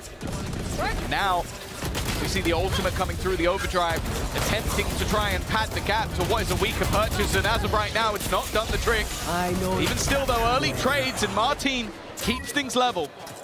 Another opportunity for a plant. Looks like they'll have it. Deciding to give the orb over to Martin. He'll now be one away from a run it back. Look at Starzo as well. Very late flank attempted. This squad sent Prox and Beepo. Beepo with a buddy this time to play that garage control. And they know that Beepo's towards the site. They'll see it soon. The cam activated. Beepo gonna show some tail. Buying time. That's his game, but he's failed at it. Falling with just one. Now the defuse possibly underway as Martin's gonna be blinded up. Starzo gets one with a backstab, and it's huge! It faked out the Hunter's Fury to pull them off the defuse. He finds them with the backstab and now runs the clock all the way down! Starzo with a surreal play puts mates up to 10. It's funny, you think it's going to be the kills that end up winning the round for Starzo, but in fact, a singular kill and then the constant doubt in the back of Brock's mind. I thought for a second that we might even see the run it back out from Martin, but clearly had a lot of faith in his IGL to close this one out. It's the craziest thing I've ever seen. Like, either it was the most unfortunate timing misclick of all time, or he activated the Hunter's Fury to put it away immediately so they think, well, he's long as well. Yeah. Obviously he's long. Such a big gambit to take, but what a payoff for Starzo. And honestly, of all the players, he is the guy I expect to make that kind of play. He's unhinged in the best possible way. As I said at the beginning, there might be players on the mate side that will hear this crowd and take it as pressure. Starzo is not one of those players. Starzo will hear that crowd roar and ask them to do it again. Even still, though, the purchase up. I have the spike. For NRG is not a bad one. They've got some ults to help them out. They got the judge of Ethan, which certainly hasn't been bad so far. And well, you look at the position he's sitting in, you think it's going to be great. But the major danger is going to be Kiko in this corner. And that's exactly why. He's got one. Brock's there with the double tap onto Beepo, and Kiko in for more. He's hungry and they keep on feeding him. Mates finally, with a retort of their own, they find a pick. But so much more is needed for this to become a workable round yet again. The molly, a small bit of damage onto Kiko. With 12 seconds left, but to be fair though, they will actually get the plant out of this. 10 seconds left. The cross is not being covered, I think, by Scuba. Best he could do is spot it. One enemy remaining. And yeah, well, that's about how it should end. Well handled by Scuba. 10-9 now. NRG not letting this map slip without a bit of a fight at least. Oh no, for sure. I think after the pause, it looked like they cleaned up a lot of the mess that seemed to be coming in on those retakes, and I think the combination in this round is wonderful. Use the Hunter's Fury, but at the same time, that's when we see the peak out from Kiko. And it's safe to say you set this man up for success, and he's normally the one that delivers. Even still, though, an opportunity, the last opportunity, I believe, for the mates to talk this one through. But safe to say we're in a pause when Kundi's rattling off commands like that. Yeah, it's good to see that there's a lot of ideas there for mates. Again, thinking back on some of the rounds they've had, some nice plans, some small bumps in the road presented along the way. Think about the plan for the back spawn with the deep play in from Mini. Think in particular about the anti-eco late lurk through that they attempted with Beepo bringing them a rifle, giving NRG the chance to fight back. And I think that's going to be the most important thing for mates now, is to not give opportunities away. Harder to do it in a round like this. Pistols across the board. But the attack side's been doing well when it comes to these pistols in terms of getting boots on the ground. It looks like a much more direct play is going to be attempted. All the pressure mounting onto Brock. He has got that Odin to work with, and the spam already has put Mini down to 14 HP. It's not the start you were hoping for with the man who normally looks to break the eye line. Marder are also already filling in the space. It seems like they've got a good idea of what's about to happen. Not the prettiest of sprays, but he gets the job done. In fact, the pressure really starting to build. Herbert Brock is there to support, covering fire. And a nice shot on one. And what if Starzo had the spike here? We might be calling proper old school strats, but he doesn't. And you can already see that Kiko is well aware of where his opponent is coming from. Doesn't hit the shot, but that's fine. Starzo knew that they'd be watching that. Went out wide to dodge the first, but can't dodge that second burst. The shot sent his way for NRG. The game far from over, as after the pause, and after the eco after the pause, mates are about to be put to the test. This round, not one that I'm going to be too worried about losing typically.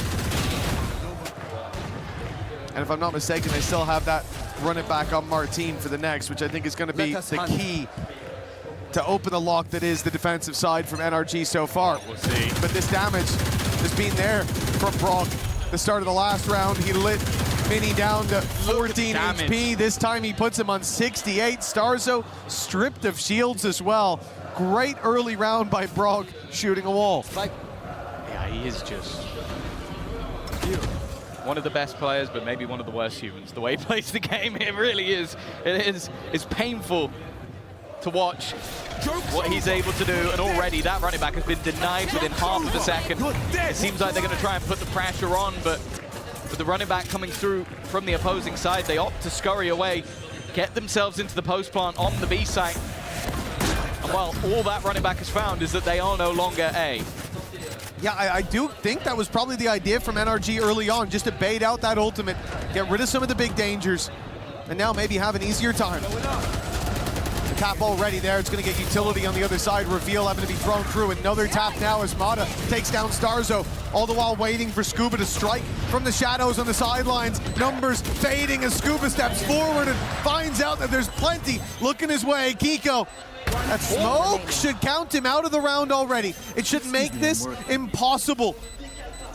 And although he'll still attempt it, the camera might just have bought enough time.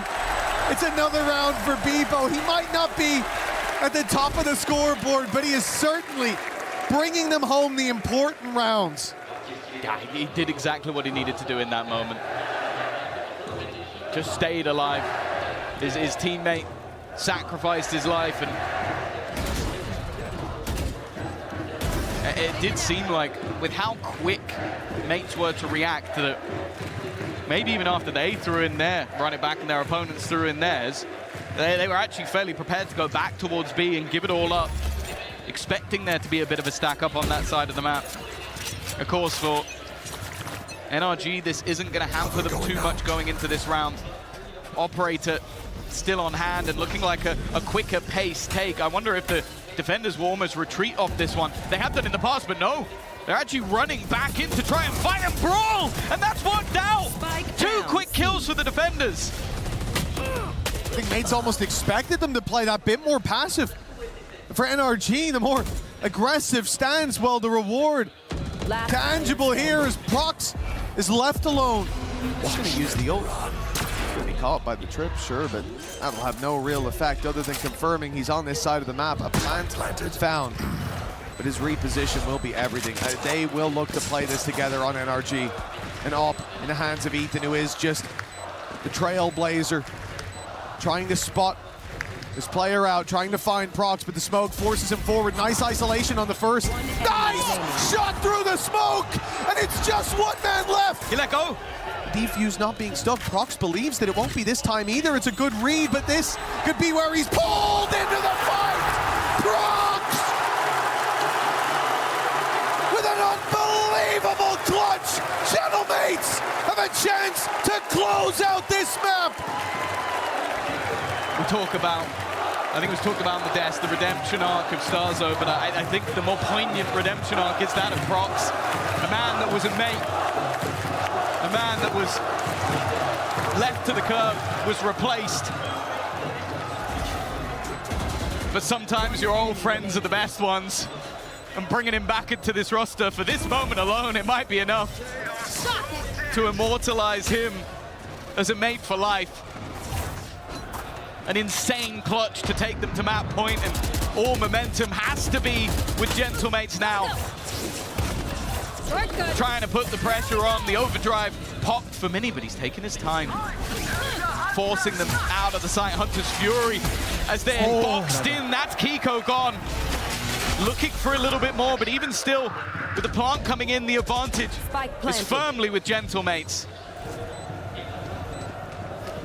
Anything but gentle as they look to pull this across the line. 2 chances, but this the best of them. A man advantage already, and Mini, it's a nasty play! The judge up close! They didn't see it coming! 13-10, Gentlemates!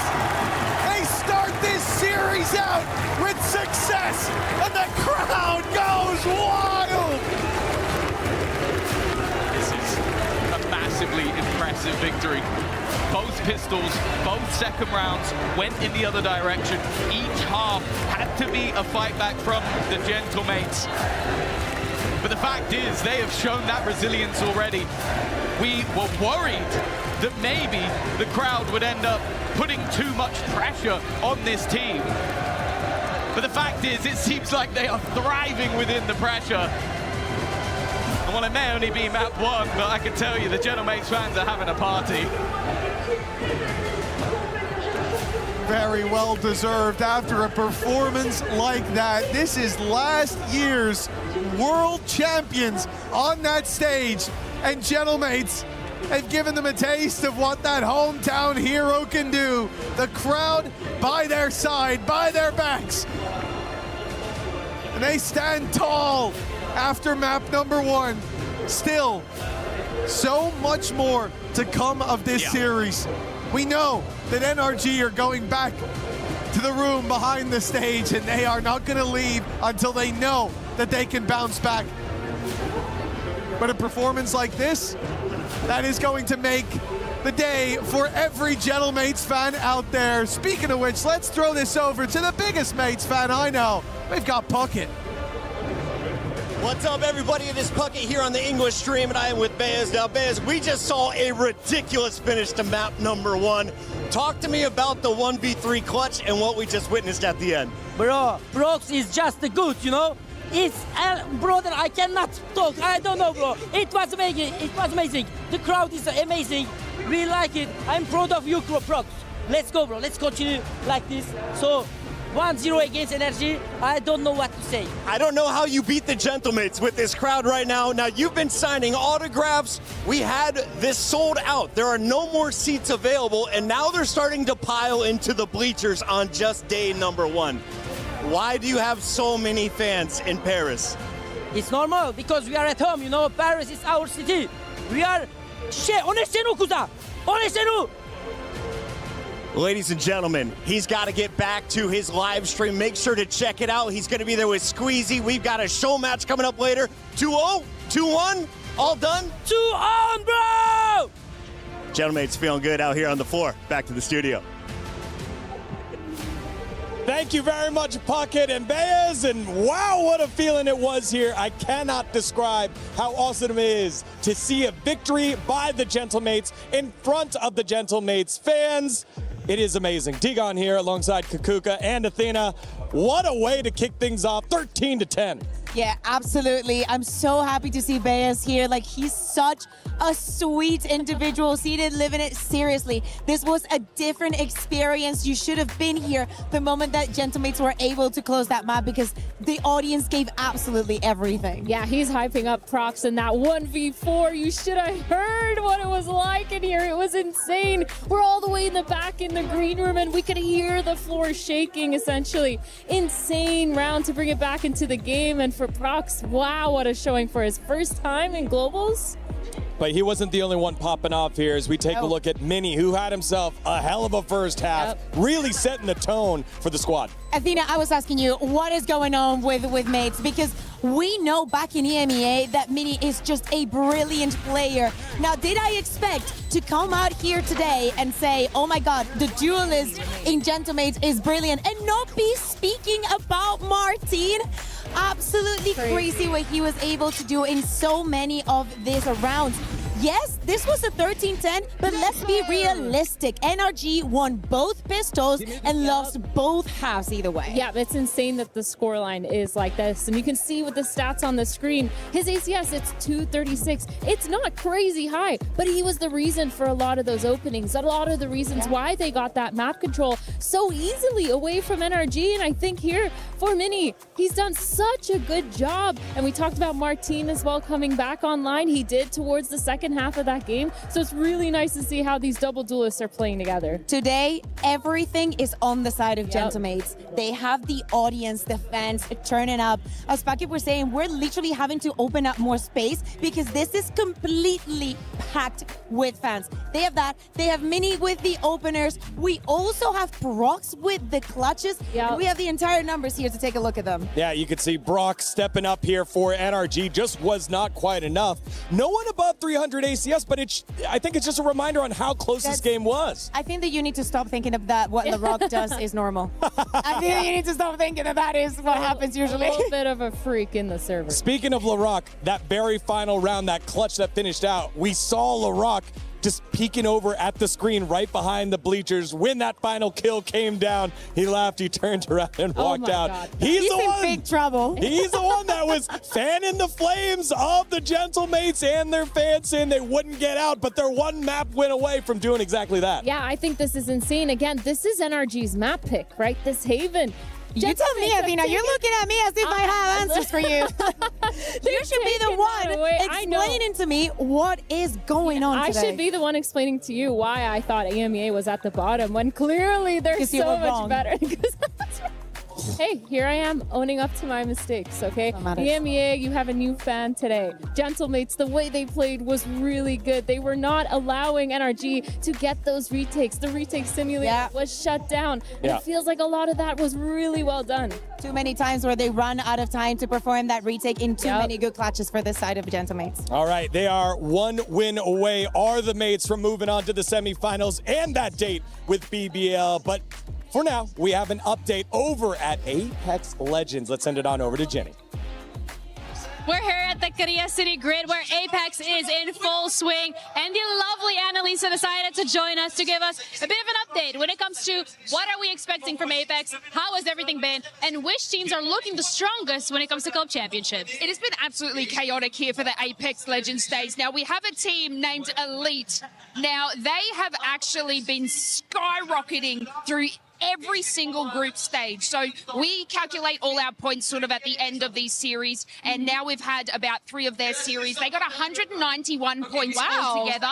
In Apex Legends history, right, so this is in our Pro League series, it's 248. So they almost got to that record of the group stages. They are an absolute powerhouse of a team. Now, if we move to someone such as like our big heavy hitters like Alliance, we expected a lot from them. I mean, they did sort of make it up in those last couple of 6 matches there, but it was looking like one of our biggest EMEA teams was not going to make it through. So we have actually had chaos. We even had our wonderful, I think it was a Shopify Rebellion, have a little bit of a heat stroke. So we've had players filled in for us as well. We have had it all at the Apex stage. It sounds really chaotic. It sounds like a lot is going on all at the same time. My question then, the final one for you is there a favorite in terms of who you think will be able to secure the most amount of club championship points?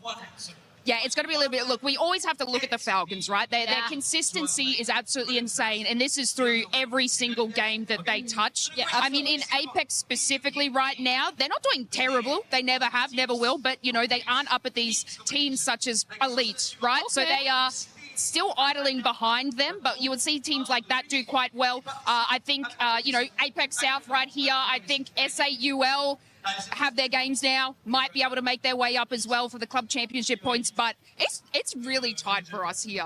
That is really great to hear. I'd love to give you a good straight answer, but it's chaos. We'll get there eventually. We're going to be doing these check-ins a lot. Thank you so much for taking the time out of your very busy schedule to join us here. That's it from us. Back to you guys.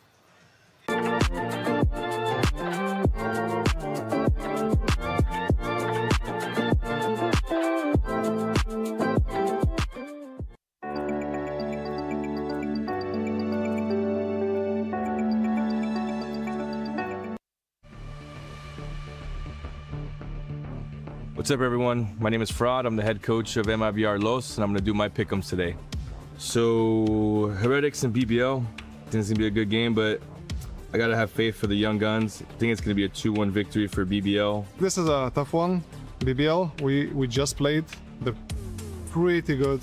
That being said, on the other side, we have Heretics, who are the reigning champions of EWC. I'm going to go with Team Heretics 2-1. I think BBL are going to take it, but I think it's going to be 2-1. I mean, I think it's a good matchup for us, and I think the Vito are playing well for us, so I'm just going to slap bang us for a 2-0. I will go with BBL. 2-0, I think. Of course, I am picking BBL Esports winning 2-0. Gentlemates versus NRG. It's going to be a real close game. I think NRG may just pip it towards the end, so we'll go 2-1. We scrimmed them against Gentlemates a bunch. We actually bootcamp in their facility, and I do think they're looking like probably the best European team right now, so it's going to be 2-1 as well. I'm going to be honest, I think mates have had, again, a lot of time to prep, but they're excited. I don't think they know what's coming. I think it's going to be an NRG straight 2-0. Gentlemates is a very good team too, but we got to stick with my American brothers here, NRG 2-0. NRG Gentlemates is going to be a 1-2 for us. I think we are winning, but as Gentlemates style, I think we go for 2-1. Next up, we have Team Vitality versus Nongshim. From my side, I think this match is pretty close. It's kind of hard to pick, but I will go with a European super team, Team Vitality, and I'm going to go with 2-0. That is a hard one. I think I'm going to go 1-2 Nongshim here, actually. It's close matchup, 2-1. Nongshim style will be different for them, and that's why I'm picking Nongshim and 2-1. I obviously back the boys to do well. I think it's got to be a 2-1 though. I think Nongshim are incredibly dangerous, especially with Danby back on the Neon, because why not? I think Vitality will win that game, and I think with the performance in their form at the moment, I would probably just have them again. 2-0 clean. Between 100 Thieves against MIBR, 100 Thieves will win 2-0. I think it's going to be a 2-1 for 100 Thieves there. Yeah, this is going to be a 2-0 for 100 Thieves. Easy one. I'm going to give it to 100 Thieves just because they seem like the team that's often more excited to be here, more excited to win. We met the 100 Thieves guys earlier this week. They were pretty cool, and I think they will show it in the server. I think they will win, but it's again a close matchup, 2-1. MIBR Los against 100 Thieves. You already know. We're beating them. We were there. For every click, every clutch, every respawn. We were there for the years of grind. And we're here. Now. The proud founding partner of EWC. Powering the biggest event in gaming. Shoulder to shoulder with the world's best. Making history. Greatness deserves a stage. Lenovo Legion. Reach your impossible.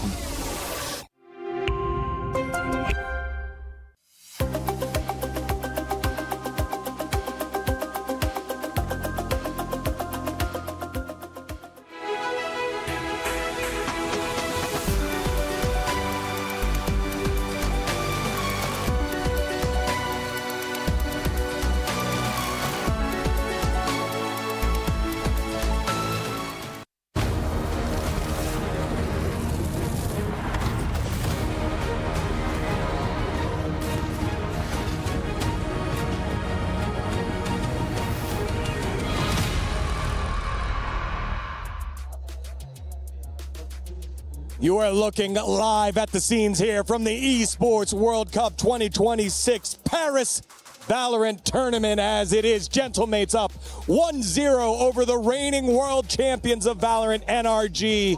Ethan, that guy was not having a good first map there at all. The only player on NRG to go negative. Everyone else went positive. Yeah, I mean, listen, it's something that we've kind of expected, though, because his performance on Neon has not been the best. I've understood that maybe he's trying to use his util really well. Maybe his rotations are a lot better because he's literally quicker in the server. but man, he's not doing that hot, not performing as we want him to. And then your follow-up is usually Mata, but he also is just not having a good time so far. But hey, we expect from all of the teams to be able to survive the new curves of Valorant, the new metas and whatnot. NRG cannot be any different.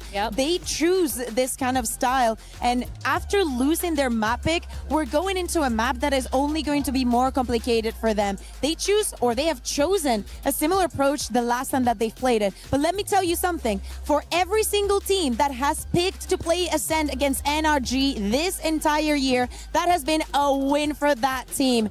NRG not looking good on it. They've tried a little bit of everything, and right now elimination is on the line, so pressure is bigger than it has ever been. Yep, and just to put it in perspective too, Kakuka, over the past 3 events, including Globals, including Stage 1, they have a 0% win rate on Ascent. They've also changed comp 3 different times. They tried out the Sage, they tried out the Astra Phoenix, and now they've settled on that Neon Phoenix with the Chamber. I wonder if they're going to run that again, because again, literally, we have it there. They're still not 100% locked, but it's looking like what we saw during the group stage, and it's very incredibly similar to what we just saw now on Haven. On the other side, a very comfortable map for the side of mates. Martin still on that Euro Mini, who's looking like the best duelist in the server right now. For them to start on the attack with all the close rounds going their way, knowing how Ascent will literally slip through your fingers if NRG doesn't have a good first half, pressure is on them. Yeah, the scariest part to me is Martin. He came back online that second half. Mini, he was online the whole game. Starkso as well. It's so scary when you're looking at the side of Gentlemates. It's so hard to see how they could go wrong with that momentum. And then when you stack on top of the fact that Kakuka brought up that this has been a thorn in NRG's side of a map in terms of Ascent, things are not looking good for the North American outfit. As I said earlier, the only NA versus EMEA matchup in the quarterfinals. Will NRG bounce back, or will it be to the sword by the hand of Gentlemates? Let's send it on over to Tom and Mitch. Thank you, Degon. It is indeed time to find out if this story ends in a 2-0 fashion, or if NRG can take us all the way to 3. That is right. Last year's world champions having to defend their run here at EWC very early on as Gentlemates pushed them to the limit on Haven and took the dub there. Now we move to Ascent, and this is somewhere that mates should feel fairly confident they can knock it across the line. Well, yeah, the fact is, you look at the sort of recent results, last 3 months, 4-1 for the mates, 0-4 on the other side, but very close matchups. Martin already, though, kicking things off with a bang. An aggressive take in towards, in fact, might have gone through, trying to play into the opponent's utility. He gets one, gets traded, and Mini adds another. It leaves just Scuba. A 1v4. We've already seen the Omen on the other side pull off miracles, but this might have to be the best one yet. Coming in from heaven, he finds himself in a hellscape. His mates sit back in main with 3 players, giving them no chances to pick them off one at a time. Martin in the corners, the one that's really in trouble, and well, he's pushing forward, so no signs of weakness from Gentlemates in the pistol round. That's a 1-0 start.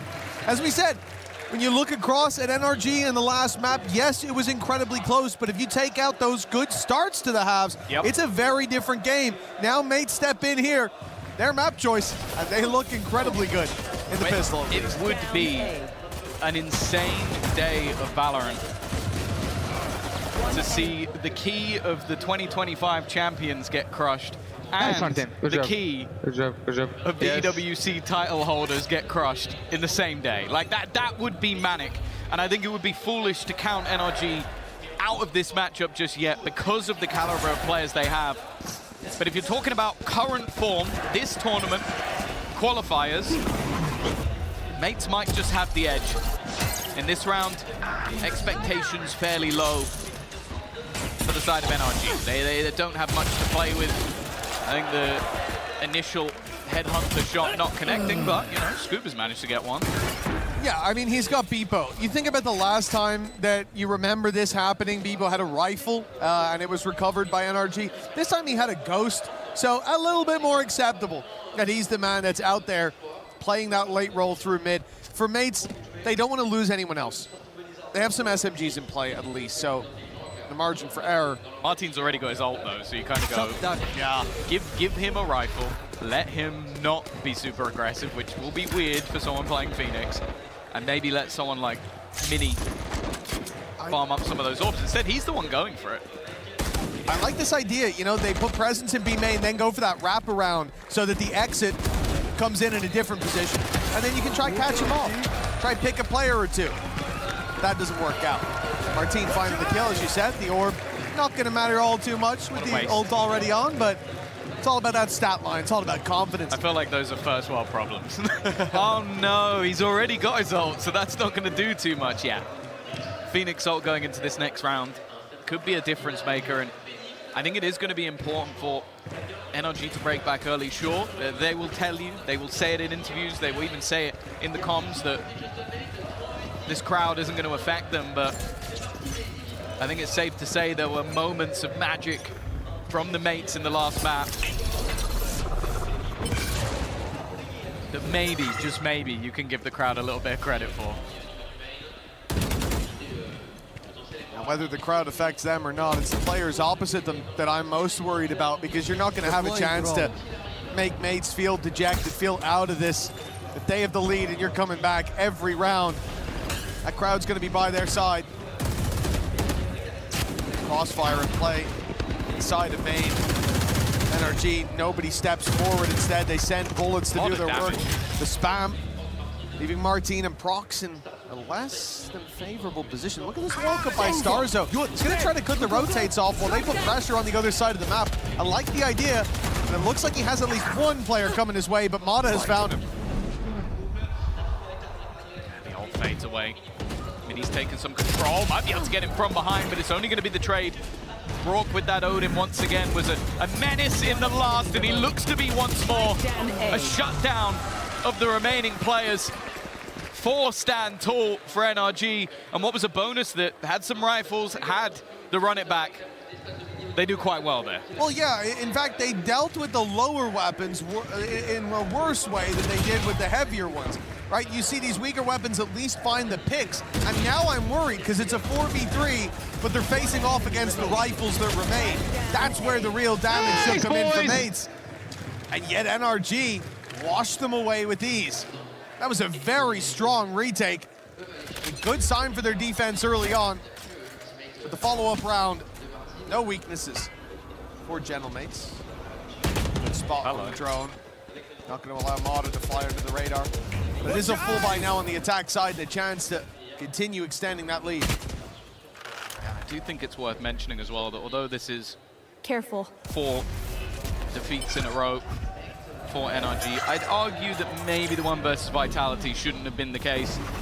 16-14 defeat that took Sayonara having a mammoth performance. And one man that matched him was Mada. Mini though, what a start to this round. Desperately low on HP, and Ethan, I feel like Ethan's almost sat there going, I should have this kill by now. And finally, will clear his opposing duelist, but then Starzo's in on a late lurk. The lurking Sova, not the classic of what you'd expect. Will there be the trade? No. Going back for more. Spike planted. They took so long there that NRG started to think that that was clearly a fake. I mean, why else would you have one man making all that noise, nobody following up? Nice spam off the back of the reveal. Now it's blind fire from Brock, but big damage onto Beepo already. Needs that pick desperately as they're already a man down. That pulls us back to even the tap now. Starzo should be forced into the open, forced into the Odin, as the defuse is already making it to half, but Martin snuck his way up close. They were so worried about Starzo, and they thought that Beepo was the only one underneath. Martin was able to thread the needle and find a big play. But that's the thing. I feel like Martin is one of those people that's cool in and out of the server. Like most people, when they see that tap, start to panic. They start to worry that, okay, I need to run, I need to make a move. Instead, he just walks out, knows that if he clears Brock, his teammate can swing, and that was played to perfection. Like, clever stuff on his target selection. Well, 3-1 lead. Of course, the last round was nice and clean, so other than Kiko, it's a fall by, but just remember, a singular kill off that Headhunter, and he's got himself an off. That's a lot of damage delivered on the Starzo. For both of the Phoenixes on the server here, one away from the run it back. Mates may be the ones to make the best use of that. And typically you'll talk about farming orbs. You'll talk about taking the extremities of the map and holding F. Well, it's a little different for Martin. Tip of the spear on that initial mid-entry, and well, he's trying to hold left click to grab his orbs. Fortunately, Starzo, 25, ain't gonna last long against that judge. And well, as you heard, if you want to play, let's play. Tour de Force Online. An operator now into the hands of Kiko. 35 seconds left, and it looked like the plan was to make their way through spawn. You can see the constant adaptations from the defenders maneuvering into position. Even Scuba in aggressive position at top mid. They are trapped, they are surrounded. And even a Paranoia to slow them down through the wall. They have been boxed in by NRG. Nowhere to go for Mini and Martin. And with the credits a little bit low on their side, they have no choice but to just hold on to the weaponry. Both players not too far from an ultimate, so even just picking up an orb in the next round could be enough for a Blade Storm. And for NRG, a solid recovery after losing that last round. Yeah, I really like this setup here. Like, the idea to just play much more passive, having the chamber utility covering off B main, allowing them to go all the way up because the door is closed in market, containing the fight with the crossfire. That was one of the things we noticed when Ethan's playing so passive outside of B. They've got, I believe it was Kiko, covering from the spawn. And really, this all just comes down to the majority of the team boxing those players in, not giving them a safe space to fight out. If they Phoenix Flash, we Phoenix Flash back. We keep them contained. And Scuba walks his way up into that empty space that they'd seen at the start of the round and has a perfect flank there to make even the fallback uncomfortable, to mean that the player looking for space on short has to go alone. And now, well, not bad of a start with pistols. That's an insane bit of re-aggression from Scuba, but it's because everybody is pushing here. NRG see some aggression from pistols and run it down towards them. A really confident stance taken in the anti-eco. I like it. Like, I feel like there have been some moments where maybe they played a little bit frightened in scenarios where they shouldn't have done. We even saw in the last map some of the aggression they had that was massively successful. And I think this one was almost just a stamp out of that attack inside. Sure, a pick or two goes the other direction, but ultimately they come out of that one with 3 players alive. But we now look to the mates for a response. An operator in hand once again for Kiko, but it's the Blades for Mini. Blade Storm for Mini, running back as well for Martin, and of course it's already put in. This is a full-on execute of the B side. They want everything. They don't have Spike. He left on the table. The late flank coming through from Mata could completely change this round, but Bebo wins the fight, recovers the spike, and they can take this where they like. And the initial fight gets them control of B, but getting the spike in there is going to be difficult now as smokes start to fade. The cage on the cross, but Bebo, he made it. I mean, just about 40 HP, but okay, plan secured for mates. It's definitely not the prettiest execute I've ever seen, but they've got the job done. Post plant, Ethan spotted, an aggressive, aggressive position coming through, and in fact, they're all going to aggress. Anything you can do, I can do better, the mates. They've played this post plant as a push. And Kiko is left with no choice but to hold on to the weaponry. No opportunity to fight this one back, but definitely a moment or two in that middle where I was like, if that spike gets caught by Mata, this round is over. Oh yeah, A kill onto Bebo there, and the round is done. And you can say that in two ways as well. When he crosses with the cage, that could have been a real issue. But he manages to keep that round alive in both skill checks, passed with flying colors. And the lead now for Gentlemates as they pass NRG on the scoreline. And again, that early success has been there for NRG. They've been good when it comes to the start of the map. This should do. But in the later rounds, when the rifles are out, mates are the ones that are taking the majority. It was the case on Haven. They started slow in both halves, and they ended up 13-10 in the lead by the time we closed it out. That was with NRG having players like Brock, I think, was steaming in that first half. He was on fire, but... It's safe to say he's showing why he's considered a specialist. Kiko is going walkabouts, but he's got to be careful. There's a flash ready for Martin, but he's not seen anything just yet. A little bit too much shown, and he might lose his life. It seems like a whole goal, in fact, for Mates. It's just a jump spot, some of these more aggressive positions, but Kiko hasn't been forced to give anything up just yet, so they can gamble up a little bit more on the site stack.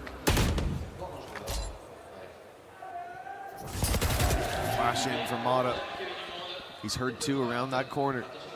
Still, the rotates don't come in. Still, Kiko sits patiently waiting on mid. Bebo looks for that late space, and I think he wants it. It's all going to come down to timing. Whether he gets picked off rip. Here comes the push towards the site. Kiko patient in mid. He's on the site itself. The wall used by Mata to fall back to buy time. Hunter's Fury seeking these players, but Mates dominating in every fight so far. It's only Scuba. And he doesn't even feel that he has a chance. A 1 versus 5 that will never be attempted. Unless they forget to plant. Well, let's hope. I think that's the only way that he could have won that round, just by surviving, but no. Eventually they'll get the job done, and that momentum starting to build for the Gentlemates once again. For Scuba, credits aren't too bad. I think he wanted to try and make that costly, but he failed to do so. A team ace for Gentlemates. Once again, starting to climb themselves further into the lead. It's also worth noting that the closer matchup we saw, or even again, both the closer games that we've seen on this map, for the side of NRG, was an 8-4 defensive half versus Vitality. They struggled to close it over the line in regulation on the attack, and thus were not able to take that victory versus Vitality. I think they know that this defensive half is going to be an important one, so already we're going to see that pause. The fact is, though, the best they can hope for here is going to be 7. I've spoken that round a lot about Bebo and the late play. Spoke about it in the first map as well. Like, Gentlemates win it, but he has a really rough map individually, round to round. But his peaks, his moments where he showed up, it was 2Ks and 3Ks that won crucial rounds. For him here as well, he does a fantastic job. The millisecond that Kiko looked away from the angle, the second Kiko said, I'm gonna check down mid and just double check no one's there, outswings Bebo and catches him off guard. He's getting that timing now in the mid round, starting to feel that space. His team hits one side and he can control the other side of the map. Last time, we saw that confidence start to fade. We saw him play less risky. Now we can start to see him come into his own a little bit. It was a big pickup at the previous to take out who is often a big player for that squad. Again, Bebo's left on the other side of the map, playing towards that B side, containing the aggression there, stopping the quicker rotations through middle, while Gentlemates set their sights firmly on the A side. I like that he's moved his trip as well.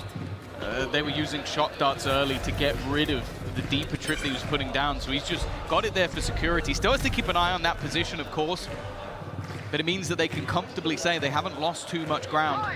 Even still, though, this is looking like the potential for another ruse. They love to do this on the mate side, of almost sell this as, okay, we're going one way and then start doubling back in the other. That's exactly what they're doing.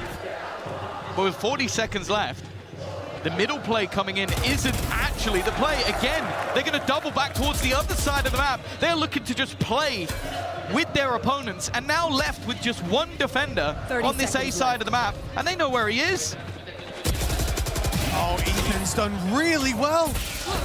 The shock dart Ethan towards the end, but a 3 versus 3. That's not bad. It's way better than it looked like it would be. Now for Martin, a single pick. And this round becomes very, very difficult for NRG. That ultimate is online. Just one more. The spams to start, not landing for Brock. Up goes the wall. Ethan's being caught by a counter paranoia though. Brock's keeping them back, buying time. That's exactly what NRG want. Time to keep on ticking. Kiko in prime position. With 3 kills under his belt, there is still hope for NRG. Martin, the only man standing in their way, trying to run the clock down. But it's enough remaining for NRG's defuse for a 4th on the board. And you see exactly why it was so important that Prox took Kiko down the round before. He is the reason that NRG find 4 here. Not only does he clear the man in the middle, but then that late flank. This is the problem when you're up against a player like Brock. He forces you to play unorthodox positions in your post plant, and 2 players standing on the right side of that generator is not something you'd normally expect. And the reason is because if someone flanks, you're in serious trouble. And they did think of it. They had Prox watching that position, but watching it and winning a duel versus Kiko could be a very different story. Take flight. The defense have found their response after the pause. They're still going to have that ultimate play. Kiko, an opportunity. You'd almost expect him to get that opener with how he played in the last round, but luckily for Mini, he'll get to tell the tale. You have to think maybe Kiko's even realizing, right? Prox found me in the previous, or sorry, Bebo found me in the previous round. He'll still play that lurk. He's feeling that late round impact. It was a big pickup from Kiko. This time in mid, he'll be given nothing. The 3-man push-up from NRG late too, in fact. As they realize a hit must be coming in somewhere. It's time to get ahead of it. Early flank attempted in both directions. Now they hear the noise towards the B site. Very early flank by Mata. He is right on the trip, and now they've got to double back. They've got to, because the ult is going to pull him in. But Prox finds the fight. Ethan there to back him up, though. Makes this uncomfortable. Mini with the door closed, has a 1v1 isolated for a moment, for a second, but now that door swings open, and Ethan, landing his shot, has equalized, has put NRG back up to neck and neck, back up to 5. No, I think that was what was talked about in the pause. Are they just playing scared? Are they just allowing their opponents too much space? And since then, they've done anything but constant flanks, constant pressure, putting mates in a box in the last couple of rounds. And you can see it from Martin's perspective. Not only is he almost caught by the first flank, but it's almost a scramble to stop him getting caught at all. I was going to say, for mates, I do think that this is something they can fix easily, though. Bebo playing that little bit more passive in terms of flank protection. And ultimately, the pushes have worked. When it comes down to playing direct, they're getting on the site. It's the late round space that they're being punished in. Now Bebo plays more passively towards spawn, but on the push itself, a problem. Yeah. Kiko, with the tour de force, lands himself the opening, takes down Mini, and although you'll find the plant, NRG are happy for the retake with a man advantage. Yeah, and now that flank had to be given up. Needing to play this one as a squad. No ultimates planted for that attack side to play with, whereas the run it back can be utilized. Looking to try and find a target. There goes Martin. Nice re-aggression though. In fact, both finding a couple of shots, but even still the trade's coming back.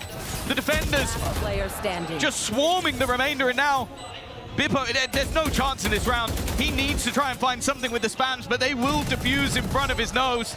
In fact, even taking the time to make sure they get the right person on that defusal. Confident stuff from NRG.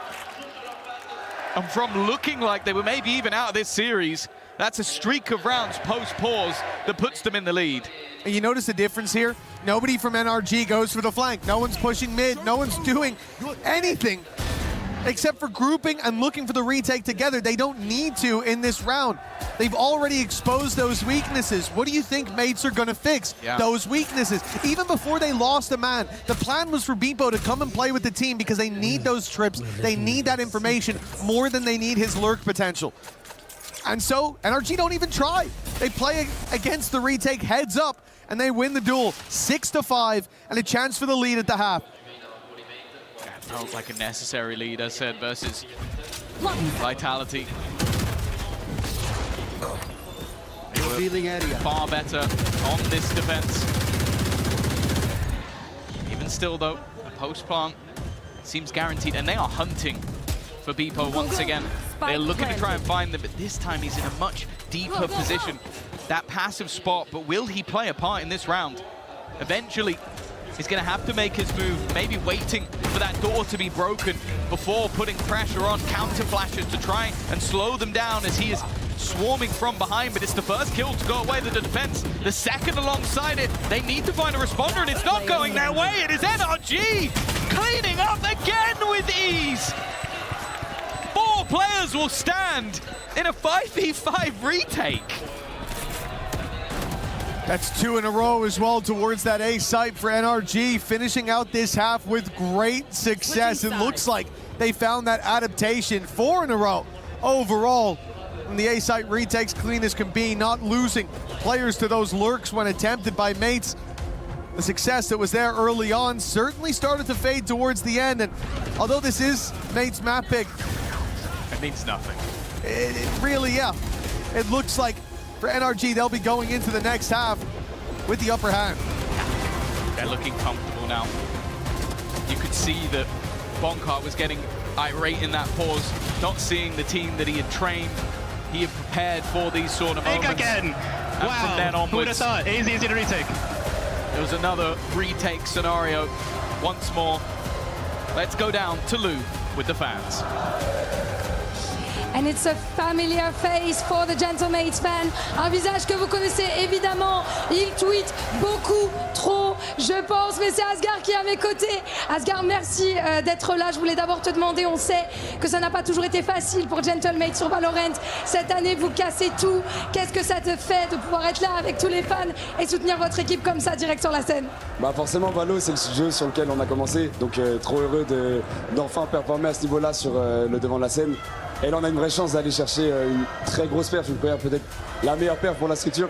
Donc c'est trop cool. C'est que du kiff effectivement. So why does it matter to you Gentlemates fans to be able to cheer for your team here in Paris? It hasn't been always easy for us indeed, and it's just such an honor and a pleasure to be here and to cheer for them. We can get also a big performance, and that's all we wish you, of course.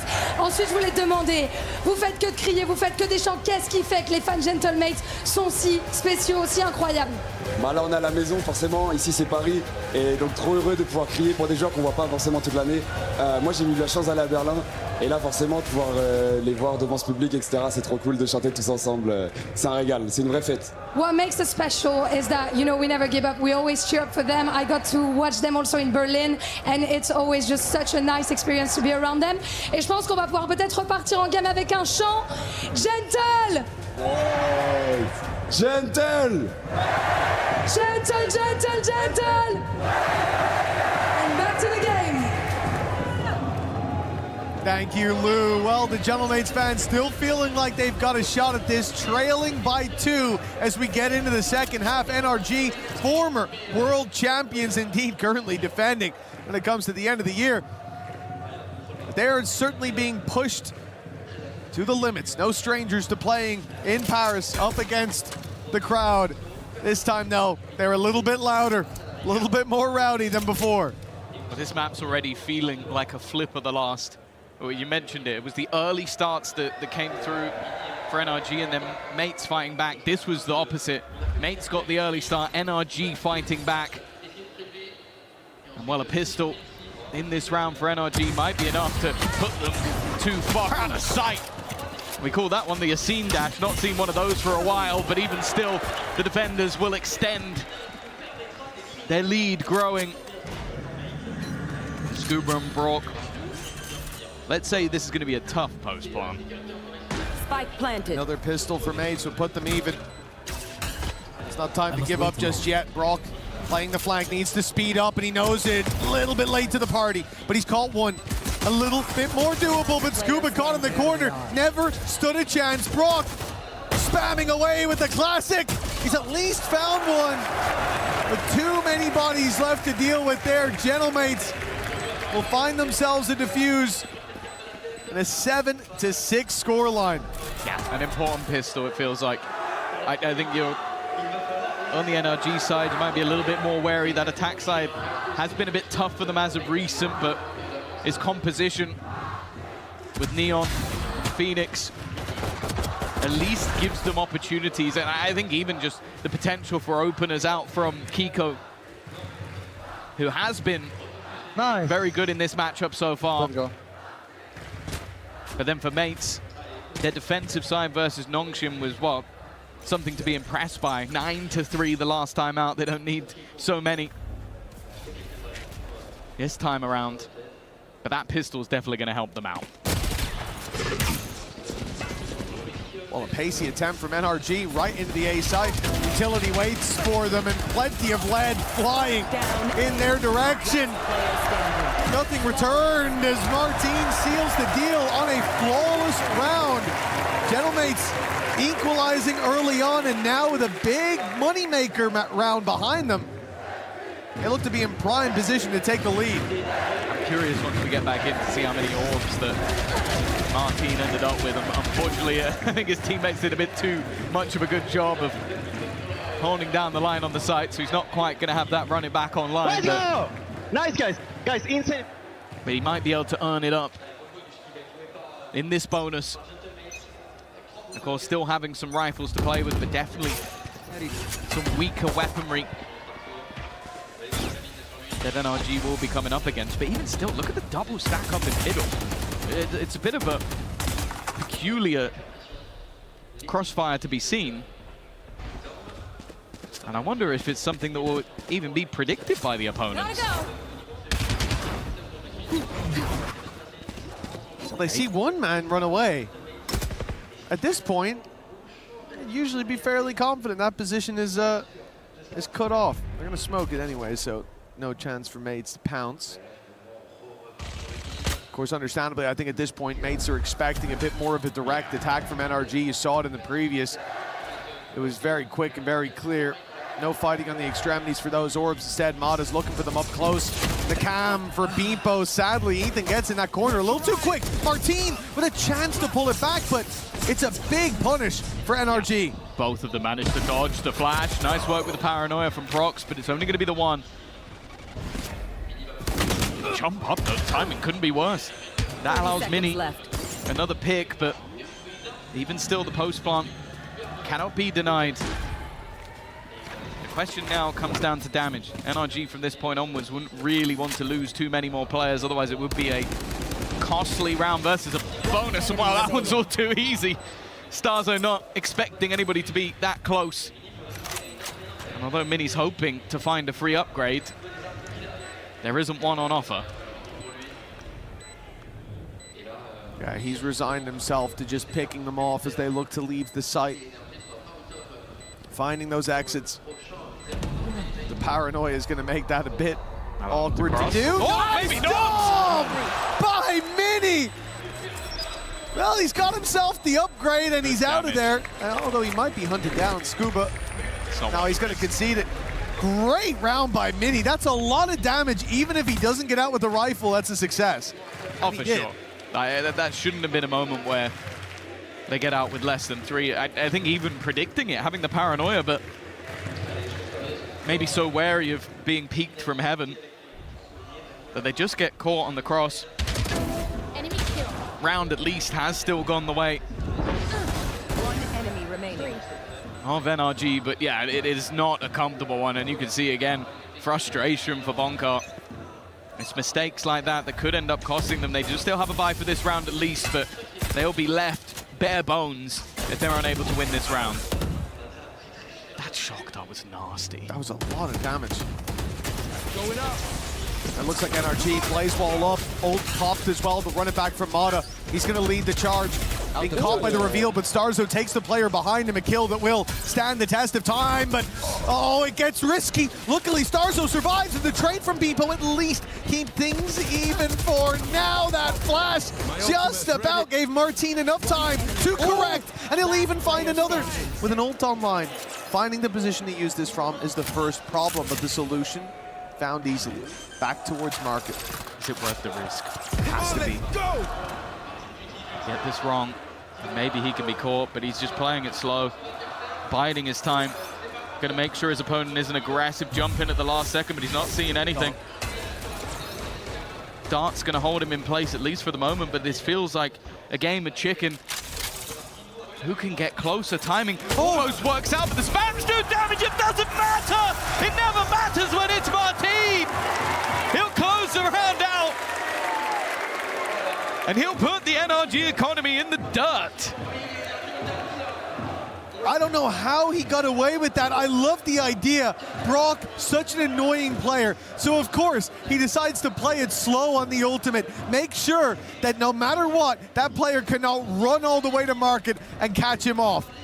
So that works out to start with, but it's an ult burned up for what is ultimately just a heal. That heal ends up saving his life as he survives on 13 or so.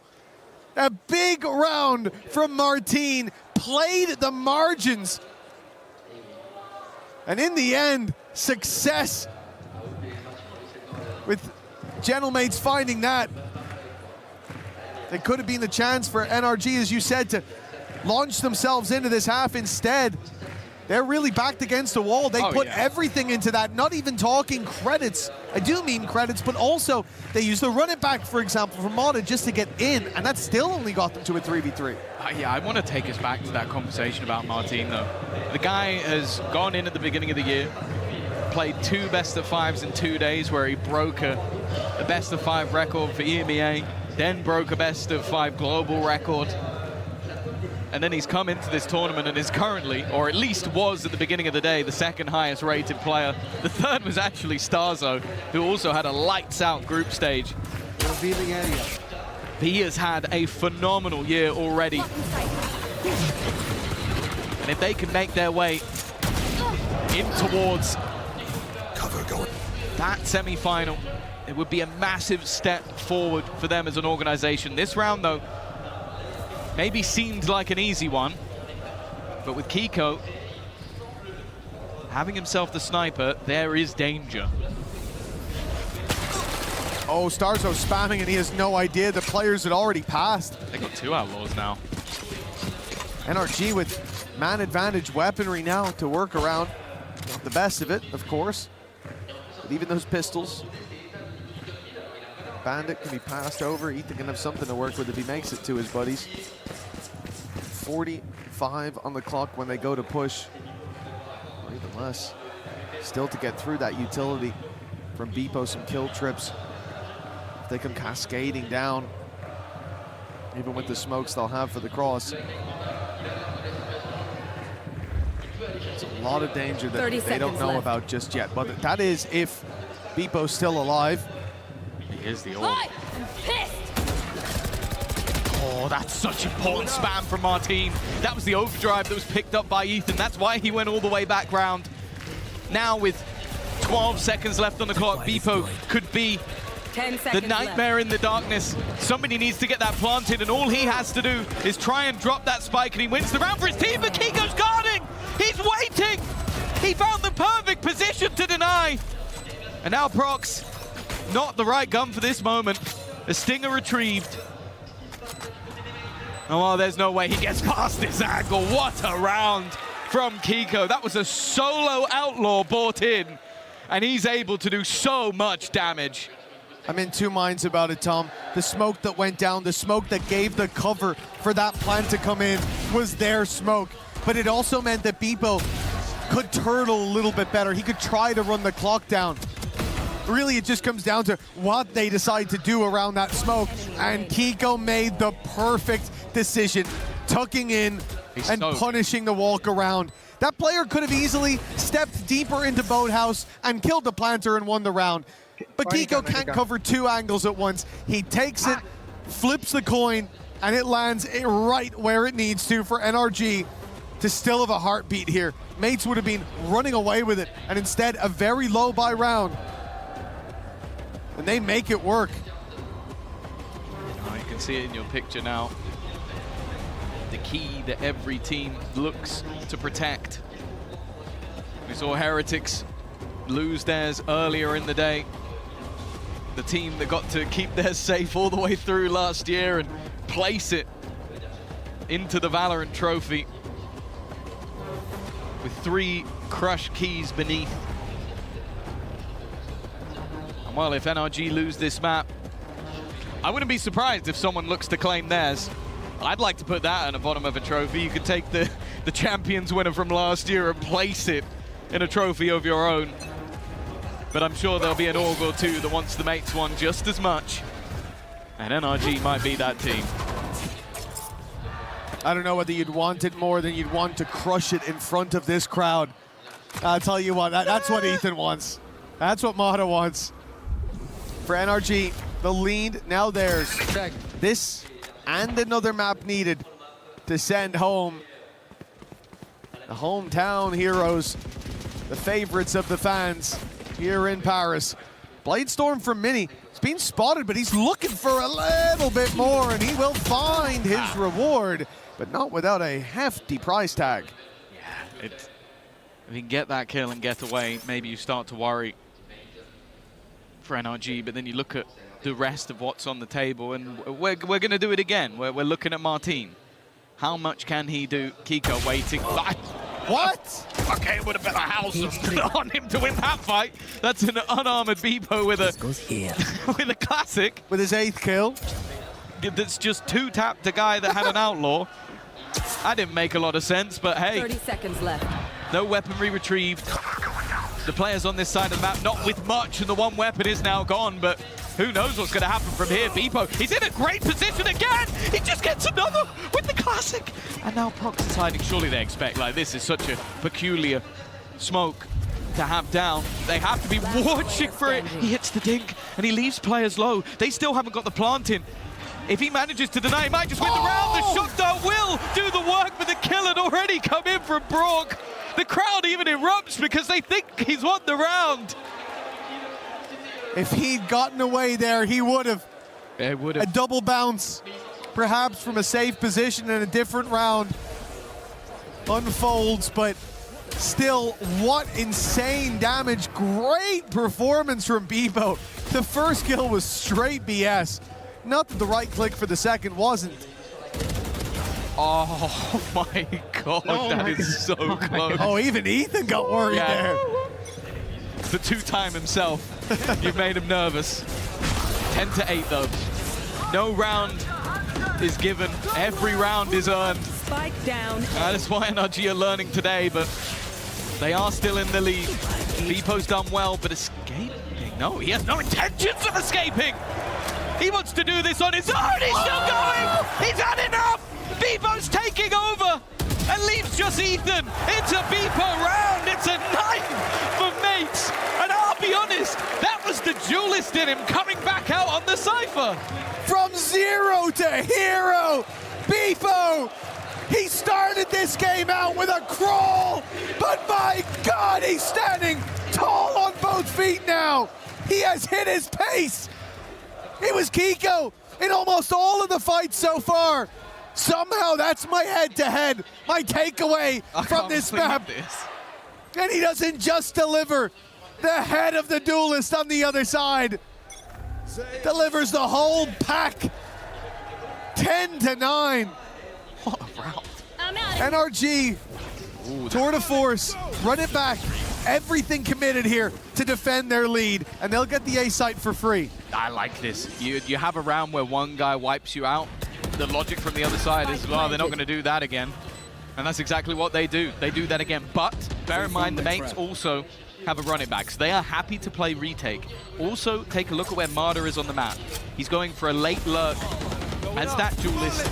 Here goes Martin, counter utility being expended to try and slow him down, but try as you might, slowing him down is difficult. Even still though, it's Scuba in the smoke, and a cleanup.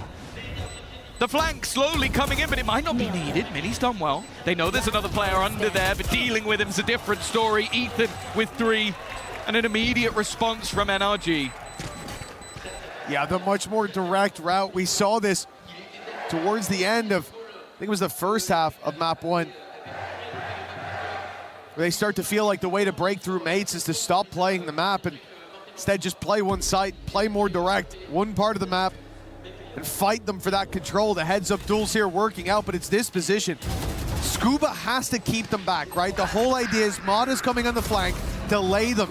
The smoke is hopefully there to do that. And Scuba tries to make it uncomfortable, but picking off 2 pretty much ended the round. That's a good read as well. I think that's the main thing from my perspective is you go, okay, they're not expecting us to do that again. Let's double up. Let's go straight back into the A site. One player managed to do the damage in the last round. That will not happen again. And you could see that mates were very heavily focused on a mid-fight. They were ready for their opponents to maybe be a little bit slower, be a little bit less direct. Like, they're going to take their time in this round because of what we just did. But it is that battle of the brains. Ethan with the experience. But the fact is, we are in the presence of greatness. We have got 2 champions-winning IGLs facing off against each other. I don't think Starzo was IGL when he won, but we ignore that. We ignore that because it doesn't sound quite as nice. Who was? A man with a 3K. That's what I've heard, yeah. We miss you, bro. We miss you. There's different stories about that, but 11-9 for NRG. The lead, there's a big round in the previous, sets them up. I mean, at this point, they are teed up. They're on the green. Just got to tap it in. There's a few dangers. 2 judges brought up by mates. A Guardian in the hands of Martin, but no big ultis to save them. No Blade Storm there. No run it back for Martin to be an annoyance.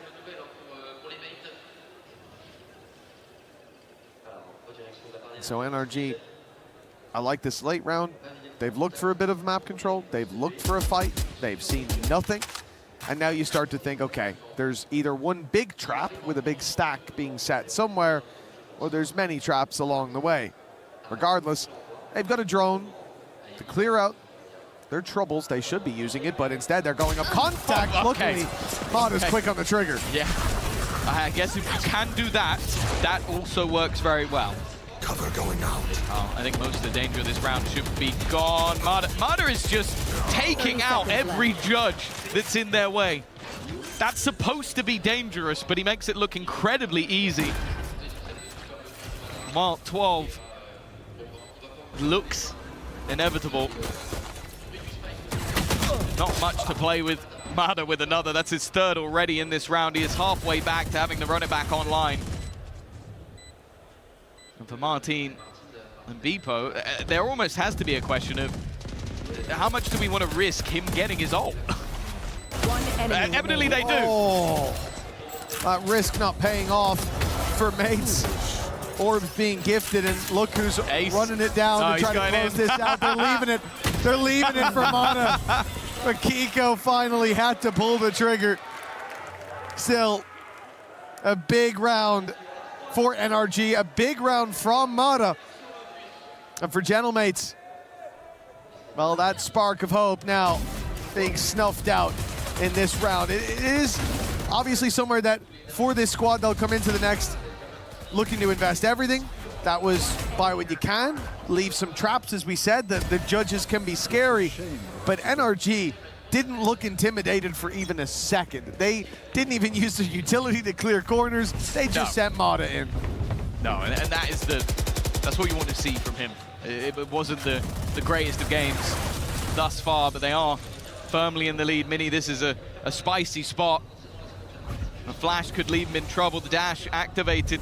Spidey senses tingling, but they've lost both picks. A crossfire of that deadly double duelist decimated within the first few seconds of the round. And well, it seems like the curse of winning both pistols might be the curse that comes through in this map.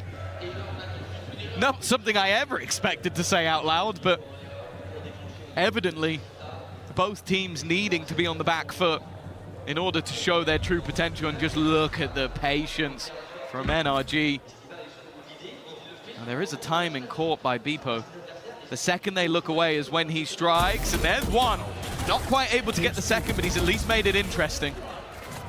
Beepo's 15 now. That pick put him positive after a really slow start. In the corner here, Starzo, he had a chance, but he's been running circles around him, but now caught by the trip, will be deleted by Beepo. The everyman hero on this squad. Prox with a wonderful wall bang, but he'll be left alone. They have to come his way. 15 seconds, and the plant needing to be found here and now. A jump in from Scuba, locks in the map. We're going all the way to 3 as NRG refuse to falter. Well, we might be two of the people that are alone in this thought, but I'm very happy to see a third map coming up. It's been a banger of a game so far. NRG having to show the same level of resilience as mates in the last map. You lose a map, you go down early. I think they fought back like 5 rounds in a row at the end of the first half after a tactical pause taken by Bonka. And then on the attack, on a map that they'd been struggling on the attack side on for